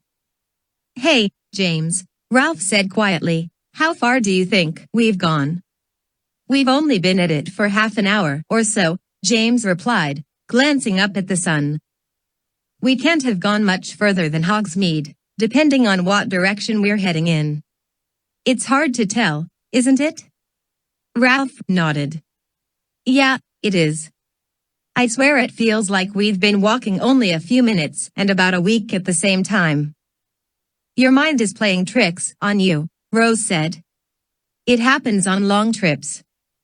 The monotony gets to you. We're probably hardly out of sight of the castle. If only the trees would thin out a bit. As Rose spoke, Merlin stepped into a blaze of orange light. James squinted as he followed, then gasped, catching himself and throwing out his hands to stop Ralph and Rose. They bumped him from behind. Hey, Rose replied, dropping her satchel. Why are we stopping? Her voice trailed away as she looked up. A blindingly beautiful sunset filled the view before them, blazing with oranges and pinks and deep lavenders, but that was only half of it. 15 feet in front of James' feet, the stony ground fell away, plunging dizzyingly to a rocky beach pounded with surf. Mist roared up on the wind, wetting their faces and beating on their eyelashes. Is that the ocean? Rose asked, breathlessly. That's impossible. A voice called indistinctly. James tore his eyes from the sight below him and sought Merlin some distance away. He was standing on a narrow path that threaded along the crags of the cliff. He waved for them to follow. After a few odd moments, they did. The roar of the ocean and the whipping wind filled their ears as they skirted the cliff, catching up with Merlin. While they were still some distance behind him, Rose slipped in next to James. Keeping her voice low, she said, "James, why did you ask me to come along on this trip?" "That's easy," James replied, treading as quickly as he could on the uneven path along the cliff. "I had to pick someone who could keep a secret. Besides, I knew you had some doubts about Merlin. I wanted you to see him up close and personal." "I have to tell you that so far I'm not feeling much better about him," Rose confided. "Somehow, he just walked us about 100 kilometers in a half hour. But still, I'm just wondering, James, why didn't you ask Albus to come?" James glanced over his shoulder at Rose. "I don't know. You were the first person I thought of. I just think it's curious, that's all." Ralph had caught up to them. "Why do you ask me to come?" he asked, panting a little. "Merlin asked for you specifically, Ralph. He said he knew you and me were good at keeping secrets." Rose frowned. "I want to know who he's keeping secrets from." "SHH," James hissed as they neared Merlin. He had stopped at the crown of a steep, rocky promontory. As the three climbed to meet him, they realized they were at the point of a narrow peninsula. Only when they joined Merlin at the top did they see that the peninsula extended ahead of them, making a natural bridge out over the crashing surf far below. The peninsula was barely as wide as the path, with a sheer drop on either side.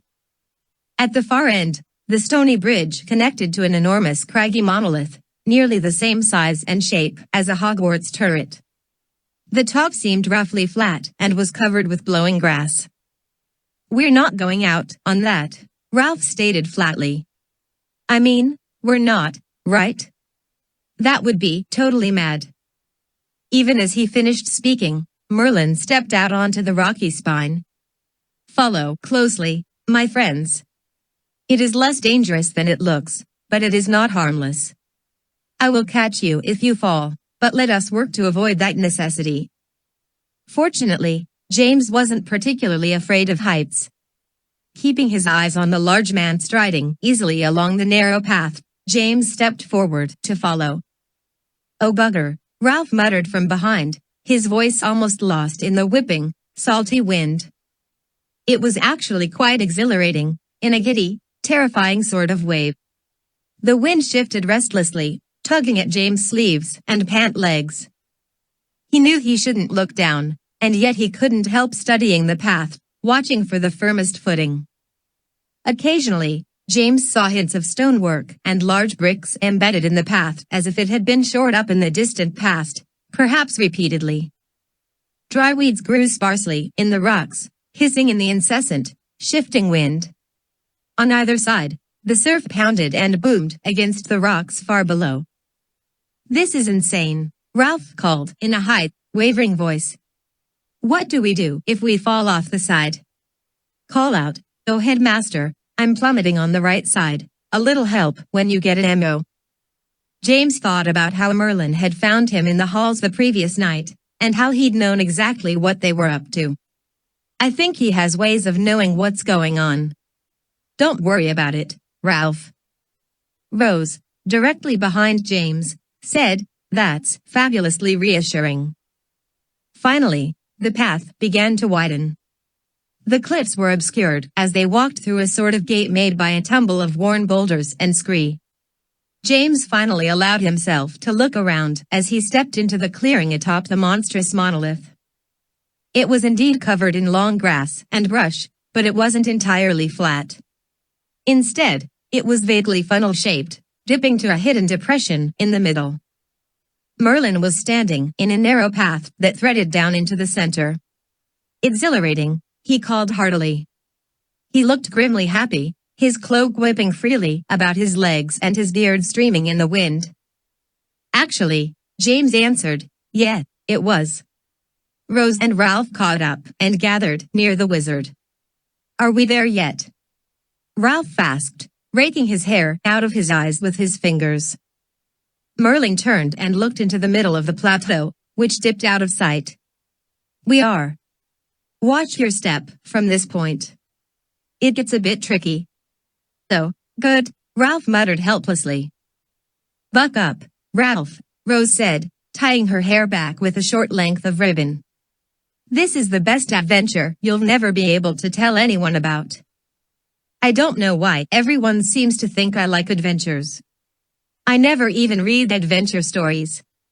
Stay close, Merlin said again as he began to descend the path. As the four worked their way down the funnel-shaped plateau, the dried grass began to give way. James stopped for a moment as the true nature of the monolith became apparent. The center grew steeper and steeper, dropping deep into a natural pit 50 feet across.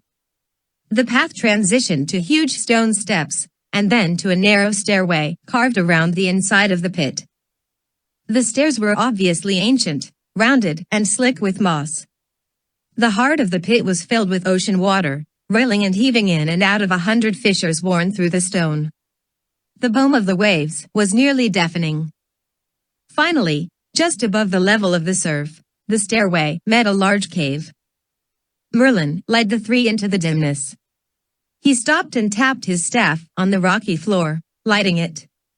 Purplish light filled the space, making hard shadows in every crag and crack. Nice hiding place, James said, whistling. It sure is, Rose agreed, considering it's underwater half the day. We're in the middle of low tide right now. Is that where you have your stuff hidden? Ralph asked, pointing toward a large door-shaped hole in the rear of the cave wall. There's writing over the door, but I can't read it. Rose peered at it, stepping closer. It's Welsh, isn't it? It's an old form of what you'd call Welsh, I suppose, Merlin said, approaching the door. Roughly translated, it reads, "This is the cache of Merlinus Ambrosius. Do not enter on pain of death." Ralph squinted at the barely legible letters. So much for secret riddles and magical passwords. I do not believe in toying with the lives of treasure seekers, Merlin replied. The mention of my name was enough to repel most who came this far. Those that ventured further deserved fair warning. Isn't there some sort of key or something? Rose asked. No, Miss Weasley. The trick is not to get in. In fact, quite the reverse. Which is why you and Mr. Gretel will wait out here. Ralph brightened. That's the first good news I've heard since we started this trip. But why? Your wand is a fragment of my staff, Merlin smiled grimly.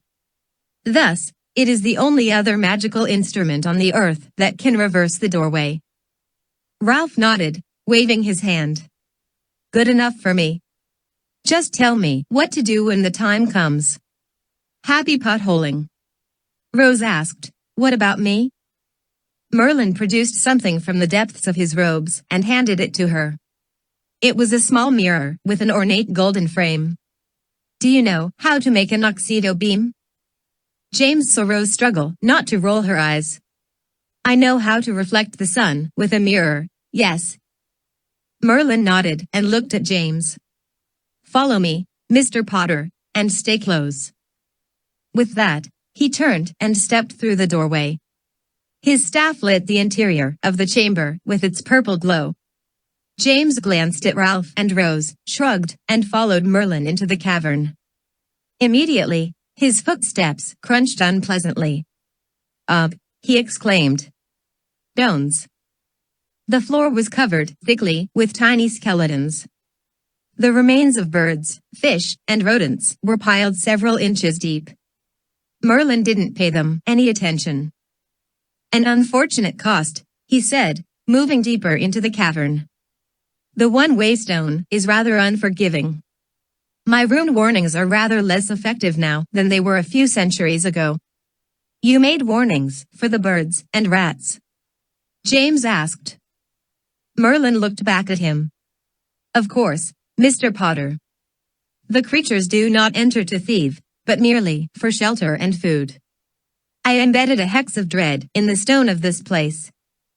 It told their small minds that there was no good thing to be found here, and to stay away. I underestimated the longevity of those hexes, however.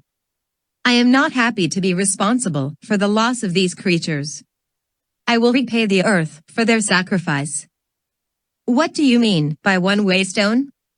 James asked, but as he turned back toward the doorway, he saw for himself. The entry was gone, replaced by rough, seamless rock. By all appearances, James and Merlin were trapped inside a sealed cave. He shuddered and hugged himself, glancing around the dark, craggy space. Something caught his eye. He said, trying to keep his voice calm. That's not the bones of a bird or a rat, is it? Merlin followed James' gaze and saw the human skeleton leaning against a dark alcove. The skeleton was draped with the remains of rough armor.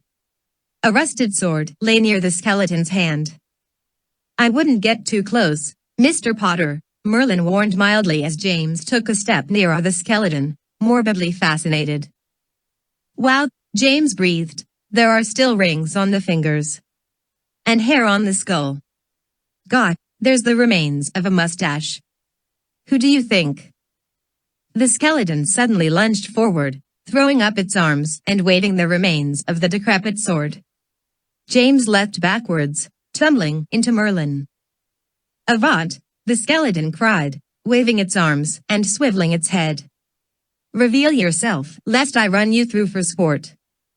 It's all right, James, Merlin said wryly, helping James get his feet under him. Just stay back from it. Then, to the skeleton, he said, you cannot see us because you have no eyes, Ferrigan. Merlinus, the skeleton cried. Where are you, you devil's son? How dare you trap me? How dare you breach my boundary and attempt to steal my cash, my old friend? Friend, Puck, the skeleton spat. Its jawbones squeaked as it spoke. You were quit of the world. Dead. What good was it to you? You hoped I was dead, but you knew otherwise. My cash was bequeathed to no one but me, either way. Austromatox made you well aware of that. Austromatox is a mongrel cur, the skeleton of Ferrigan growled. I'll put his head on my wall for this trickery. And what mean you that I have no eyes? It is merely dark. Light your staff, if you are Merlinus, curse you. Merlin looked at James, his eyes hard. He will be released from his bond to this world when we leave. It was part of the curse of anyone who dared breach this place that they should remain until my return. Now that that time is come, the curse will end. Can you bear to wait with him? He is quite harmless as long as you keep your distance. James looked at the skeleton. It lolled against the wall, working to pull its leg bones together and make them work. It muttered squeakily to itself. James swallowed. Yeah, I guess. How long will you be? Mere minutes, Merlin replied, then he raised his voice. Miss Weasley, can you hear me? Rose's voice came through the invisible entrance clearly. I'm right here. I'm looking right at you through the door. What's going on in there? Nothing consequential. Can you direct the Oxido beam now? The waning sunlight should be finding its way through a large crack to the left of the cave mouth. James heard Rose's footsteps as she walked away.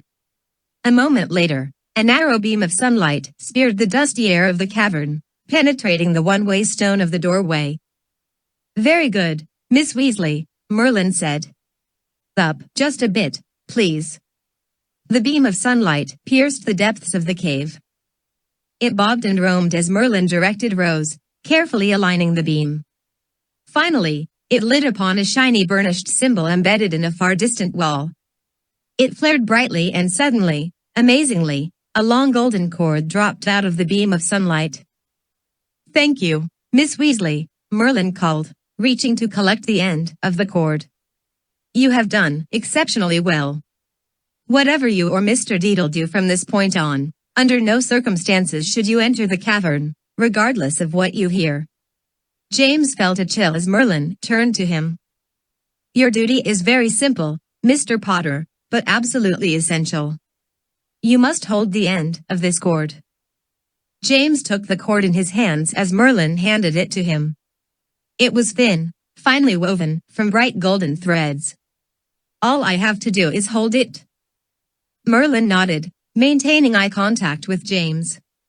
"But be sure, James Potter, as long as you hold this cord, you hold my life in your hands. You cannot let go for any reason until I return. Do you understand?" James frowned, puzzled. He nodded. Without another word, Merlin turned and walked into the dimmer recesses of the cave, holding his staff ahead of him. The cave was apparently rather deeper than James had initially believed. As the wizard strode slowly away, his staff illuminated a much larger cavern connected to the one James stood in. The floor was very dark, nearly black. Strangely, Merlin was walking on the golden cord, placing each foot carefully on its length. The cord stretched into the depths of the cavern, disappearing into darkness. With a start, James saw that the floor of the larger cavern was not simply dark, as he had initially thought. It wasn't there at all. Merlin was walking on the cord alone, suspended over an apparently bottomless abyss. There was a dry chuffing sound, and James glanced over at the skeleton. It appeared to be laughing. "Off to get his treasures, is he?" it said. "Left you in the lurch, methinks. Favor me with your name, O demon." "I'm not a demon," James said. "My name is James." "Ah, a great name, that is. Tell me, Master James, if you are not a servant demon, why do you hold the son of the devil's cord?" James shook his head. He knew he shouldn't talk to the pathetic Farragon. It chuffed laughter again, wearily, and dropped its sword. The rusted blade broke off the hilt, and the skeleton drew a great sigh, crackling its ribs. "I have divined my state now," Farragon said. "Austen was right about the trap. I have been here an age, have not I? I am long dead, bound to this earth only by the curse of that abomination. And for what? I came not to thieve, but to destroy. Can you understand that, O James, who holds the cord of the very man? I came to end it once and for all. But I have failed, and now it is begun. It is a good thing I am dead, after all, and shall not see of it, yes." The skeleton chuckled. James' curiosity got the better of him. "What is it? What is begun? Say not that you be such a fool as to be blind to Merlin's skullduggery," the skeleton replied, turning its head toward the sound of James' voice. "You, who even now assist him in his aims. Tell me not that you have not heard of the curse, my young friend." "I don't know what you're talking about," James answered. "Merlin's not who you think he is. I don't know what he was like in your time, but he's different now. He's good." The skeleton threw itself forward, cackling and beating its bony thighs with its hands. Finger joints broke away and pattered amongst the animal bones. "If you believe that, then perhaps your world deserves what is to be dealt it." "What is it?" James asked, feeling simultaneously fearful and annoyed. The skeleton of Farragon stopped cackling. It twisted its head toward James again, its blank eyes penetrating. "How can you not know that the gate is rent open? Merlinus has torn the curtain. His return to the world of men is a rift, connecting the realms. Things have come through, and are even now loose among men. The Borleys," James said to himself, considering. The skeleton nodded. "But that is not all. It is coming. The Gatekeeper. The Sentinel of Worlds. Merlinus is its ambassador. Fool. Even now, you hold the cord in your hands. Release it. Perhaps the gate may still be shut. Release the cord and rid the world of the curse, for it is nearly complete. Believe not the lies." Release it and send him to his deserved doom. No, James said, gripping the cord tightly, as if his fingers might betray him. He looked out along the length of the cord, but he could no longer see Merlinus. He could feel no weight on the cord. He knew he shouldn't pay any attention to the deranged skeleton. Obviously, Farragon was an ancient enemy of Merlinus. Probably, he had broken into the cavern to steal the cache, as Merlin alleged, and become trapped by the one-way stone. The skeleton was lying. There was no curse. And yet, what if the skeleton was telling the truth? James had been responsible for bringing Merlin back into the world, duped by the horrible Madame Delacroix and her accomplices. He, James, had been consulted about whether or not Merlin should become the new headmaster of Hogwarts. If there was any truth to what the skeleton said, it would be entirely on James' head. Perhaps it was destiny, then, that had placed the cord in his hands, the cord that could cut Merlin off again, undoing all that James had unwittingly done. Perhaps now was his only chance to set things right again. I sense your struggle, boy, the skeleton said quietly. You know what your purpose is, do you not? Do it.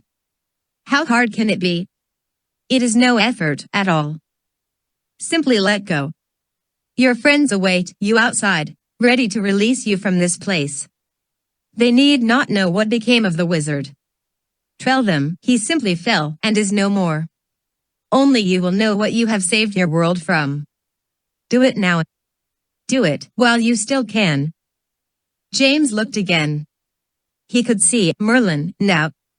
He was returning along the length of the cord, a small box in one hand, his staff held aloft in the other. The cord was perfectly motionless as the big man placed his footsteps on it. James could still feel not the slightest tension on the cord. He squeezed it in his hands, thinking hard. Could he do it? Should he? Would he ever have such a chance again? Do it, boy, the skeleton of Farragon whispered harshly, leaning forward. Close your eyes, do not watch, and let go. The cord was slick with sweat in James' hand. He almost did it. His fingers twitched. And then he remembered something Merlin had said the year before, shortly after he'd come back into the world. You have rather a talent for looking beyond the flat of the mirror, James Potter, he'd told him. That had been a compliment, James assumed, and it meant that he was not easily fooled. Of course, Madame Delacroix had fooled him, but that had required the use of a very carefully hexed voodoo doll. Merlin had implied that words alone were not enough to dupe James. Thinking that, James turned to the skeleton one last time. How do I know you are telling me the truth? The skeleton seemed to sputter. You know by the evidence of your own soul. You sense the rightness of my allegations. Now drop the cord. End it. James narrowed his eyes. You know, I don't think I will. I don't know what things were like in your time, but in my world, we don't kill people just because somebody says they're troublesome. Then your world deserves its own doom, the skeleton replied, rattling back against the cavern wall. I wash my hands of you. The Doombringer is come. James decided it was best not to argue with the skeleton. Now that he'd made up his mind, he knew there was no point in it. He looked out along the cord and saw that Merlin was nearly back. His face was still grim, but there was a twinkle in his dark eyes. Our task is complete, Mr. Potter, he said as he stepped onto the stone of the cave floor. You may release the cord. We will require it no longer. James let the cord drop to the floor. It slithered away and dropped silently into the dark abyss. Sighing, James glanced over at the skeleton, but it didn't move. I'd expect to hear no more from him, Merlin said quietly. He has done what he remained to do. What's that mean? James said, turning to the wizard. Why did I have to hold that cord? Trust, Mr. Potter, Merlin replied, smiling a little sorrowfully. It is a scarce commodity among those whose hearts are bent on evil. This is why trust was the final test before my cash. You knew he would be here? James nodded toward the skeleton. Him, or someone like him. His duty was to challenge your trust. After all, it isn't really trust at all if there isn't a struggle. James looked up at Merlin's face. I'd almost let go, he said quietly. All I had to do was hold the cord, and I almost didn't do it. Merlin nodded gravely. Doing what is right is nearly always simple, Mr. Potter. But it is never easy. There didn't seem to be anything more to say. James and Merlin walked back to the rough stone wall that bore the hidden door. Mr. Deedle, Merlin called, by your leave, we shall come out now. James heard Ralph's voice clearly through the apparently impenetrable stone, as if he was only a few feet away. All right then. What do I do? Point your wand at the doorway and say brought tear dot. There was a pause. James heard Ralph whisper, what's that? I missed the accent. Just do it, Ralph, Rose rasped impatiently. They're standing right there. What's the worst that can happen? Ralph said the incantation. There was a slight pop and the doorway appeared. The light of the sunset flooded the cave. James squinted out at Ralph and Rose as Merlin extinguished his staff. What did I do? Ralph exclaimed, stumbling backwards a step. I sealed them in. The entrance disappeared. Even Rose's eyes had widened in fear. What's wrong with you two? James asked, stepping through the doorway with Merlin right behind him. Ralph's eyes widened even further. Whoa, he said, odd. You just, walked right through a stone wall. You're not, dead, are you? They're fine, you prat, Rose grinned, smacking Ralph on the shoulder. One-way stone, James shrugged, glancing back at the now solid wall of the cave. The door was completely invisible. Is it closed forever? Merlin nodded. I require it no more. Let us return. The daylight will be gone soon and the tide rises, even as we speak. James looked and saw that the waves were slopping over the lip of the cavern mouth. Each wave pushed more water onto the rough floor. Merlin still carried the small box under his arm as he turned to lead them up the narrow, curving stairway. So that's it. Ralph called up from the rear. You have all your stuff in that little box? Are you surprised, Mr. Deedle? Merlin replied. Would you prefer to heft a pile of trunks? Ralph chuckled humorlessly. You'd be on your own if that was the case. I can barely manage to drag myself out of here. The return trip across the peninsula bridge was rather easier than it had been on their first crossing.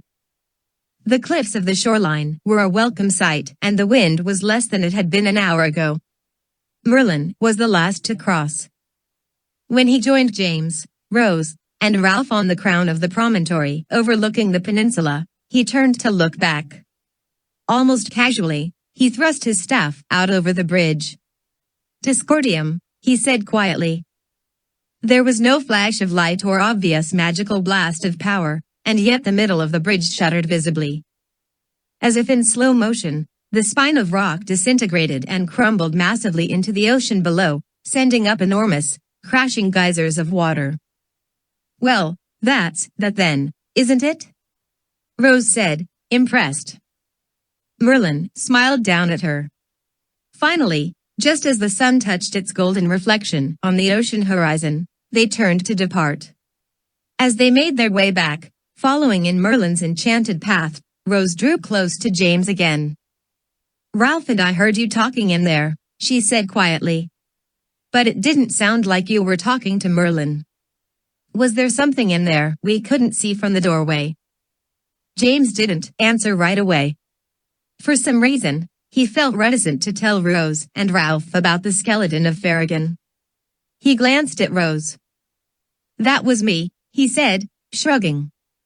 I was just talking to myself. It was creepy in there while Merlin went for the box. Rose tightened her lips and looked closely at James as she walked. He knew she knew he was lying. He looked away and trotted closer to Merlin. "Headmaster," he said after a while, "what are the Borleys?"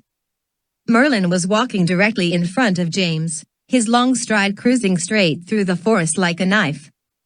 The last shreds of dusk on his robes gave him a vague, ghostly cast. "As I explained to you on the train, Mr. Potter, the Borleys are shadow creatures." "Yeah, I remember, but where do they come from?" Merlin's normally deep voice dropped a bit lower. "Your companion in the cave was talkative, wasn't he?" James followed Merlin closely. He wished he could see the wizard's face. They moved through the darkening woods swiftly, making very little noise. The wind shifted capriciously in the trees, rustling them, almost as if to cover Merlin's voice. James went on. "He said that the Borleys came with you from between the worlds when you returned." Merlin's voice was still low and rumbling. "There is a grain of truth in all fictions, Mr. Potter. Perhaps you know what barnacles are. Disgusting creatures that accumulate on the hulls of ships after a long sea journey. They weigh down the ship and must eventually be removed and destroyed. You may think of the Borleys as the magical equivalent." "So they did come back with you?" "This is so. I have been hard at work hunting them since my return. Most remained near me and were easy to capture. 2 followed Mr. Deedle and Mr. Walker. Those I was able to track and capture before either boy became aware of them. Yours, Mr. Potter, was rather wilier. I believe it is the last of them." James had been curious about something ever since that day on the train. "How do you catch them if you can't use magic on them?" "Old elements, James Potter," Merlin replied, and his voice had that strange, hypnotic quality that James had last heard when the wizard was talking a confession out of Dennis Dolohov, Ralph's father, last spring. The forest was becoming quite dark, and James wished again that he could see Merlin's face. He had the creepy sensation that Merlin was talking to him without using an audible voice. Merlin went on, "Old elements that few in this age even know of, much less understand. I have a very curious bag, a dark bag, which has nothing in it. When I say that it contains nothing, Mr. Potter, I do not mean that it is merely empty. The bag is full, packed even, with the last remaining relic of pure darkness, left over from the dawn of time. It is into this bag that the Borleys go, for there is only one thing that a creature of shadow needs to exist in, and that is light." "Does it kill them?" James asked quietly.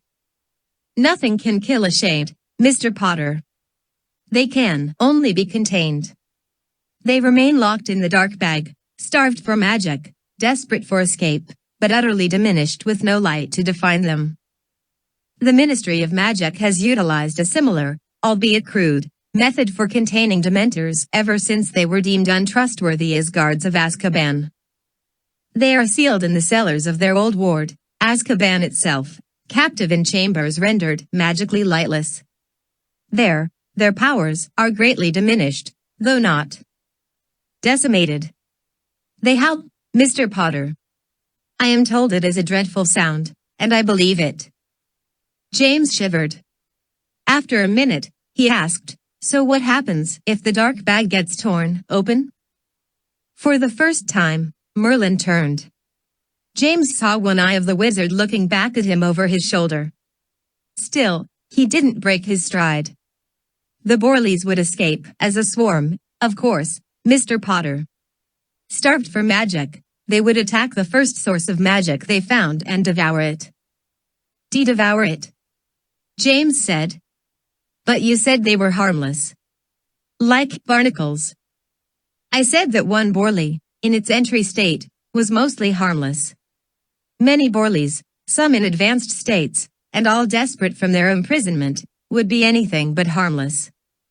In the event of the dark bag's destruction, the barnacles would become piranhas. But this is impossible, Mr. Potter. I am the keeper of the dark bag, and that means it is utterly safe." James sighed. Is that the famous Merlin bluster you told me about last year? Merlin finally stopped. He turned and squatted, his eyes level with James. He smiled and his eyes twinkled in the rising moonlight. No, Mr. Potter, he said in his normal voice. That is the famous Merlin oath you have not yet learned of. You may count on it. Finally, Ralph said as he and Rose caught up to them. A break. Rose, you still have those biscuits. How about a sharesi? When they finally reached the castle, Merlin led them straight through the halls and up the spiral staircase to his office. Apart from the enormous desk and the dozens of portraits that lined the walls of the headmaster's office, the room was unnaturally empty. James glanced around and saw the portraits of Severus Snape and Albus Dumbledore, his brother's two namesakes. Both portrait frames were, for the moment, unoccupied. I wanted to thank you three for your assistance this afternoon, Merlin said, and he sounded almost hearty now that they had returned. Thus, I thought you might like to see my cache opened. Rose widened her eyes with interest. You're going to show us what's in it? Not precisely, Miss Weasley, although you will certainly see its contents in time. No, I mean that perhaps you might like to see it opened. It is, if I do say so myself, rather a good bit. James smiled quizzically. Well, sure. If you say so. Let's have a look. Merlin seemed pleased. He carefully bent and set the small wooden box on the floor. There was a clasp on the front, holding the lid shut. Merlin lifted the latch and stood back. Slowly, the lid began to rise. It seemed to lift like a drawer out of the box, sliding upwards much further than the depth of the box should have allowed. There was another drawer embedded in the front of the first drawer. James moved around the box and saw that there were, in fact, drawers on all four sides of the main drawer. The vertical drawer reached man's height and stopped with a shudder. With a soft click, the drawers on all four sides began to roll out. The sides of each new drawer bore yet more drawers. Slowly, they unrolled, each surface revealing more and more compartments. It was beautiful to watch, and yet it boggled the mind. James' eyes seemed to resist what they were seeing. They watered a bit as the box expanded, filling the center of the room. Finally, after about a minute, the drawers stopped. James, Rose, and Ralph walked around the mass of drawers, doors, and complicated locks and hinges. That was definitely a good bit, James said, odd. Much better than a pile of trunks, Rose agreed. Wonderful, Ralph sighed. Mysteries and enigmas galore. He looked pleadingly at James. Can we go eat now? James grinned. The three students headed toward the door leading out of the headmaster's office.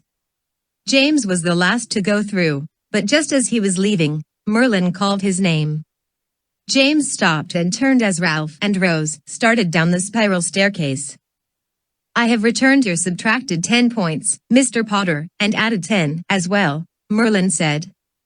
You did very well in the cavern. You will remember, of course, that secrecy is essential. Sure, James replied. Not a word to anyone. Merlin nodded, meeting James at the door. Of course, he said, lowering his voice, I do not know precisely what Lord Farragon said to you while I retrieved the box, but I expect his words would also not bear repeating to anyone within these halls. That includes Mr. Deedle and Miss Weasley. As you know, the dead can be very persuasive. I'd hate to see any conspiracies take root. James looked up at the headmaster. The big man was like a giant next to him. James nodded slowly. Merlin seemed satisfied. Thank you, Mr. Potter, he said. Do enjoy your dinner. You've earned it. A moment later, James found himself standing next to the closed door of the headmaster's office. He looked at it thoughtfully, his brow slightly furrowed. Come on, James. Rose called up. The gargoyle says it's cherry posset for dessert tonight. I never get sweets like that at home. James shook his head slightly. If Merlin didn't want James to tell Rose and Ralph what the skeleton had said, then there was surely a good reason. But Merlin had only said he shouldn't tell anyone within the halls of Hogwarts. If it came to it, there was technically no reason James couldn't tell his parents, and they could tell whomever they wished, couldn't they? Satisfied with that, James turned and climbed down the spiral staircase to join his friends. 5. Albus and the Broom. James met Ralph at the base of the steps on Monday morning. The halls were already filled with the clamor and bustle of the start of school, and even though James knew he'd probably be missing the freedoms of summer by the end of his first week, for the moment he was still looking forward to classes. Got my schedule all set, Ralph proclaimed happily as they entered the Great Hall for breakfast. Got defense against the dark arts with that de Bellows bloke first thing this morning. Check that, James said. I'm there too. Strange that he didn't require a book.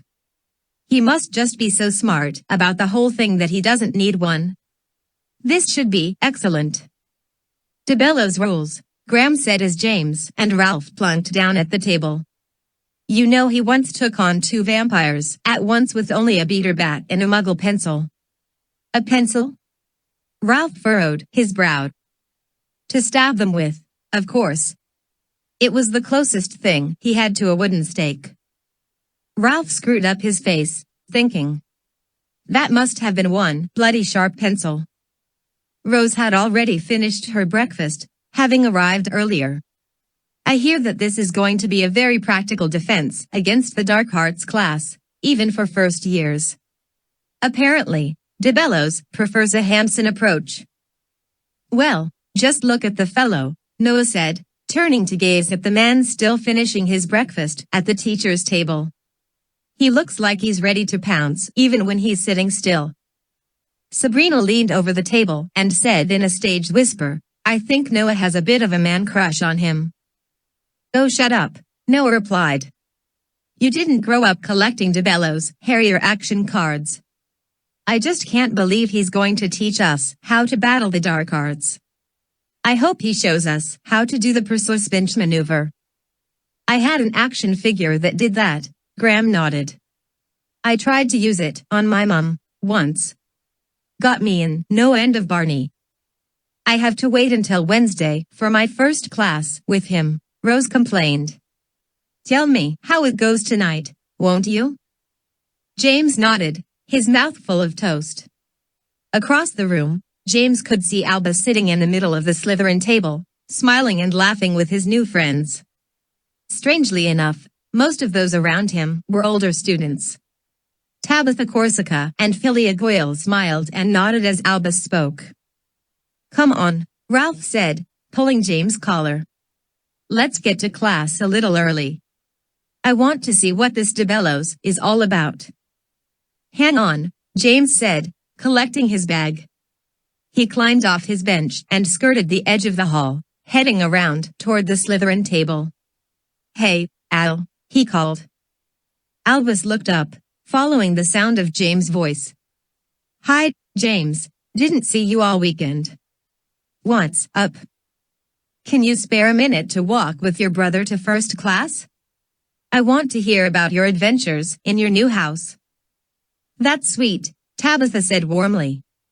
Go ahead, Albus. We'll chat again at lunch and make arrangements for Wednesday. Excellent.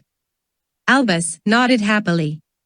All right, come on, big brother. I've got herbology with Neville first thing. As they broke away from the Slytherin table, Albus was positively bursting with excitement. I got my ring key already, see? Spent the whole weekend getting the grand tour with the Fong and Talons. Did you know the Slytherin rooms have their own casting range? We can practice almost any spells and curses we want on these enchanted dummies. If you get a curse right, the dummy drops on the floor and does this hilarious imitation of the effect. Not that I'm any good at the wand work yet, but Tabby says I shouldn't rush it. James nearly choked. Tabby? Yeah, Albus nodded. Tabitha Corsica. She's the unofficial head of Fong and Talons. I mean, nobody is really an official anything in the club. It's really just a joke with the Slytherins. James looked back at Ralph, his eyebrows raised. Tabitha tried to get me in last year, before the debate. It's kind of a secret society, although there's not much secret about it if you're a Slytherin. Tabby says it's fine for me to talk to you about it, James, Albus assured. But I'd keep it hush-hush if I was you. I mean, we don't want just anybody to know about it. What fun would that be? So what's going on with Tabitha this Wednesday? James asked. What? This Wednesday, James said, stopping as they reached the archway leading outside to the greenhouses. Tabitha said she'd make arrangements with you about something. So, that, Albus said, glancing out at the glass buildings twinkling in the morning sunlight. That's just for Quidditch tryouts. She says she'd love to see me get on the team. James smiled uncomfortably. But you don't have a broom or anything. Trust me, those house brooms are useless. I couldn't even fly in a straight line until I got my thunder streak. That's not going to be a problem, Albus said, shouldering his pack and grinning. Tabby says she'll let me use her broom for the tryout. James' mouth dropped open, but Albus turned away before he could say anything. Got to be off, big brother, he called over his shoulder. Can't be late to first class. He strode out into the sunlight, joining a few other first-year Slytherins who'd been skulking nearby. James turned to Ralph, his mouth still hanging open. First I heard of it, Ralph said, raising his hands, palm out. I'm not part of Tabby's crew, you know. But that broom, James sputtered, it's evil. Come on, Ralph said. Let it go for now. Class starts in 5 minutes. As James turned reluctantly to follow Ralph, he passed Scorpius on his way out to the greenhouses. Scorpius smirked at James and bumped him with his shoulder. James almost said something, but a nearby Slytherin beat him to it. Forsooth, mind-breaking heart, Malfoy, the boy called, clutching his chest. There was a chorus of laughter. Scorpius ignored them. Why isn't DeBellows having class in the Defense Against the Dark Arts classroom? Ralph asked, studying his schedule as they threaded through the crowded corridors. This is taking us all the way to the other side of the castle. James shrugged, distracted. Couldn't guess. They reached the designated room and filed in with the rest of the second years. The classroom was huge, with a very high ceiling and high windows along one wall. There were no chairs or desks. Instead, there were padded mats on the floors, old-fashioned dumbbells arranged in a long rack, and an assortment of clockwork dummies and complicated apparatuses covered with pads and pommels. Morgan Petunia, the Hufflepuff, walked in and stopped, looking around the space. Welcome to the Hogwarts Gymnasium, she said in a bewildered voice. I didn't even know we had one of these. The class shuffled nervously around the space, not quite sure what to do with themselves. Kevin Murdoch, the Slytherin with whom James had had technomancy the previous year, grabbed a couple of the dumbbells and hefted them, showing off for a pair of Ravenclaw girls who rolled their eyes. Greetings, class, a voice boomed heartily. James turned to see Professor DeBellows striding into the room from a rear door. He was dressed in a short tunic and sandals and had a towel slung around his neck. As you know, I am your new teacher for Defense Against the Dark Arts, Kendrick DeBellows. I hate being called Professor anything, so feel free to call me by my first name. We'll not stand on protocol in this class. I want you all to think of me as your friend and partner. To have a seat, all of you. James saw Ralph glance around, as if he expected a row of chairs to have suddenly appeared. The rest of the class was doing the same thing, their faces vaguely confused. On the maps. DeBellows laughed. My word, this is going to be a learning experience for all of us, I dare say. On the maps, students. Anywhere you like. That's the spirit. James hunkered down with his back against one of the clockwork dummies. As he leaned against it, it emitted a soft click and a whirring sound. The arm of the dummy popped upwards and the hand balled into a huge, padded fist. James boggled up at it, then at Ralph. Ralph looked characteristically worried as he settled uncomfortably on the mat. I don't know what kind of classes you are used to in the past, students, DeBellows said, clasping his hands behind his back and rocking on his heels. In fact, I have specifically asked not to be told of the methods of your previous defense teachers. I have my way of doing things, a way that proved very successful during my years as the leader of the Harriers, and I intend to implement the same methods here. Many of you will be familiar with my exploits, but let me assure you, this is not a lecture class. We will not be discussing my adventures at great length, although they may from time to time prove instructive and illustrative. No, this is going to be a class where we do things. To learn is to perform. And perform you shall. You will most likely end up sore and exhausted. You may return from our classes bruised, sweaty, and bedraggled. But you will become strong. I will do my best to teach you everything I have gleaned from my years of confronting the dark arts. Now, I will require a volunteer. DeBellows' gimlet eyes roamed eagerly over the crowd of second years. A Ravenclaw named Joseph Torrance raised his hand tentatively. Excellent, that's it, don't be shy, DeBellows called heartily. Come on up here, young man. I don't know your name, but I'll call you Ignatius. My name's Joseph, the boy said, joining DeBellows at the front of the room. Joe, then. Fine, fine. What I want you to do, Joe, is pretend to be a werewolf. I want you to attack me. Attack you, sir? Joseph said a bit uncertainly. Yes, as a werewolf. Just lunge at me, go for the throat. Don't be afraid to hurt me.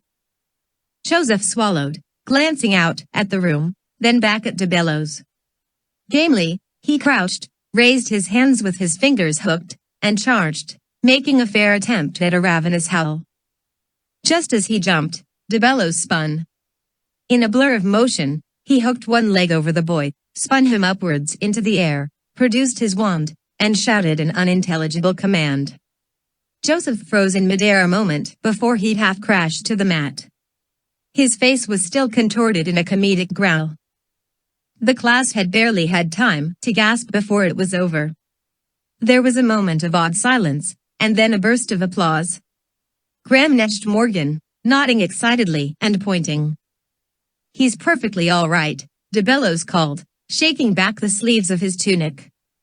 He's not even paralyzed, just suspended. Isn't that right, Ignatius?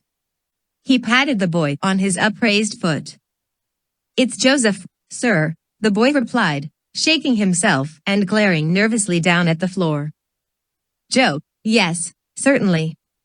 The point, of course, is not to harm the poor creature, but simply to get its feet off the ground. If it cannot touch the ground, it cannot charge. If it cannot charge, well, the rest is elementary, as you can see. Brace yourself, Joe.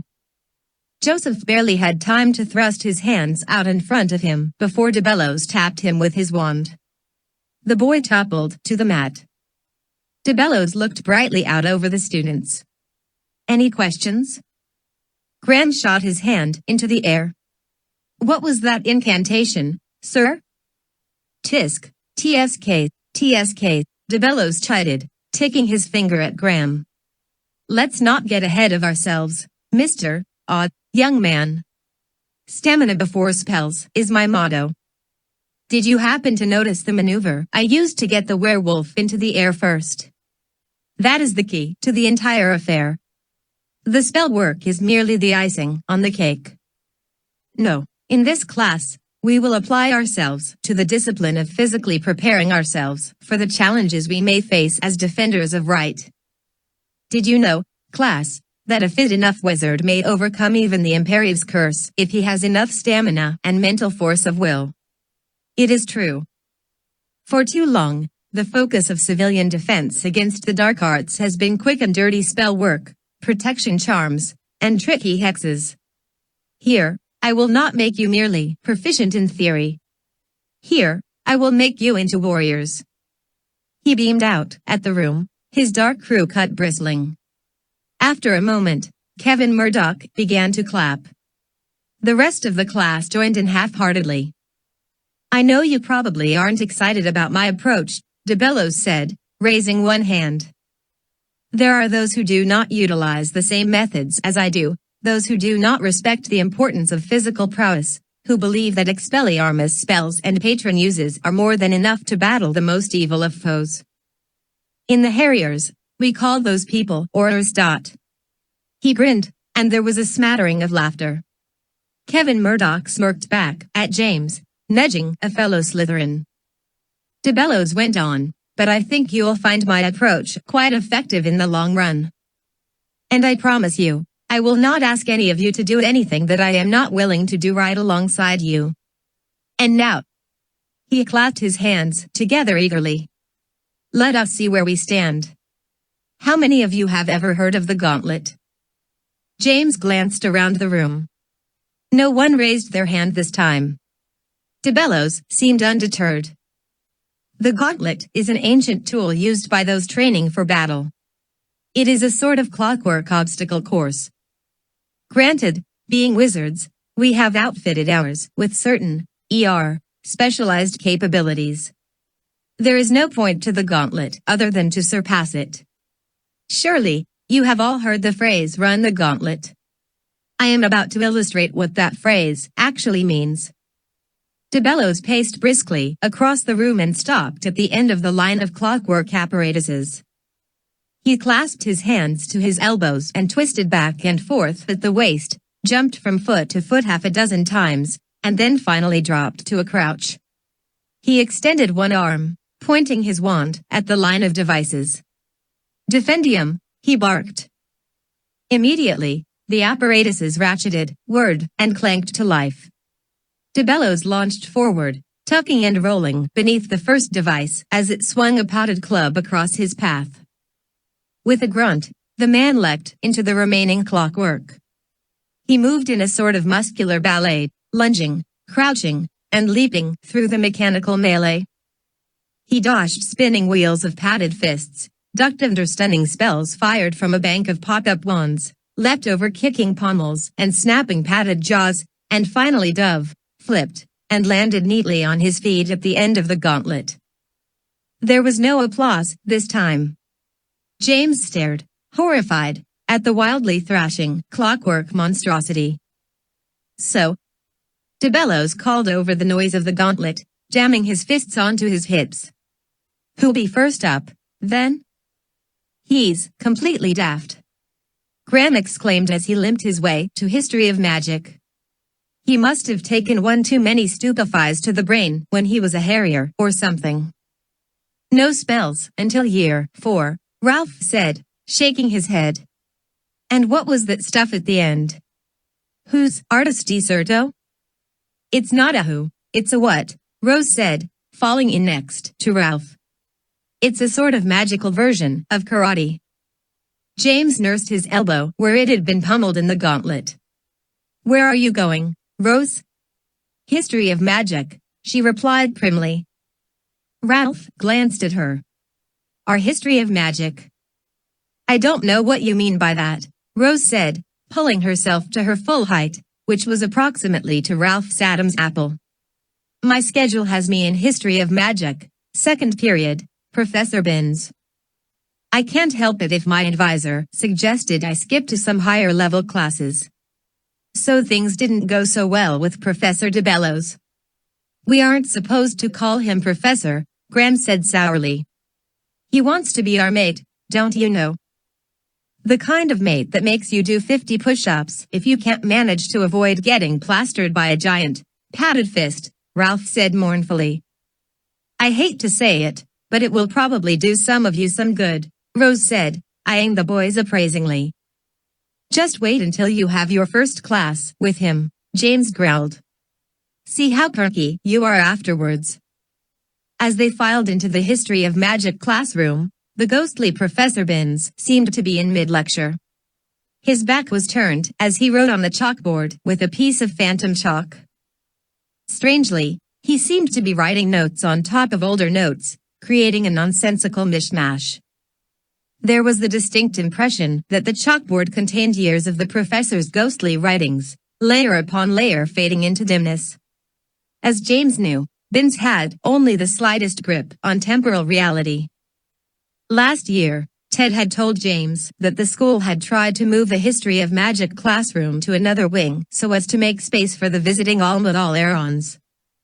Unfortunately, Professor Binns continued to promptly appear in the old room every day to perform his lectures despite the fact that the classroom had been temporarily converted to an Almud-al-Eron girls' dormitory. No amount of persuasion could convince the ghost to relocate his classes, and the room was shortly converted back to a classroom. Awkwardly, the students found their seats and began to produce parchments and quills. After a minute, Rose cleared her throat rather loudly and called the professor's name. Binns stopped writing on the chalkboard and turned, peering mistily back at Rose through his spectacles. Yes, Miss Granger? There was a ripple of laughter and Rose reddened. I'm not Miss Granger, sir, I'm Rose Weasley, her daughter. I think we missed the first part of your lecture. Another generation already, Binns muttered to himself. Very well, then. The ghost reached for a phantom eraser and began to swipe it across the chalkboard, producing absolutely no effect. You'll never make sense of his notes. You just have to listen to his lecture, Graham whispered confidentially. It's a challenge, but the good news is that he's been giving the same tests for 40 years. The answers are carved right into the tops of the desks. See? James had had Professor Binns last year, but he'd not heard this particular legend. He looked down at the worn graffiti carved into the desktop. Sure enough, buried in the center, was a list of numbered terms and phrases. At the top, like a headline, was the phrase, when in doubt, just say Goblin Rebellion. That's cheating, Rose said without much conviction. Technically. You will recall, Binns said, removing his glasses and wiping them absently on his ancient, ghostly lapel. Last year, we completed our studies with the end of the magical Dark Ages, in which men and wizards finally parted ways after centuries of unrest. The magical world allowed the Muggle kingdoms to believe that they had dispersed and eventually died out. Contrariwise, of course, the magical world developed in secret, as it has existed ever since, bypassing the typical frictions inherent in the interaction of the magical and the non-magical. This brings us to the very beginnings of the modern age of wizard history, in which strictly magical establishments came into existence. This year, we will study the histories of those establishments, from governments to economy to education. Initially, nearly all of those details were managed inside the same walls, and by the same people. You may be aware that this very castle was the center of the magical world for quite some time before it was exclusively classified as a place of learning. Rose studiously scribbled notes on her parchment. Ralph was watching her with curious fascination, either because of her persistence in taking notes or because her handwriting was so meticulously precise. James wished Zane was here to make an amusing drawing of Professor Binns. Idly, he doodled on his own parchment. Magical photography, Binns continued, while much older than the Muggle equivalent, was still in its infancy at the founding of Hogwarts. Here, in what was, at the time, still an experimental medium, we see the only remaining photographic representation of the original founders of Hogwarts. James looked up to see the professor pointing his ghostly wand at a small, framed picture on the wall. James squinted at it but couldn't quite make it out. He hadn't known there were any photos of the founders, and he was quite curious to see what they really looked like. He glanced around the room, but no one else seemed to be having any difficulty making out the ancient photo. James pressed his lips together. It was going to have to happen sooner or later. As quietly as he could, he reached into his bag and found the little pocket that held his new glasses. He slipped them out and, as surreptitiously as possible, put them on. Immediately, the ancient photo came into focus. Technically, it is not a photograph as we would know it, but a sort of flash painting created with specially hexed paints. In any event, the result is a faithful, if crude, image. Here we see all four of the original founders standing in front of their statues in the original rotunda. This was taken rather late in their careers, upon the occasion of the naming and dedication of Hogwarts as a school of witchcraft and wizardry over 10 centuries ago. James studied the ancient image. It was indeed very grainy and only in black and white. Still, he could clearly make out the four figures, 2 witches and 2 wizards. Godric Gryffindor's long face wore his famous mustache and pointed goatee. Salazar Slytherin's features were pinched, with sharp cheeks and chin. He was perfectly bald. Helga Hufflepuff was tall and severe-looking, with long braided hair. Rowena Ravenclaw wore her graying black hair loose, framing a beautiful, smiling face with large, dark eyes. Behind them could be seen their statues, but only from the waist down. The statues had indeed been very large. "Look," Graham whispered, pointing at the photo, "there's the ghost in the plinth. You can see it off on the side, next to the statue on the far right, just like in Rita Skeeter's book." Ralph looked puzzled. "The ghost in the plinth?" Rose made a pained face. "It's just a myth, Ralph," she whispered. "It was in a book that came out a few years ago, the Founders Codex. It says that there are secrets buried in a bunch of ancient paintings and pictures and things. Supposedly, there's a ghostly face hidden in the shadows of the statue plinth in the Founders photo." "It's right there," Graham rasped. "Skeeter says it was hexed into the photo by Salazar Slytherin himself as a warning of his final curse. It's supposed to be the face of the heir of Slytherin. Of course, that's old news now. The Chamber of Secrets is well known. It was on the Hogwarts tour up until a few years ago when they shut it down for being unsafe." A Hufflepuff named Ashley Doone whispered from the row behind James, "I can see the ghost in the plinth, too. It looks like it's wearing glasses." "Why, James," she said conspiratorially, "I think the ghost in the plinth is you." James spun to glare back at her. She grinned and covered her mouth. When James turned back, Rose and Ralph were also looking at him. "Since when do you wear glasses?" Ralph asked in a whisper. "I don't," James rasped. "I just need them to see things far away. Sometimes. Hardly ever." "They're kind of cute, James," Rose smiled. In a brainy sort of way. James yanked the glasses off and jammed them back into his bag. Rose looked back at the ancient photo as Professor Binns burbled on obliviously. "And Ashley's right," Rose whispered, smiling playfully. "The ghost in the plinth does look a little bit like you. I didn't even see it at first." "Go jump off the turret," James mumbled, returning to his doodling. That evening, after dinner, James and Rose sat amongst a pile of books and parchments at a corner table in the Gryffindor common room. "It's only our first day back," James complained. "I can't believe I'm already sick of homework." Rose dipped her quill. "If you'd stop complaining about it and just do it, it wouldn't seem like so much work." "Thanks for the pep talk," James grumbled, flipping randomly through an enormous dusty book. "So how many classes am I going to be sharing with you this year anyway? I mean, besides history of magic and transfiguration. It's a little embarrassing, you know." "I can't imagine why," Rose said without looking up from her parchment. it's no reflection on you that I got my mum's grasp of basic magical principles.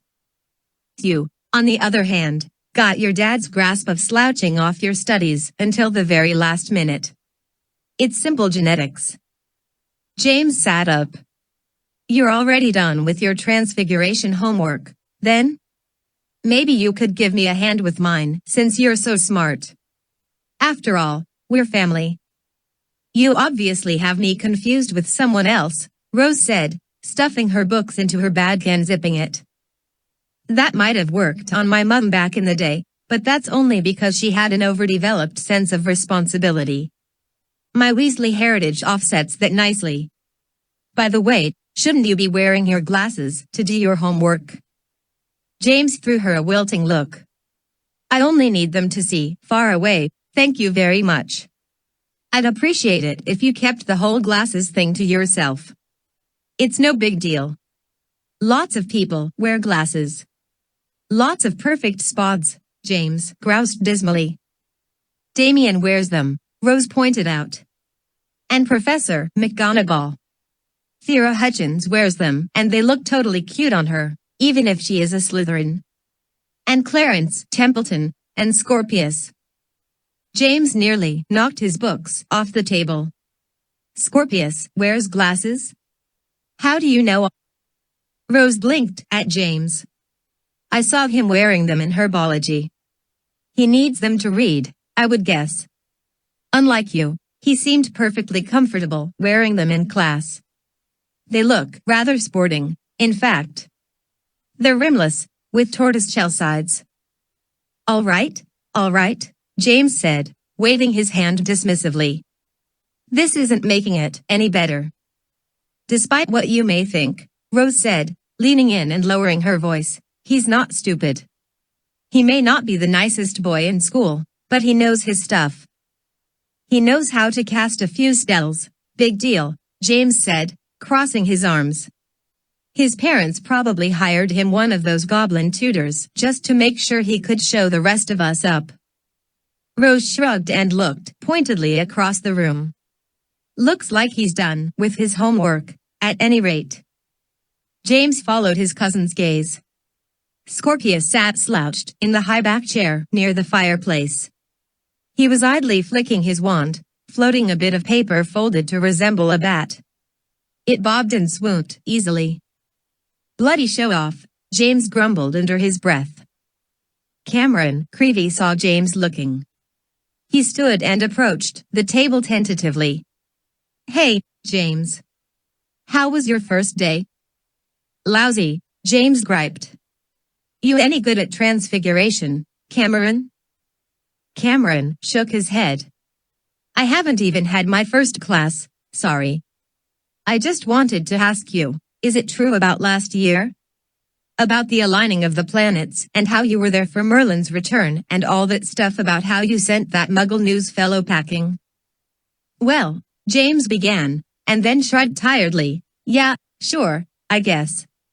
It's probably all true enough, but it wasn't like it sounds. I was trying to stop Merlin's return, you know. So really, it was all a big bust. Cameron grinned, showing a lot of pink gums. That's totally excellent, he exclaimed. My dad, he's Dennis Creevey, he went to school with your dad, Harry Potter, right? Sure, if you say so, James agreed, smiling. The boy's enthusiasm was rather contagious. But I'm not like him, Cameron, really. I'm just a kid. See? No lightning bolts car.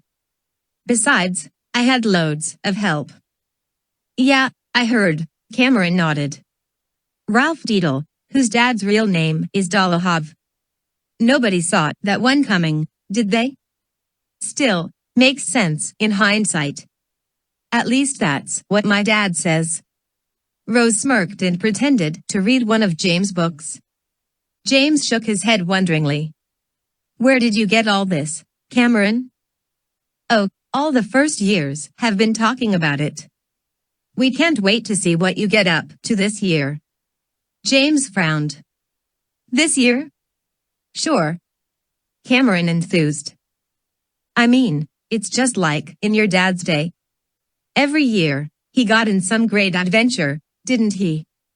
We've got all the old Daily Prophet articles at home, as well as the novelizations. I know the books are a little exaggerated, but my dad, he was there for some of it, and he says they don't even do the real stories justice. My favorite is the one about the Triwizard Tournament, especially the bits with the dragon. James held up his hands, stopping Cameron. Look, those books are about my dad. Not me. Things are different these days, aren't they?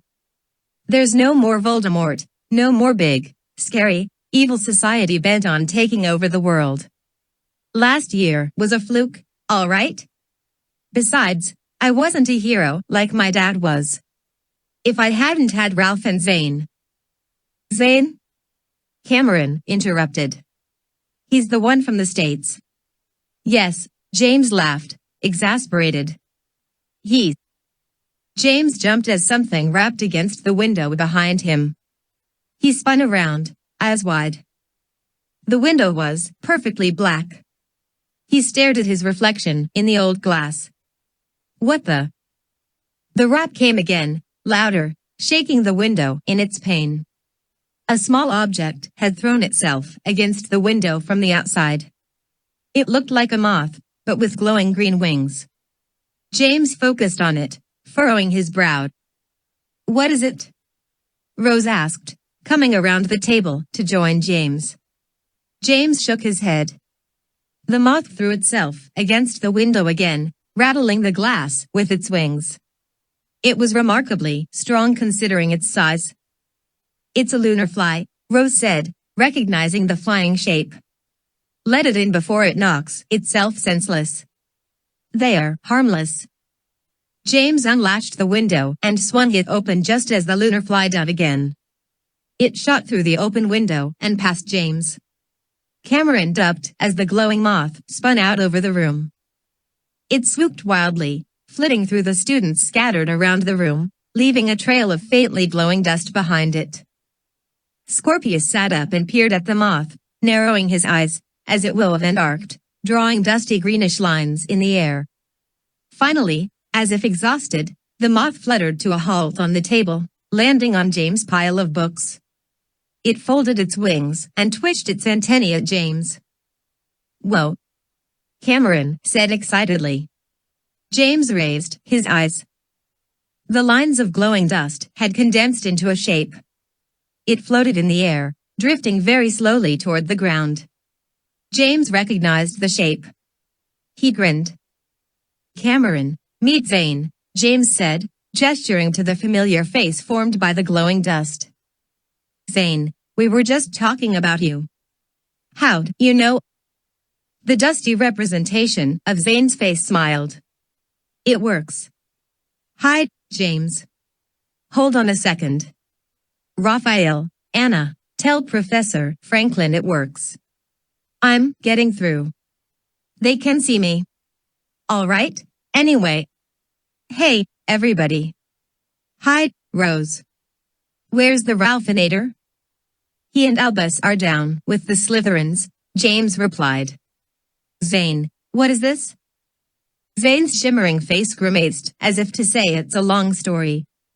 You ever hear the bit about the chaos butterfly? The one that flaps its wings in Paris and causes a hurricane in Los Angeles? Well, this is that butterfly. It's a moth, really, but the point is it doesn't cause the hurricanes, it just knows when they're going to happen.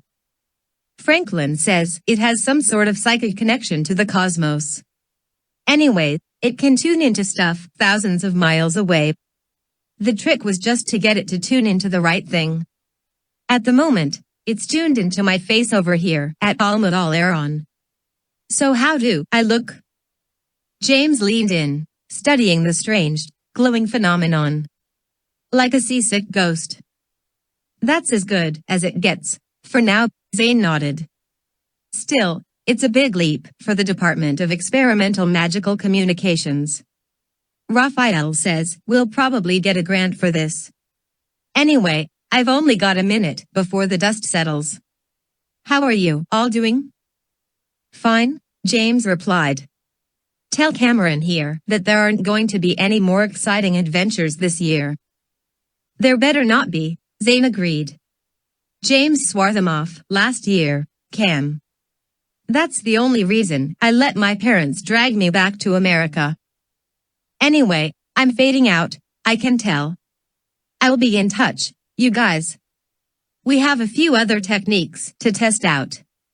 Should be fun. All right, Zane, James called as the glowing face began to disintegrate. See you later. Wait. Zane's voice cried, growing faint. Did I hear you say your brother was with the SLYTH? His voice vanished as the glowing moth dust faded out of the air. On the table in front of James, the moth flexed its wings. It took off again and flitted silently through the open window. James clasped it shut. That was dead brilliant. Cameron suddenly exclaimed. James smiled, shook his head, and shooed the smaller boy away. The rest of the Gryffindors in the common room went back to their business. That's complete nonsense, Rose said, settling back into her seat. There's no such thing as the chaos butterfly. It's just a metaphor. James grinned smugly at Rose. You do fancy him. Rose scowled at him. Now why in the world would you say that? Because, James said simply, you waited until he was gone to say that. Rose blushed and looked away, fuming. See? James said, nudging her. I'm not a dolt about everything, am I? Rose harumphed and gathered her bag. Enjoy your transfiguration homework, she said, standing. And by the way, I saw your history of magic homework answers. You got 3 of them wrong, and I'm not going to tell you which ones. She batted her eyes and smiled sweetly. Good night, then. James slumped in his chair, watching her stalk up the stairs to the girls' dormitory. Across the room, Cameron grinned at him. No more adventures this year, James thought. That was a good thing, wasn't it? Of course it was. Besides, the trio was broken.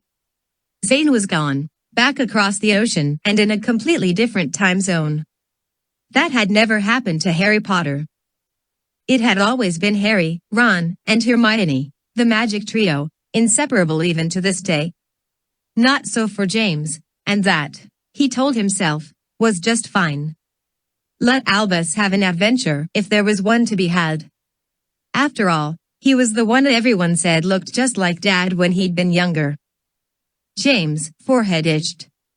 Without thinking about it, he scratched it, pushing his unruly hair up. Just like he'd told Cameron, there was no lightning bolt scar there. James wasn't his father. When James lowered his hand, he saw Scorpius Malfoy staring at him from across the room. His face was inscrutable. After a moment, Scorpius looked away, as if bored. If there was any proof that the era of Harry Potter-style adventures was over, it was sitting right over there. Scorpius Malfoy with a Gryffindor crest embroidered on his robes. James sighed, opened his Transfiguration textbook, and began his homework. The first days of school passed in a blur. James attended his classes and made a concerted effort to take notes and tackle his homework. His diligence sprang partly from his own resolve not to get behind early in the year, but was also partly due to the presence of Rose in many of his classes. She served as a constant, disgruntled source of competition since James was determined not to allow his first-year cousin to outperform him despite her natural braininess. One class Rose didn't share with James was care of magical creatures, which was still taught by Hagrid. Hagrid embarrassed James by greeting him with a gigantic, bone-cracking bear hug at the beginning of class. I didn't have chance to say so at service, James, Hagrid said in what he thought was a confidential voice, but I'm so sorry about your granddad. Arthur was a great man, he was. James nodded, a little annoyed at having been reminded of his granddad's death. It had been a few days since he'd thought about it. Hagrid invited the class to sit on the multitude of pumpkins maturing in his garden. He spent the period explaining what the class was about and describing the animals he'd introduced the students to over the course of the year. James didn't listen particularly closely, gazing instead out over the lake, his thoughts far away and melancholy. During his Wednesday free period, James sat with Ralph and Rose at a table in the library. He took the opportunity to write a short letter to his parents. When he was finished, it occurred to him to write a note to his cousin, Lucy, as well, as he'd promised. He dipped his quill and jotted the first things that came to his mind. Dear Lucy. Hi. I hope Uncle P and Aunt A aren't dragging you all over the place too much, but if they are, I hope you are having some fun and seeing some cool stuff. The school year is starting all right. The new defense teacher is Kendrick DeBellows, the famous harrier. Ask your dad if you don't know who he is. He's pretty hardcore, and he doesn't have much good to say about honors, so that class looks to be a bust. Al would say hi if he knew I was writing you. He ended up in SLYTH after all. I promised I would let him tell Mom and Dad, but he didn't say I couldn't tell you. Rose is sitting right here and she says hi and get a picture of anything cool you see if you are anyplace interesting, even if you're sick of seeing it all. Tell Mole we all said hello. Send a letter and any pics back with Nobby, all right? Sincerely, James. James let Rose sign the letter to Lucy as well. When they were done, he took the letter back and reread it. Then, thoughtfully, he added, P.S. If you get bored, you could do me a little favor. Look up anything you can find about something called the Gatekeeper or the Sentinel of Worlds. It might be a bit hard to dig up, but I know you like figuring stuff out, and it'd be a great help to me. But don't say anything to anyone else about it. I promised to keep it a secret. Thanks.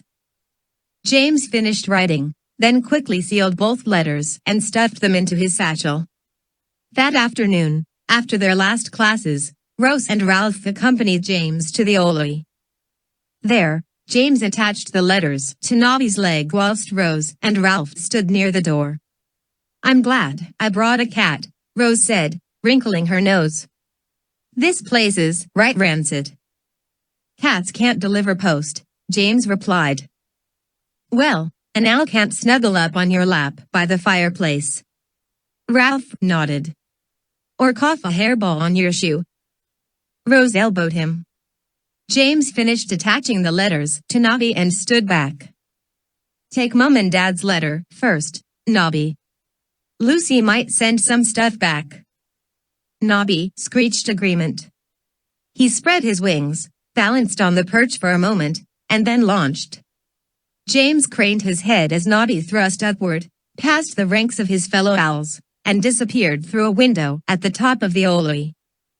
As the three students made their way back through the castle to dinner, James asked Rose pointedly. So how was your first defense against the dark arts class?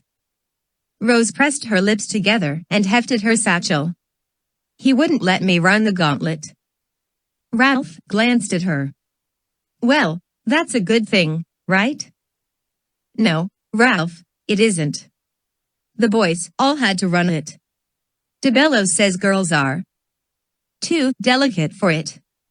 He set us up doing one-on-one drills with each other. None of the other girls take it seriously, either. It was a complete waste of time. I haven't really noticed it, James said, but now that you mention it, he doesn't have any girls run the gauntlet in our class either. Or face the clockwork ogre, Ralph added. That club may be padded, but it packs a wallop. You should be glad you're a girl. Then, Rose, James said fervently. It's your free pass out of that bruise factory. Rose shook her head, annoyed. You're both completely missing the point. Girls aren't any less capable than boys. I bet I could beat most of you through the gauntlet if I had a chance.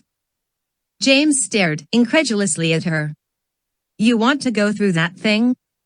Well, she replied, hedging a bit, not really. I mean, it does look pretty brutal. But it's the principle of the matter. Ralph shook his head. This is the first time in my life I wish I'd been born a girl. I'm going to write Mum and Dad about it, Rose declared firmly. When Mum hears that. Rose's voice trailed away as a cold push of air suddenly rippled her robes. James and Ralph felt it as well. The three stopped in the corridor, glancing around. James frowned. What was that? Neither of the others responded.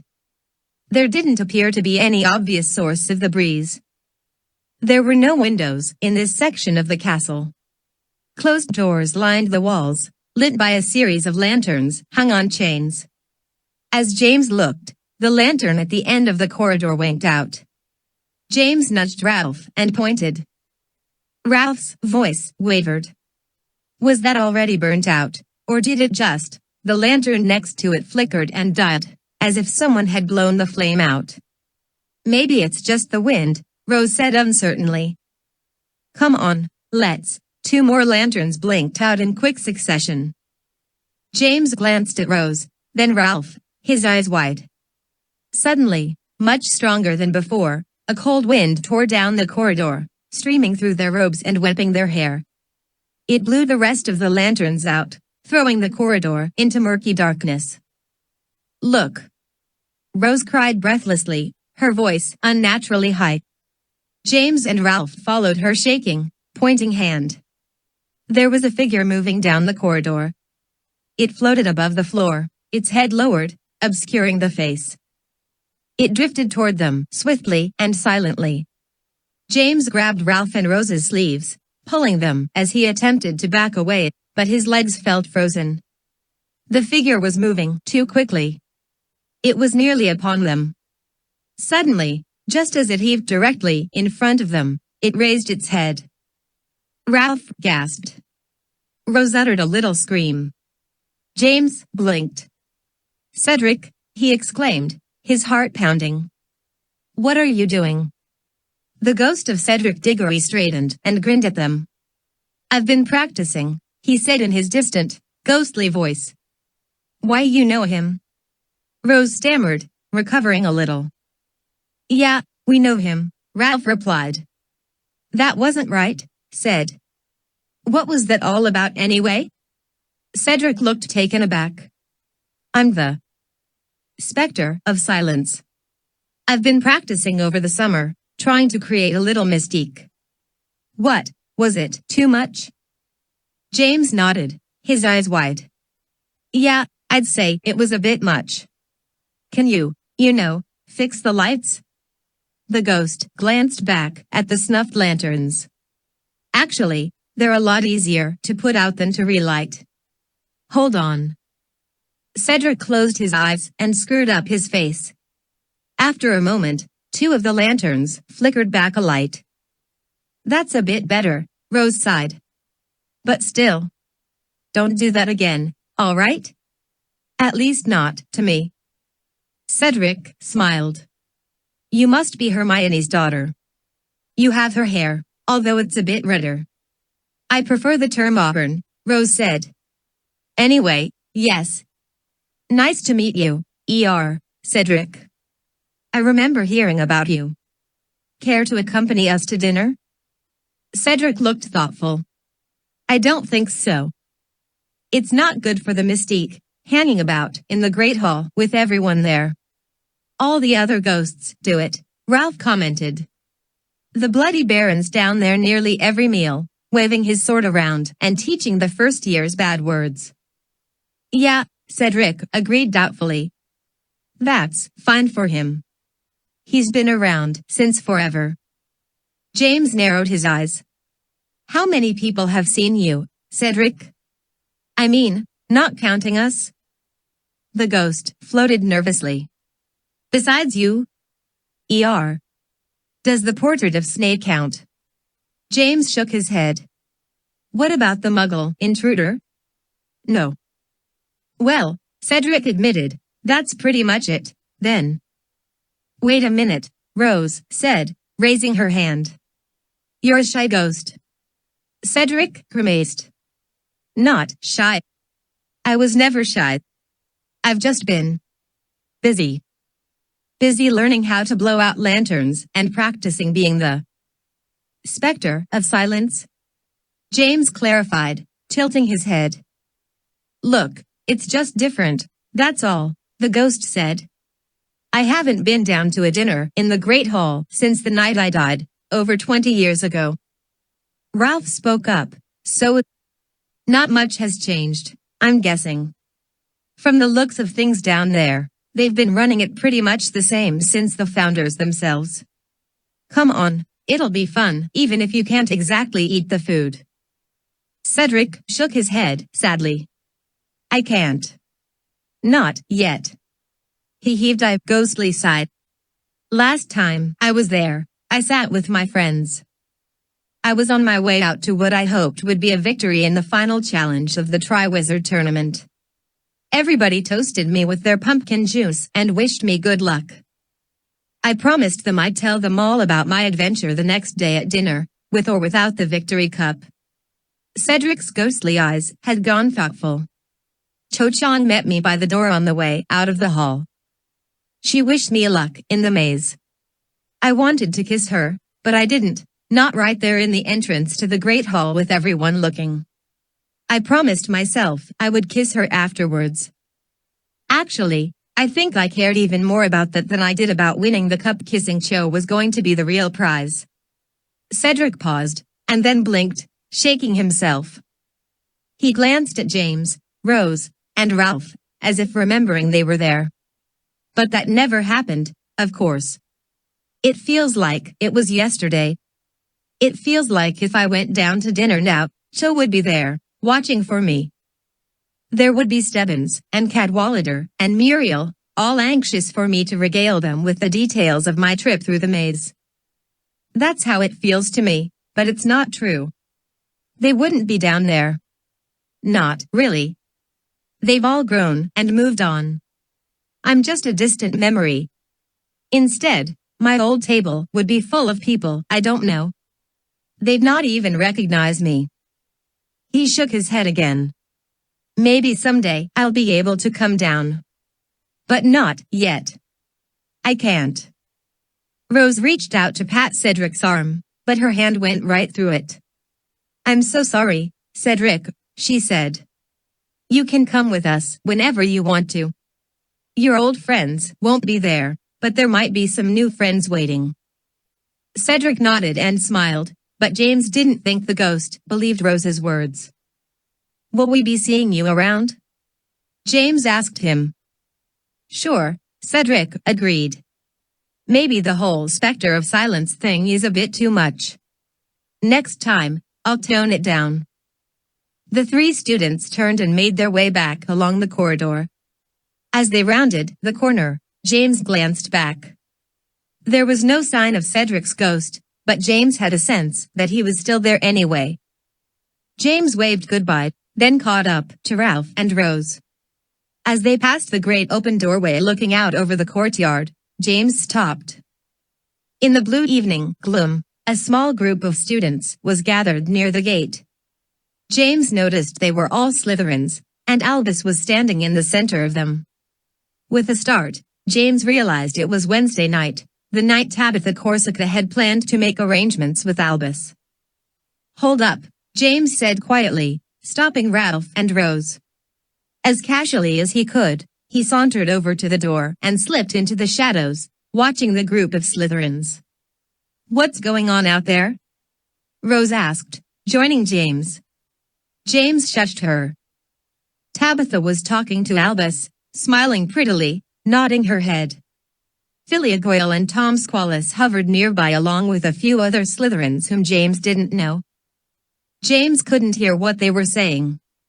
As the crowd shifted, James saw that Tabitha Corsica was holding something tall and thin, wrapped in a black sleeve. That's most of the Slytherin Quidditch team, Ralph explained in a low voice. There's Beetlebrick. He's the keeper. Thera and Havelock are beaters. James narrowed his eyes. One guess what Corsica has in that black cover. The Slytherins suddenly turned and began to walk out of the courtyard. Albus was leading, laughing, and gesturing happily. James slipped through the doorway, following. "Where are you going?" Ralph asked. "What's it look like?" "I'm going to follow them. Corsica is planning to put Al on that flying curse of hers." Ralph grimaced. "What are you planning to do? Stop them?" "I know you can't help me, Ralph," James said quickly, "since they're your housemates and Al. But I'm going to go see what they're planning, at least." "It's not that," Ralph replied. "I just think it's Albus' choice. I sort of think, maybe, you shouldn't get involved." "I'll take that into consideration," James muttered darkly. He jumped out into the quickly darkening courtyard. A moment later, he heard footsteps as someone followed him. "You don't have to come, Rose," James said, stopping at the courtyard gate. "What kind of a thing is that to say?" she whispered harshly. "I was going to spy on them whether you did or not."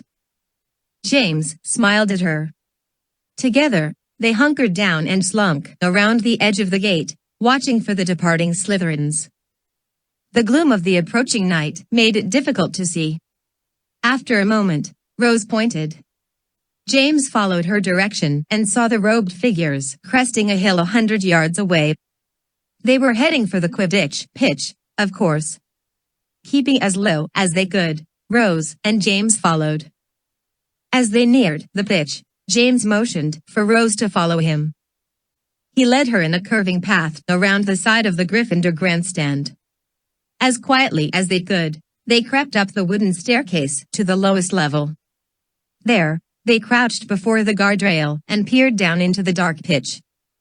The group of Slytherins stood on the center line. James could hear their voices indistinctly. Tabitha seemed to be the one speaking. There was some motion as the figures moved about, and James silently cursed himself for leaving his glasses in his bag.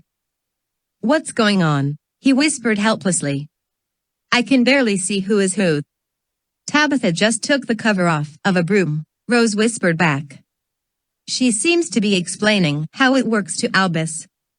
He looks pretty anxious to fly it. He can barely stand still. Looks like he has to go to the loo." James could see what happened next. Tabitha held the broom out to Albus. He took it in both hands and looked at it, then looked back up at her. James couldn't see his face, but he knew Albus was grinning that infectious, reckless grin of his. Finally, the other Slytherins stepped back away from him, leaving him in the center of a rough circle. Albus hefted the broom with one hand, as if testing its weight and balance on his palm. Then, deftly, he tossed it into the air. It came down and bobbed next to him at hip height. James struggled with the urge to shout out, to warn Albus.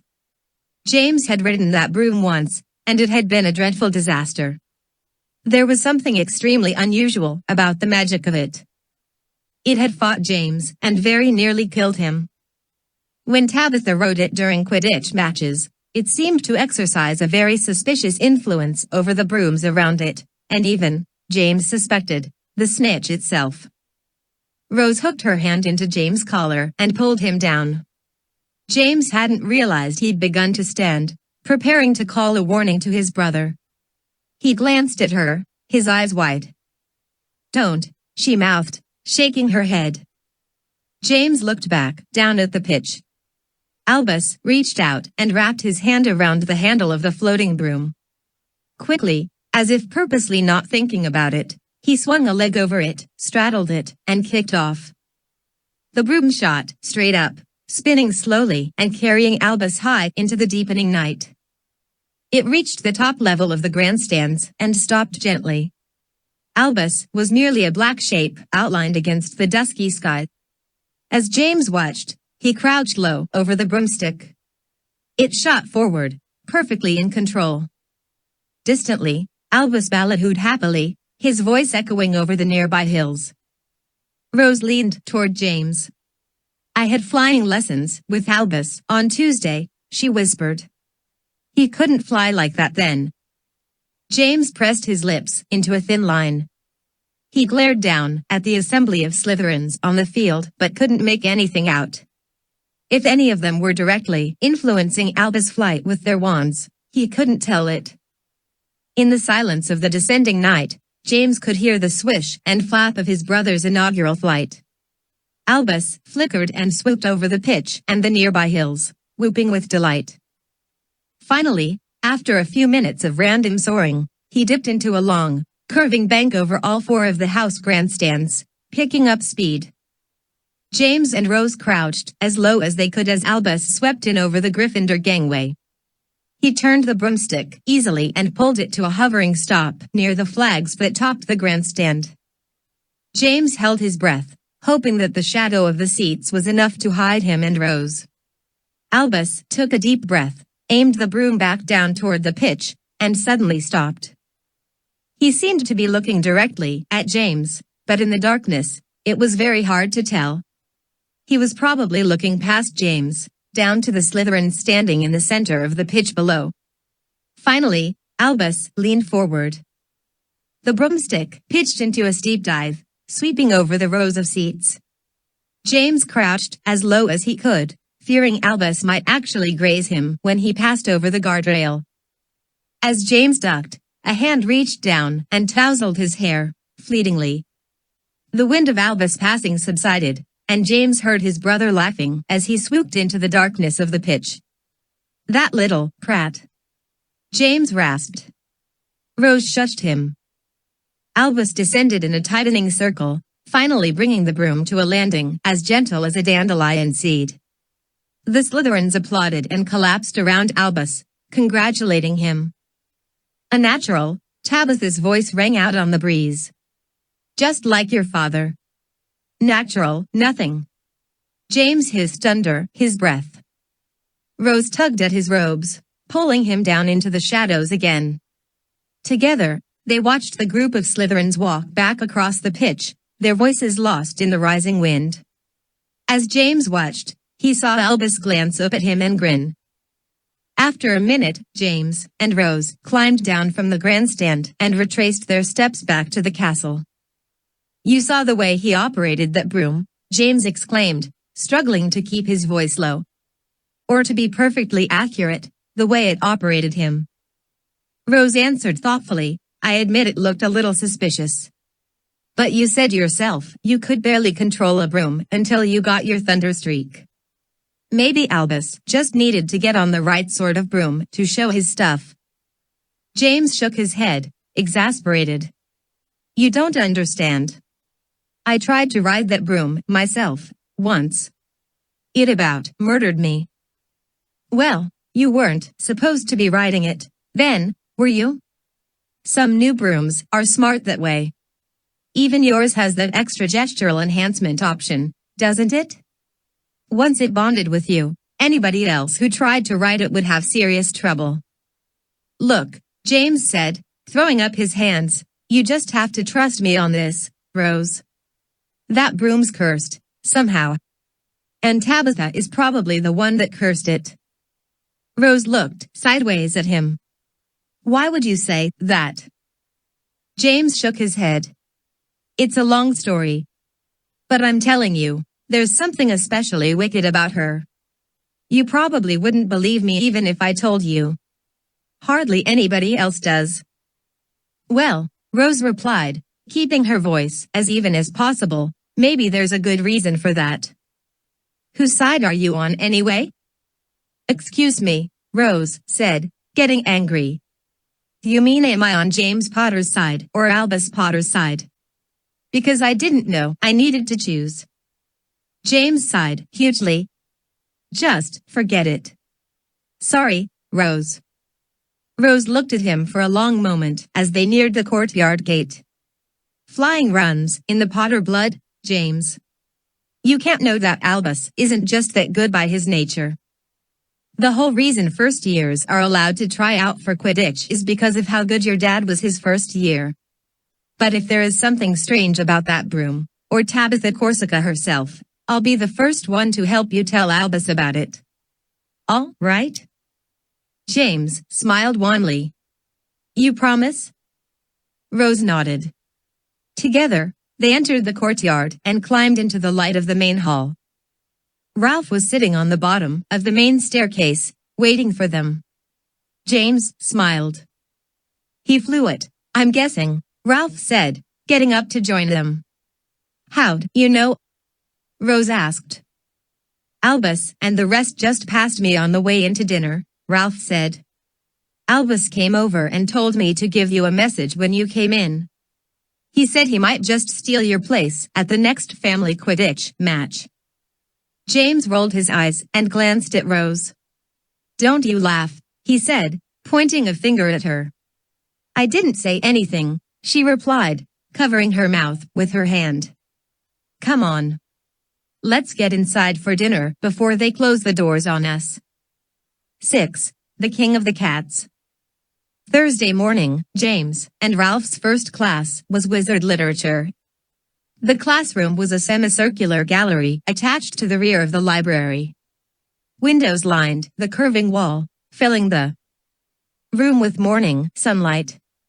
The new wizard literature teacher, Juliet Revalvier, sat at her desk, leafing through a large book as the students found their seats. Compared to most of the Hogwarts teaching staff, Professor Revalvier was relatively young and petite. Her dark blonde hair was cut shoulder length, framing an open, friendly face. With her reading glasses on, James thought she looked a bit like a brainy pixie.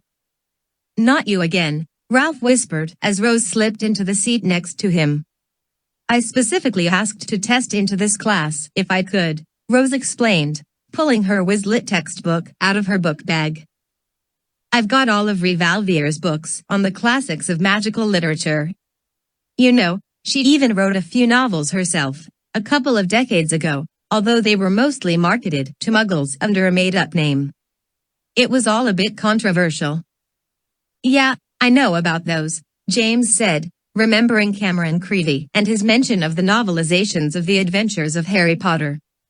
That was her, was it? Well, her and a few other people. It was a test project, spearheaded by one of the big wizard publishing companies. I think the problem was that it was, if anything, rather too much of a success. The ministry ended up getting involved, and there was quite a hoo-ha. Apparently, publishing true accounts of the wizarding world as fiction in the Muggle world is a violation of the law of secrecy, although the Wisengamot never convicted her of anything. She was stripped of most of her royalties, which explains why she ended up here, teaching. As if on cue, Professor Revalvier closed her book and stood, tucking her reading glasses into her robe. She consulted the clock on the back wall of the room and cleared her throat. Behold, what manner of worlds are these, she said, smiling a little and letting her gaze roam from face to face across the room, that conjure from the souls of men so readily the primest keystones of the heart. How were wrought these realms, that no hand can touch? Yet spear to the foundation of all that is most genuine? Dare I declare the pedestal upon which these kingdoms arise and the bricks its walls comprise? Not stone nor wood nor precious jewels can stand the trials of time, further than the realms begotten of words and thoughts and rhyme.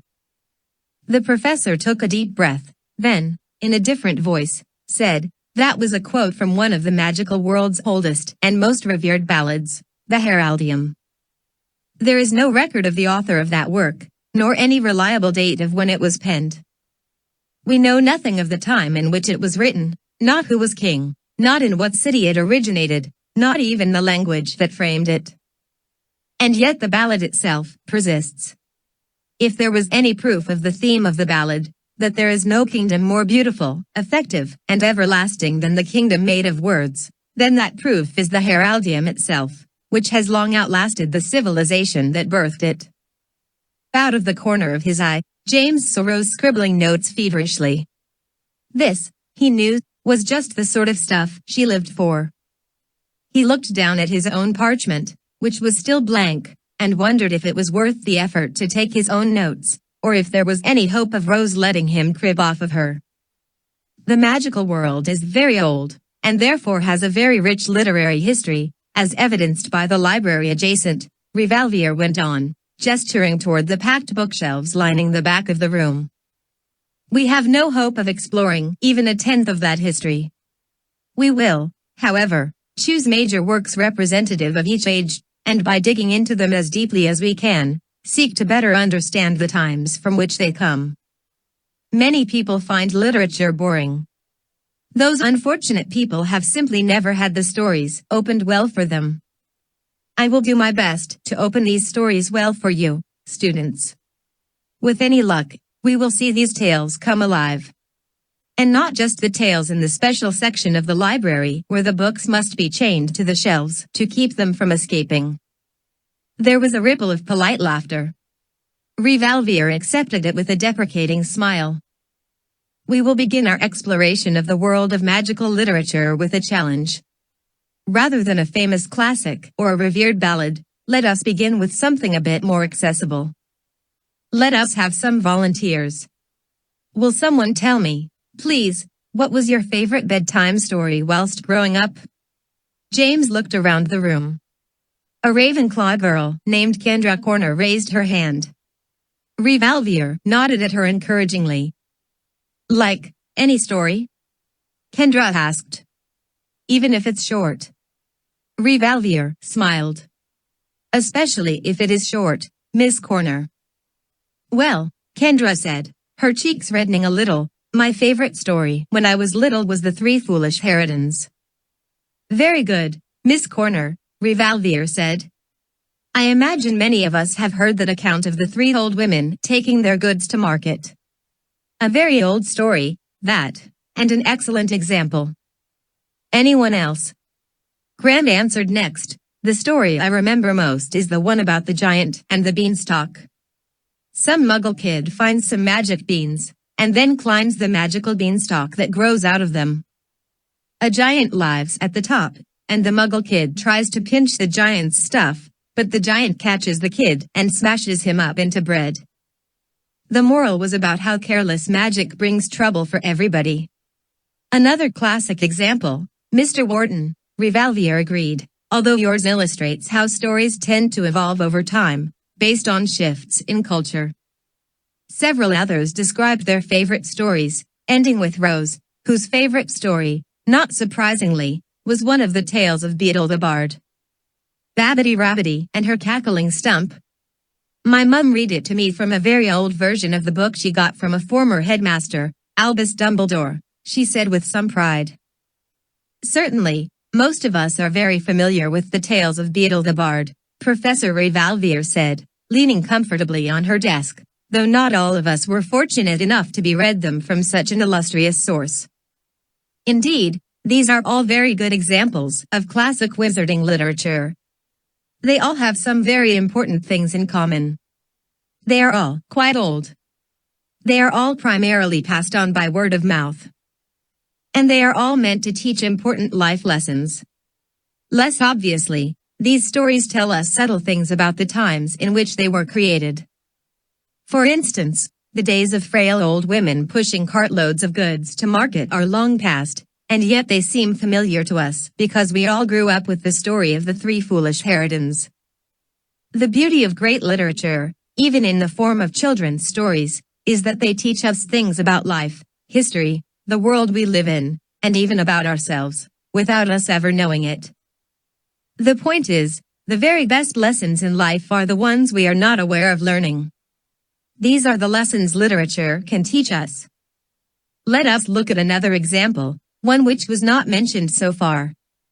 When I was a little girl, my favorite bedtime story was a tale called The King of the Cats. Do any of you know that story? Tentatively, Ralph raised his hand. I think I know that one, but my version might be a little different. I grew up with muggles. Or so I thought. Many stories with magical origins have found their way into Muggle myth and legend, Mr. Deedle. Would you care to tell us the version you are familiar with? Ralph sucked his upper lip for a moment, thinking. Well, all right, he agreed. He took a deep breath and began. This man is going for a walk in the country one day, really far away from where he lives. No one else is around and there aren't any houses for days in any direction. All of a sudden, he sees a whole bunch of mice. At first, he thinks that he should chase them off, but then he notices that they aren't acting like regular mice. They seem to be walking in a sort of procession, and they are carrying something. The man crouches down behind some bushes because he doesn't want to scare the mice, but he's really curious about what they are carrying. As they pass in front of him, he sees that they are carrying another mouse on a little tiny bed. The man realizes that the mouse on the bed is dead, and that this is a little mouse funeral procession. As quietly as he can, he follows the procession deep into the woods until they come to a big, wide clearing, all bright in the sun. In the center of the clearing is a tiny stone stairway leading to nothing.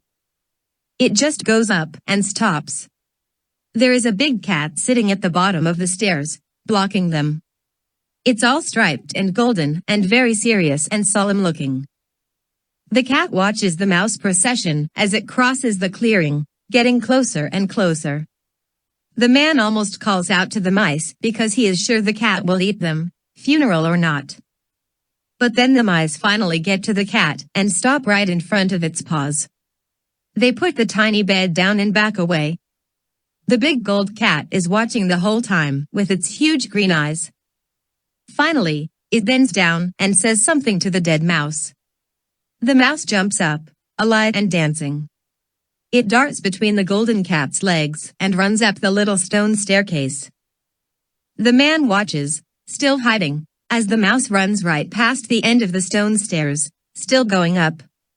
The mouse climbs further into the sky, as if on invisible stairs, until it is completely out of sight. The man can hardly believe what he is seeing. When he looks down again, the rest of the mice are all gone.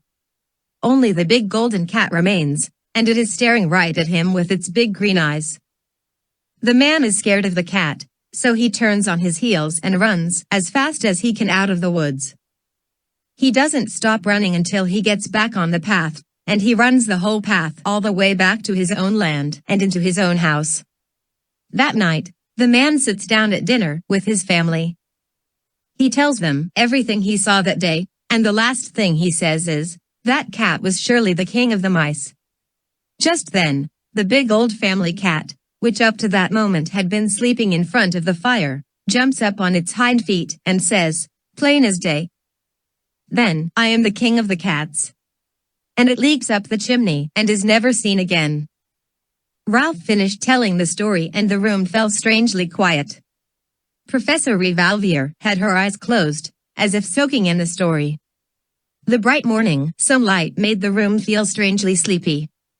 It seemed to buzz with warmth, trance-like, as if time had slowed down while Ralph spoke. "That was a wonderful telling, Mr. Deedle," Professor Revalvier said, opening her eyes slowly. "It was indeed slightly different than the version I remember from my youth, but interestingly so. Have any of the rest of you heard that story before?" There were no hands in the room. Ralph glanced around, apparently rather surprised. "What is curious about that story?" Revalvier asked the class. "Can anyone point out a specific difference from this tale and the others we mentioned earlier?" Murdoch raised his hand. "For one thing, it doesn't make any sense." The professor inclined her head slightly. "Is that so? Does anyone else agree with Mr. Murdoch's judgment?" There were nods throughout the room. "Not that I didn't like it," Morgan Petonia added, raising her hand. "It was nice. But it was also a little creepy." Revalvier narrowed her eyes. "And contrary to what might be expected, the creepiness is somewhat appealing, yes?" More nods in the room, although they were accompanied by puzzled looks. "Why do you suppose your parents might not have told you this story, apart from Mr. Deedle, of course?" There was a long pause. Finally, Rose raised her hand. "All the stories I got told when I was growing up were nice stories," she said. "They sometimes had evil witches and wizards in them, but they didn't have any dead mice or anything.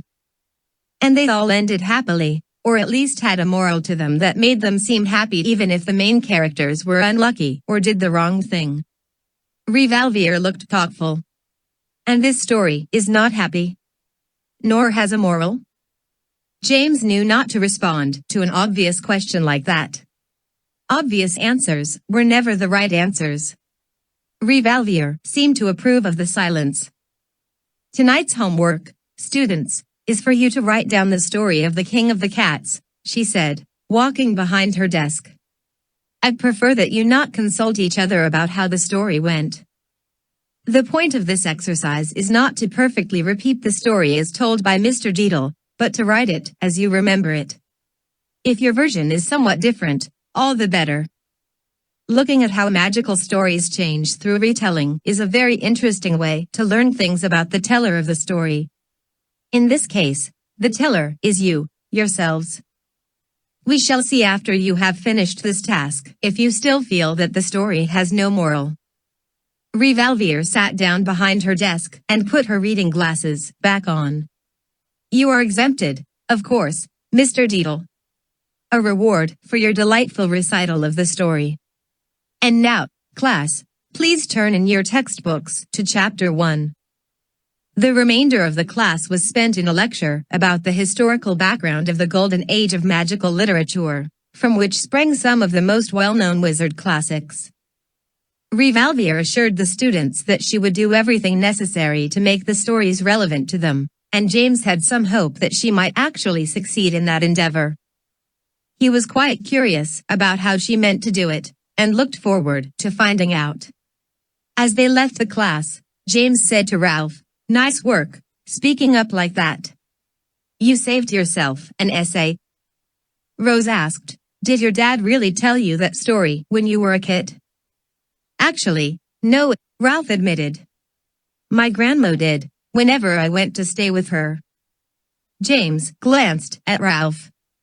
"I assumed it'd been your dad too. After all, he had the wizard background, growing up."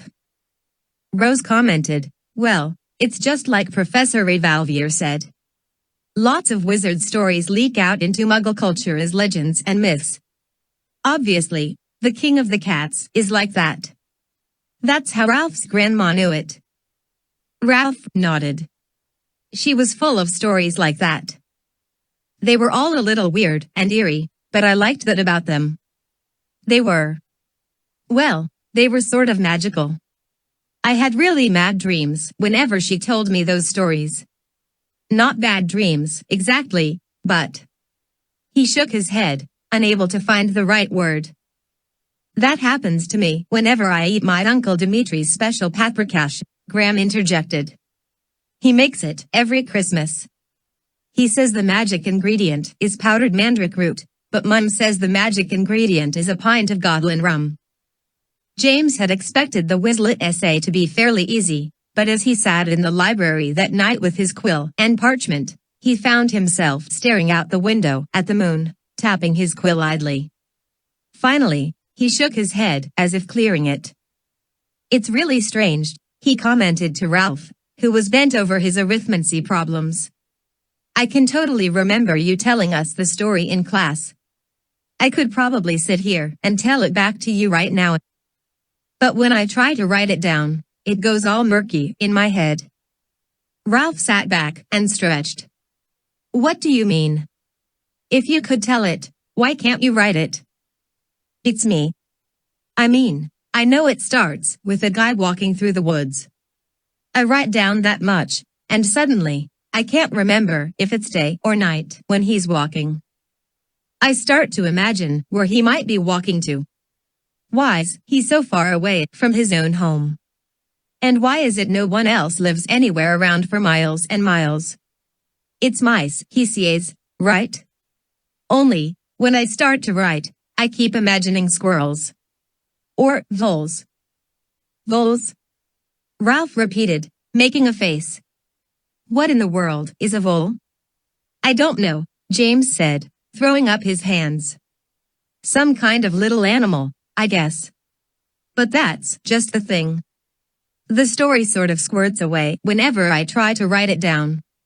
It's like it wants to become something else entirely." Ralph thought about it and finally shook his head. "That doesn't make a bit of sense. You want me to tell you how it goes again?" James sighed. "No. Revolver said we're not supposed to do it that way. She made it sound like we were supposed to write it down, however we remembered it. I just didn't expect it to fight back. I mean, it's just a bedtime story.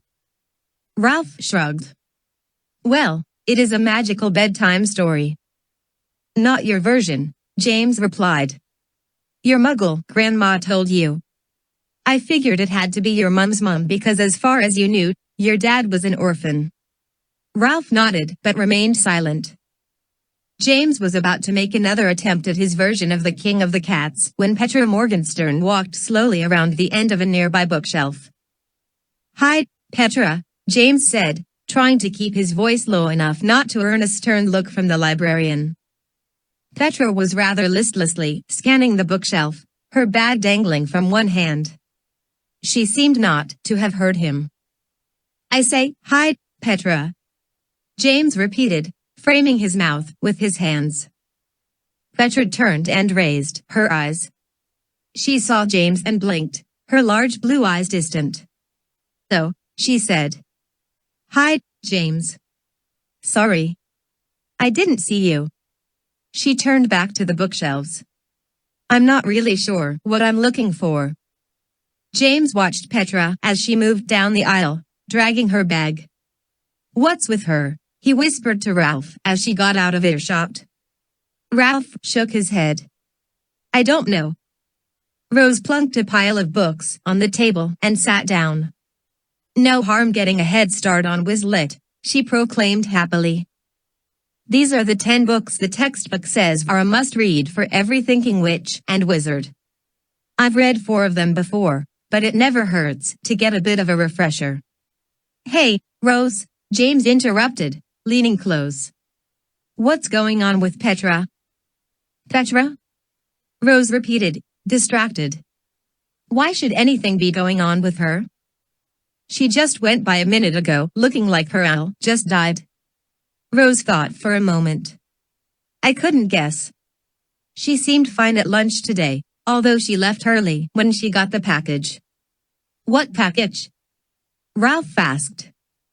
So, you two were already gone, Rose explained, pulling the top book off of her stack and opening it.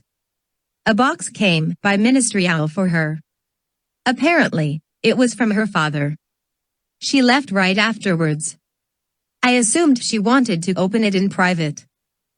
James tilted his head. Why would a package from her father come by Ministerial? Rose raised her eyebrows. I assume her father works there. Loads of people send personal mail using company post.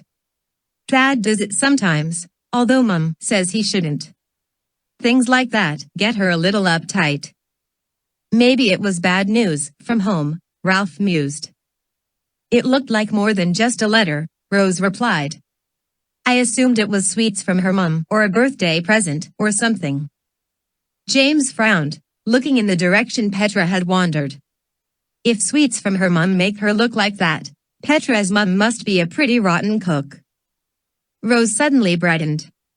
She leaned in and whispered, I just ran into Fiona Fourcompass over in the reference section, and she said she knows why this week's Muggle Studies classes have been postponed so far.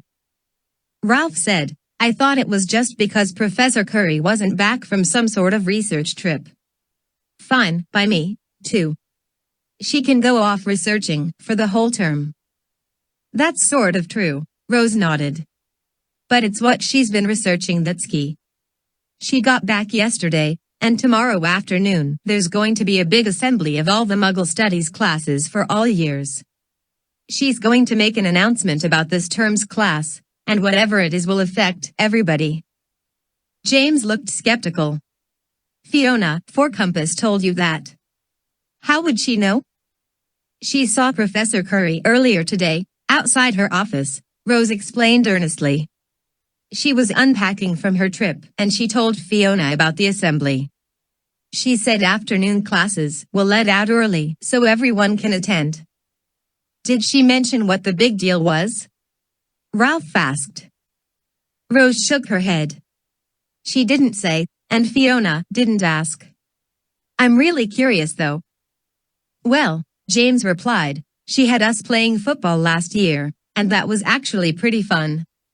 Maybe it'll be something like that. But why the whole school at once? That'd be quite a football match, Ralph agreed. A little while later, James, Ralph, and Rose noticed it was getting rather late. Most of the other students had gone, and the librarian was blowing out the lanterns near the deserted tables.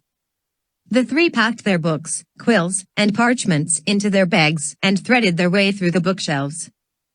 "Hey, Rose," James asked, "have you started your Quizlet homework yet? The King of the Cats essay? I finished it first thing." "Why?" James glanced at her. "Just curious, that's all. It wasn't difficult." Rose shouldered her book bag. "Man walks through the woods, sees a bunch of mice having a funeral procession, follows them, so on and so forth. Easiest homework I had all night." James frowned thoughtfully. "So? Well, good. I got a little confused when I got to the part with the skunk though," Rose added, angling toward the library doors. "The skunk?" Ralph asked, blinking. "Yeah. I couldn't remember if it was in front of the stairs or sitting on them. I forgot the color of its stripe too. It was green, right?" Ralph stared at her, and then looked back at James. James shrugged and shook his head. As they left the library, James saw that there was one other person still there. Sitting at a table in the rear alcove, alone in a pool of lamplight, was Petra. Her head was lowered, her long dark hair hanging on either side of her face like a curtain. On the table in front of her was a single piece of parchment. James waited to see if she'd look up, but she never moved. It pained him a little to see Petra so suddenly melancholy. He considered calling to her but decided not to. Most likely, he would see her later in the common room anyway. Perhaps she'd be in better spirits then. James said good night to Ralph as they parted ways at the stairs. Rose accompanied James to the common room where they sat by the fireplace and watched a Rowdy Winkles and Augers match for a while. Finally, they headed up the stairs to their respective dormitories. Scorpius was already in bed. He was sitting up, reading a book called True Stories of Dragons and Dragon Hunters. He was wearing his rimless spectacles, and they did, in fact, manage to make him look more dashing than dorky. He glanced over his glasses as James entered the room. "Nice bedtime story," James muttered. "Would you prefer The Three Foolish Harridans?" Scorpius drawled, turning a page. "Or maybe one of Reed Alvier's old bedtime stories about your father." James threw back the blankets on his new bed. The words Winnie Pottergate still glowed a faint purple on the headboard. James' efforts to remove them had been entirely unsuccessful. He dressed in his pajamas and climbed under the covers, throwing a disgruntled look at Scorpius. "I hear your brother is looking good to make the Slytherin Quidditch team," Scorpius commented, his eyes still on his book. James sat up again. "You keeping close tabs on your dad's house, Scorpius? Is he planning to come for the matches? I wonder who he'll support. A bit of a stumper, that one." "I understand Albus is riding Corsica's broom," Scorpius said, finally looking James in the eye. James met Scorpius' gaze, unsure what to say. Was Scorpius teasing him? Or was this some kind of warning? "Yeah, I know," James finally admitted. "I saw him." "So what?" "I had flying with dear little Albus earlier this week, along with your cousin Rose. Improved since then, has he?" James rolled over. "What's it to you anyway?" "Nothing, really," Scorpius said. "Just trying to make a little conversation. You intend to try out for the Gryffindor team, I assume." "Maybe I am," James admitted. "Are you?" Scorpius didn't answer right away. James looked back over his shoulder. Scorpius glanced up from his book again. "No, Potter," he said, sighing. "Organized sport is so parochial. Let's just say I'll be using my talents in less obvious ways. James rolled his eyes and flopped over onto his side again. Scorpius was just trying to pique him. That's what his talent was, and apparently, James was his favorite target. It wasn't until James was falling asleep that it occurred to him that he had not seen Petra come up to the common room after all. James was just finishing his breakfast the next morning when Nobby swooped over him and dropped a letter onto his plate. James scooped it up quickly and waved at Nobby, who banked and flapped upwards through the rafters, disappearing through a window along with the rest of the morning's owls. The letter was from Lucy, and it was surprisingly fat. "What's that?" Rose asked, leaning toward James. A response from Lucy, James replied, quickly stuffing the letter into his bag. "So read it already," Rose said, reaching for another piece of toast. James clambered over the bench and stood. "Can't. I have to get to class. I've got to get to the North Tower. Divination this morning. I'm in the same class, James. We have plenty of time. I left my homework in the dorm. I better go and grab it." Rose glared suspiciously at James, but he turned and trotted away before she could argue. He took a rather circuitous route in the direction of the North Tower but stopped at an empty stairway. He sat on the bottom step and retrieved Lucy's letter from his bag. As he tore it open, he saw that the parchment was wrapped around a folded newspaper clipping. He read the letter first.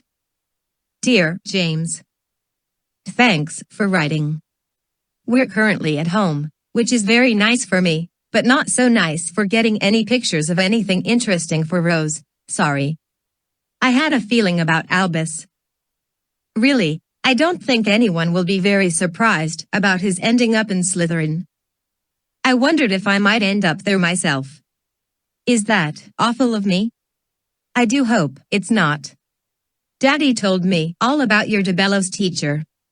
He seems quite impressed with him, and is very proud to have met him a few times. I looked up the Gatekeeper like you asked. There was actually quite a lot of information about it. I just had to know where to look. Fortunately, since we're home, I have access to the Wizarding Library over in Notting Hill. Mum takes me there once a week, although she'd die if she knew what sections I had to go to research this. The Gatekeeper has loads of names, and all of them are pretty scary, which makes sense once you know what it is. According to the old myths, the Gatekeeper is the guardian between the worlds of the living and the dead. It lives in something called the Transitus Nihilo, the void between the worlds, and is a purely magical being. Basically, it's just this huge, lurking entity because it has no body and no boundaries since it lives in pure nothingness. Supposedly, it doesn't even know about Earth or humans because it is too arrogant to assume that there could be any living thing other than itself. But the scariest thing about it is something called the Curse of the Gatekeeper. Salazar Slytherin talked a lot about it. He said it would be his final judgment on those that betrayed him. Basically, the curse says that someday the Gatekeeper will be summoned by a person called the Ambassador, who is a wizard powerful enough to travel into the void. The Gatekeeper follows the Ambassador back, and its descent is a sign of total doom. Once it's here, the Gatekeeper feeds on horror and pain, sucking it out of people like a vampire sucks blood. The legends say it will study humans, learning how best to terrify them, and in the greatest numbers. Apparently though, it'll need to partner with a willing human host, a host that will be prepared to kill for it to prove their worth. All the prophecies say this host will be a child of tragedy, probably meaning an orphan, somebody with nothing to lose. Very, very gruesome stuff. I am really curious, James, why are you asking about this? I'd be surprised if you are studying something like this in school. Why do you need to keep it a secret? This is seriously scary, old magic. The book, I read about it and nearly nipped my thumb off. Tell me, okay? Love, Lucy. P.S. This is a clipping from a Muggle newspaper I saw on the way home from the library. It's probably nothing, but I couldn't help noticing it after what I'd just read about. It's not connected, do you think? James slowly folded the letter, his eyes wide. A cold sweat had beaded on his forehead. Lucy's words were eerily similar to some of the things Farragon, the skeleton in the cave, had said. But surely, Merlin couldn't really be the ambassador of such a horrible creature, could he? At least not knowingly. But either way, what if his long trek into the void had summoned the thing called the Gatekeeper? James shook his head fretfully. The newspaper clipping slipped off his lap and fell onto the floor. James peered at it. He could tell by the colors and typeface that the clipping came from a Muggle tabloid. Reluctantly, he picked it up and unfolded it. He read the headline, grimaced, and then plunged into the article. Entire family terrorized by alien ghost demon, 2 driven insane. The quaint seaside village of Kensington Flats was rocked early this summer by rumors of a ghostly creature residents came to call the creature of smoke and ash. Recognized by its fantastic appearance, the entity appeared on several occasions over the 3rd week of May. In one instance, no less than a dozen villagers claimed to witness the entity in the Coal and Cockerel, a small pub on the village's outskirts. While none were willing to speak directly to Inside View, earlier reports claim that the entity exuded a palpable air of horror and panic, resulting in a sense of spreading, even contagious, insanity. These visitations culminated on the night of May 17th, when the home of Herbert Bleecker was terrorized for as long as 3 hours by the entity. Neighbors claimed to hear unearthly noises coming from the house, as well as all manner of shrieks and strange lights. Mr. Bleecker, a grocer, along with his wife and adult son, Charlie, were inside the home at the time, although neighbors were apparently too frightened to check on them. The next morning, all 3 Bleeckers were found on their front lawn, looking, as one witness described, like they'd had their brains scrambled. Later checked into an asylum in neighboring Dunfief, the Bleeckers were described as unresponsive and delirious. 24 hours later, Charlie Bleecker began to respond to doctors. He described the visitation of the entity as an evening of freakish terrors. It was like it was dissecting our brains from the inside out, Bleecker is heard to have said. It was like we were radios, and it was tuning us, trying to make us feel the worst horrors imaginable. It was monstrous. Terrible. Like it didn't even know what we were, but wasn't going to stop until it found out. Mr. Bleecker slipped back into incoherence after this short outburst, although he appears to be responding moderately well to treatments. His parents, however, remain virtually comatose. Professor Liam Kirkwood of the Department of Paranormal Research at the University of Northern Heatherdown says such manifestations are on the increase. Similar reports have emerged all across the country and beyond. Most likely, this is the work of an alien species, researching humankind for its own unknowable reasons. We can only hope that whatever it is, its goals are not as frightening as it initially seems. Inside View will follow these occurrences, providing further updates as circumstances dictate. Slowly, James folded the tabloid clipping. He stuffed it and Lucy's letter back into the envelope. It couldn't be connected, he told himself. It was just a tabloid story. A lot of them were rather sensational, weren't they? Aliens and monsters and saints' faces being burned onto toast. Even so, the thought of the creature of smoke and ash made him shudder. What if it was the Gatekeeper? What if it was already loosed on the earth and Merlin didn't even know it? Or worse, what if he knew it and was responsible for it? It simply couldn't be. It was too horrible. James determined he would have to find out, one way or another. He didn't know how he'd do it, but he would find a way. Having decided that, he felt a tiny bit better. He put the letter back into his bag, shouldered it, and ran the rest of the way to the North Tower. Hug, students. Hendrik de Bellows cried heartily, pacing the length of the promenade. Overlooking the lake. It's not even October yet. The water's still balmy. It's best if you jump in directly. Take it all on one shot, and you'll be used to it in no time. James stood between Ralph and Grimm, his toes curled over the edge of the deck.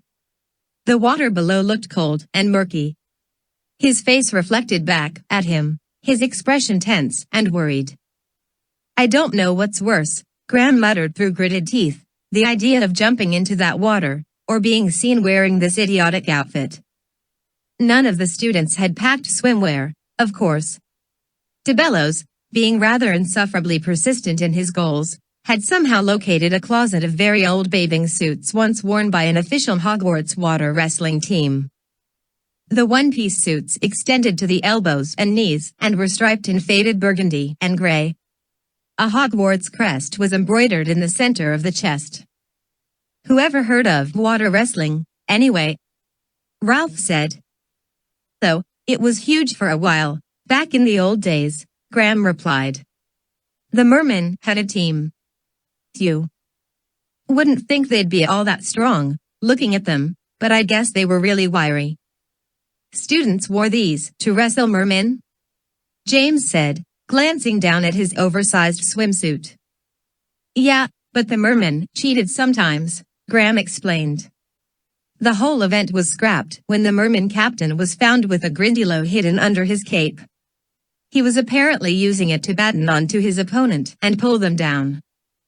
On the grass bordering the edge of the lake, the second-year girls were supposedly running reflex drills, waving pommel-tipped sticks at each other.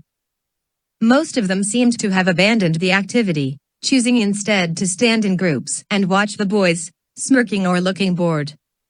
DeBellows ignored them. This is very simple, students, DeBellows called. Jump in, swim out to the buoy, circle it, and swim back to the promenade. It may look far off, but I assure you it is quite manageable.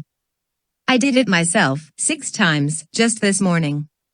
Brisk, it was. Now, does anyone else not know how to swim? The boys stared grimly, none daring to raise their hands. A few minutes earlier, Ralph's friend Trenton Block had admitted he had not yet learned how to swim. This had seemed, to James, a potentially inspired way to get out of the dip into the gloomy lake. Rather than excusing Trenton, however, DeBellows had produced a set of inflatable, rubber arm floaties. To Trenton's horror, DeBellows had blown up the floaties himself, and then rammed them up the boy's arms. Trenton stood miserably at the far end of the promenade, arms akimbo. A couple of girls on the bank snickered at him. This is a test of will, my friends. DeBellows barked. In the Harriers, not only did we have to learn to swim at distance, but we were trained for water combat, facing all sorts of aquatic beasts, from snaracudas to shrieking eels. You will not face any combat on this endeavor, but we may introduce a marshweed course later in the spring if Professor Longbottom is able to produce a sufficiently tame hybrid. For now, consider this a pleasure swim. And now, on 1, 2. DeBellows raised his wand, pointing it skyward. He grinned happily. 3, he shouted, firing a loud crack from his wand. The boys scuffled, slithered, and variously lowered themselves into the water. Their splashes were accompanied by a chorus of groans and complaints. Are there still mermen in here? Ralph hissed through his teeth, lowering himself into the cold, black water. James nodded. But my dad says it's the mermaids you have to worry about. That's wonderful, Ralph gasped, dropping up to his chin and trying not to splash. Gamely, he threw himself into a jerky breaststroke, heading for the orange buoy some 50 yards away. James followed him. Ralph was a surprisingly good swimmer. By the time James rounded the buoy, finally getting somewhat accustomed to the water, Ralph was climbing the ladder onto the promenade. DeBellows grabbed his hand and hoisted him up, nodding approvingly. James completed his lap and grabbed the slick, seaweed-covered ladder. He'd swallowed an accidental gulp of the lake water and it rolled nauseously in his belly as he pulled himself up. He stumbled onto the deck and joined Ralph and Grimm. All three stood shivering, streaming water from their oversized swimsuits. "Let's double time it, Block," DeBellows boomed, cupping his hands to his mouth. "Pretend you've got a slag belly chasing you." It could be true, in fact. I hear they'd been sighted on the far side of the lake. And I understand they're attracted to splashes. "Professor DeBellows," a voice called. James turned, his teeth chattering. Professor McGonagall stood at the castle end of the promenade. She glanced quickly around but kept her face neutral. "The students are expected to be in the amphitheater in 15 minutes. You do recall that today's class is to be concluded early." "We are very nearly finished, madam," DeBellows called, clapping Ralph on the shoulder. "I dare say we will be at you to the assembly if you don't hurry." He turned, addressing the boys on the deck. "You heard the professor. Gather your shoes and form a line. I'll dry you as you pass by, then we'll have ourselves a nice trot around to the amphitheater. You can change afterwards." DeBellows produced his wand and pointed it at James, who was nearest. A blast of hot air erupted from the tip, pushing James backwards a step. A moment later, he was mostly dry. His hair stuck straight up from his head like a corona. "We have to wear these stupid swimsuits to the assembly?" James asked incredulously. "They're perfectly decent, Mr. Potter," DeBellows replied dismissively. "Even rather stylish, if you ask me. We haven't a moment to lose, students. The amphitheater can be found around the east rampart. Let's prove ourselves exemplary and precede the rest of the classes there, shall we? Now, run, my friends. And Mr. Block, will you be finishing your lac this term, or shall I send Mr. Deedle in to retrieve you?" By the time James got to the outside amphitheater entrance, he was sweaty and out of breath. Most of the other classes were already gathering, their voices ringing in the natural acoustics of the space. James grimaced, seeing the hundreds of robed figures milling about. It was nearly impossible to remain inconspicuous in the oversized, striped swimsuits. James and Ralph huddled near the back, trying unsuccessfully to hide behind each other. Scorpius was the first to notice them. He walked past with a group of first-year Gryffindors, smirking. Cameron saw James and made to grin and wave. His grin turned slightly puzzled when he saw James' attire. "I see none of the second-year girls are wearing swimsuits," Rose commented, slipping in next to James. "Defense against the dark arts, I assume?" James nodded. "It's okay though. DeBellows says these are actually quite stylish. Come on, let's find a seat." James' last time in the amphitheater had been the previous term, on the night of the first all-school debate. That had been a fairly unpleasant occasion, in which Tabitha Corsica had proclaimed from the stage that Harry Potter was a fraud and a liar. An all-out riot had been barely prevented by a well-timed bit of absurd fireworks, produced by Ted Lupin and the Gremlins. Now, by daylight, the amphitheater was quite cheerful. The huge stage was mostly bare. As James looked, a couple of older Ravenclaw boys climbed up from the orchestra pit. They bowed deeply on the edge of the stage, and then began to make faces and blow raspberries at the crowd. There was some scattered applause and hooting until Professor McGonagall shooed them back to their seats. As James, Ralph, and Rose sidled into a row, Noah Metzger called from nearby. "Interesting choice of uniform, you two. The stripes say Azkaban, but the cut says exercise yard. Har, har, James groused. "You'll be next, Metzger." "Actually, we already did the lake run," Noah replied seriously. "Just wait until 6th year. DeBellows shoots stinging hexes at you from the shore. It's supposed to teach you the mental discipline of overcoming pain. Damien nodded gravely. "All I had to overcome was a burning desire to clip him upside the ear." James noticed that Pedro wasn't sitting with the rest of the Gremlins. She sat at the end of the aisle, several rows down. She stared blankly at the stage. Finally, Professor Tina Curry climbed the steps to the stage. She wore a sporty blue cloak over her robes. Her frizzy hair had been teased into a loose bun. "Greetings, students," she called, raising her wand to her throat. Her amplified voice echoed around the amphitheater. The babble of voices subsided. "Thank you for attending this rather unusual first class," Curry continued. "Since nearly all of you are taking Muggle studies this term, following the New Year-specific curriculum, I thought it'd be rather a treat for us all to begin the term's endeavor together.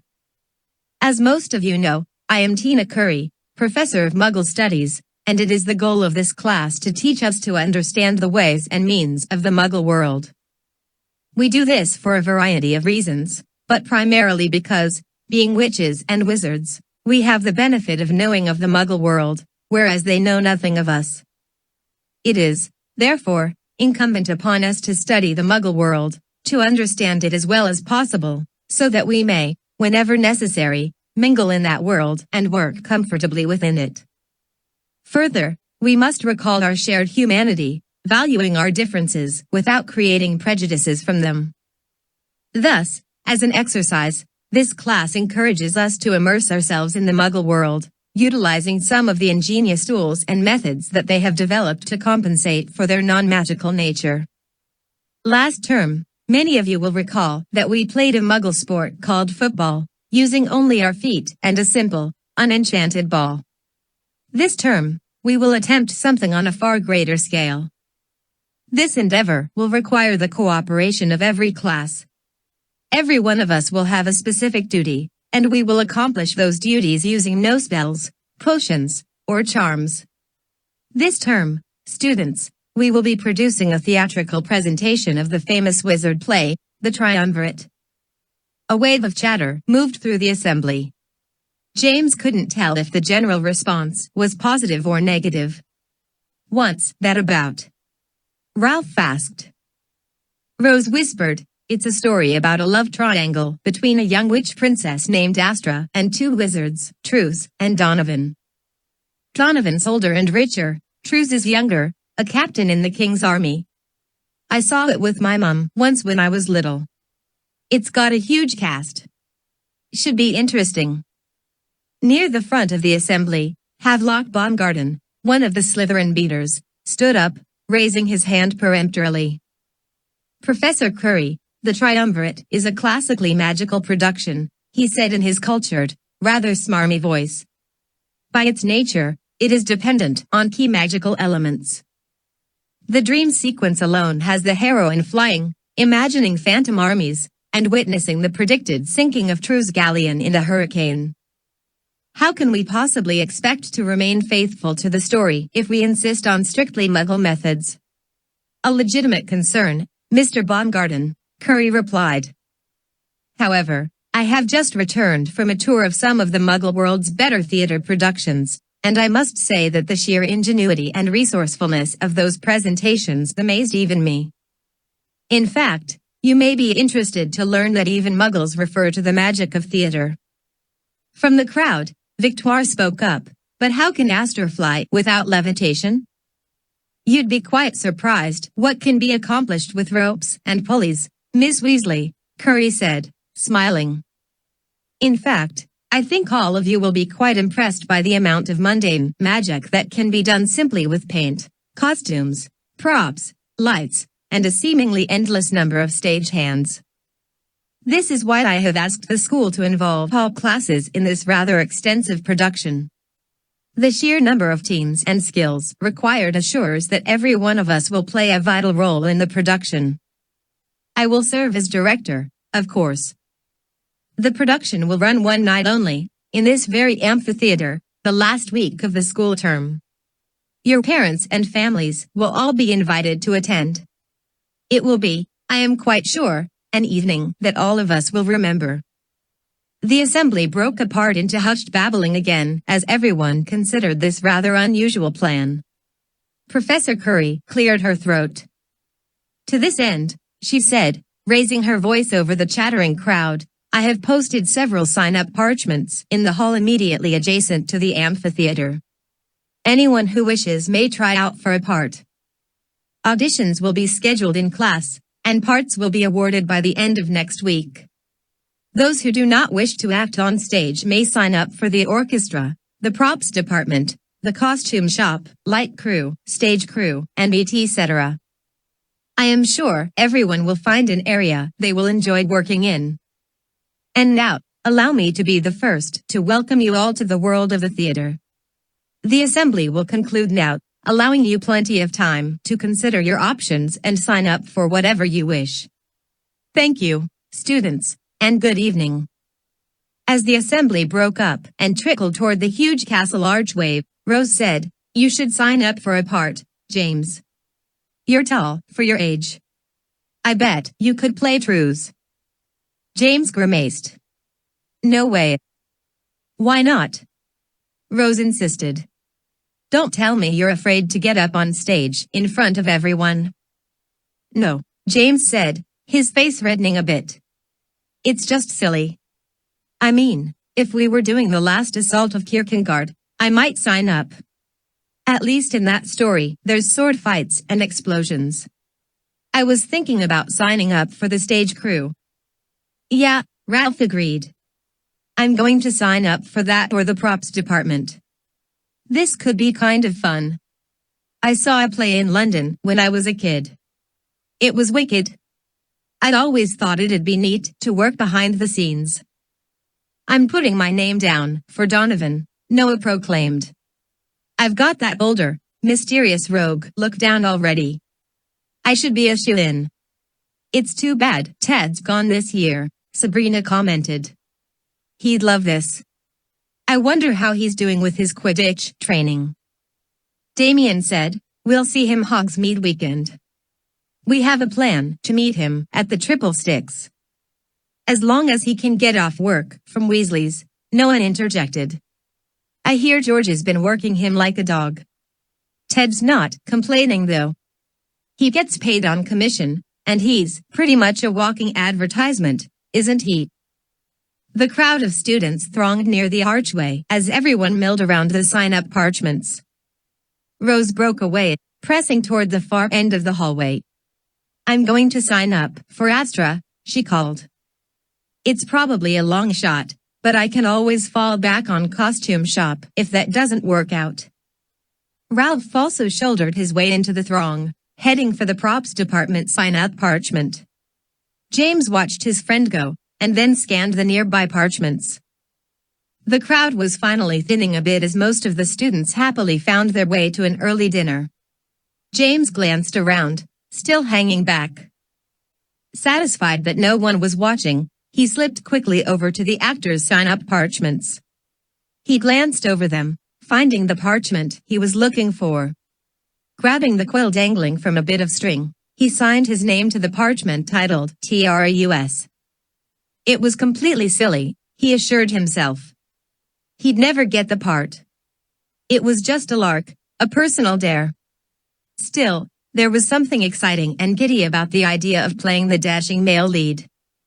He couldn't bring himself to admit it to Rose or Ralph. If by some remarkable fluke he were to get the role, he'd probably acknowledge that he'd secretly wanted to play it. Otherwise, no one would ever know, and that was just fine. Before stepping away, James peered quickly at the other names on the parchment. He'd been half certain that Scorpius' name would be on the list.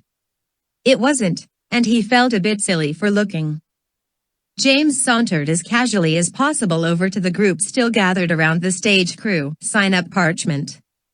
Ralph was just finishing signing his name.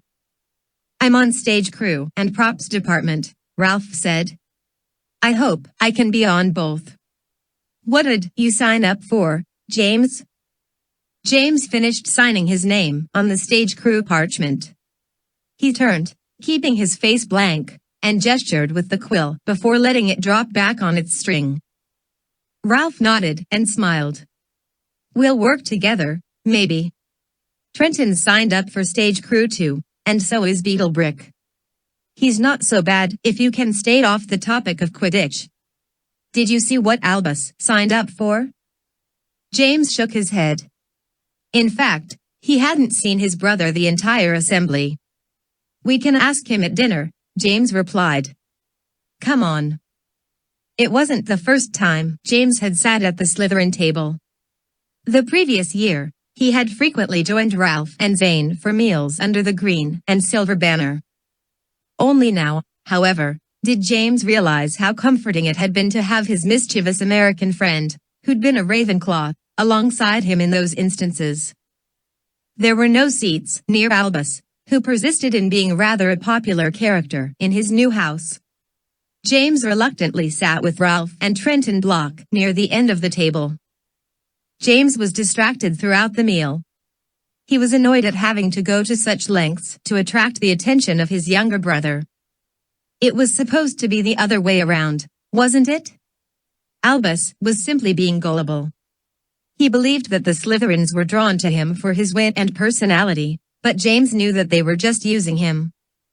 Having a Potter amongst the Slytherins was a sort of moral victory for Tabitha Corsica and her stupid Fawn and Talons club. James wanted to warn Albus that the Slytherins' friendship wasn't sincere, but he was also a little angry with him for being so easily taken in. Albus finally stood up from the table along with the group of older Slytherins that always seemed to accompany him. James shoved his plate away and stood as well, meaning to head Albus off near the door.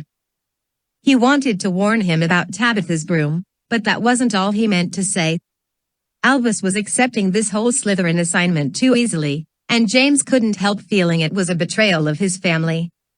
He firmed his jaw as he turned to catch up to the departing Slytherins near the door. James, a voice rang out. James glanced back and stopped. Tabitha Corsica was approaching him from behind, smiling pleasantly. She had, apparently, broken away from Albus' constant entourage. James merely looked at her. I'm glad to see that you still feel comfortable dining at the Slytherin table, Tabitha said, affecting a warm smile. I know there was some unpleasantness last year. I am glad to see that it hasn't strained inter-house relations. James shook his head, his anger rising. Just stuff it, Corsica. There are no inter-house relations. Just because Ralph is my friend, it doesn't mean I'm all smiles about what you and your lot stand for. I haven't forgotten the debate. Nor have I forgotten that you attempted to steal my broomstick before the tournament match last year, Tabitha said, batting her eyes coquettishly. But I've decided to let bygones be bygones. I'd have thought you might feel a bit different, considering everything. Considering that Albus ended up going to the Slytherins just to spite Scorpius. James spat. He doesn't know what he's doing. And you're taking advantage of him. Tabitha frowned slightly. I'm sorry you feel that way, James.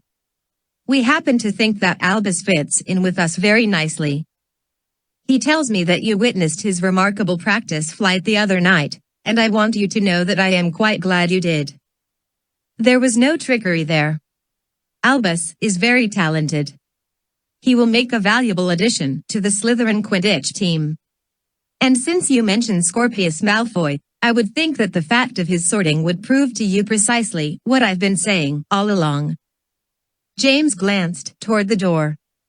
Albus was leaving without so much as a look back. What's Scorpius have to do with anything? He asked. Well, Tabitha replied, arching her eyebrows, Scorpius has either broken from the tradition of his father, choosing courage and valor over ambition, thus proving his worth as a Gryffindor. Or the Slytherins have changed, no longer to be the house of greed and corruption, as was the case in the day of Scorpius' father. Either way. She smiled, waiting for James to give her his full attention. It is proof that the Sorting Hat knows its business. Your brother is in Slytherin because that, James, is where he belongs. I truly hope you will not feel the continued need to interfere with that. He's my brother, James replied. I'll interfere wherever I see fit. I'm not threatening you, James, Tabitha said, the smile going out of her voice. I'm doing you the favor of warning you. Your brother is special. It may well be that we Slytherins are the only house that could recognize that. Albus has a destiny. I tell you this as a friend, if anyone attempts to stand in the way of that destiny, even you, they do so at their own risk. James studied Tabitha's face. She seemed remarkably sincere, and yet it was so hard to trust anything she said. What do you think you know about AL's destiny? Tabitha smiled a little again. That's for him to tell if he chooses. But I expect he hardly realizes it himself yet. My advice, James, watch and wait. And enjoy your brother's success. It's what he would do for you. With that, Tabitha turned, her robe sweeping delicately, and left the great hall.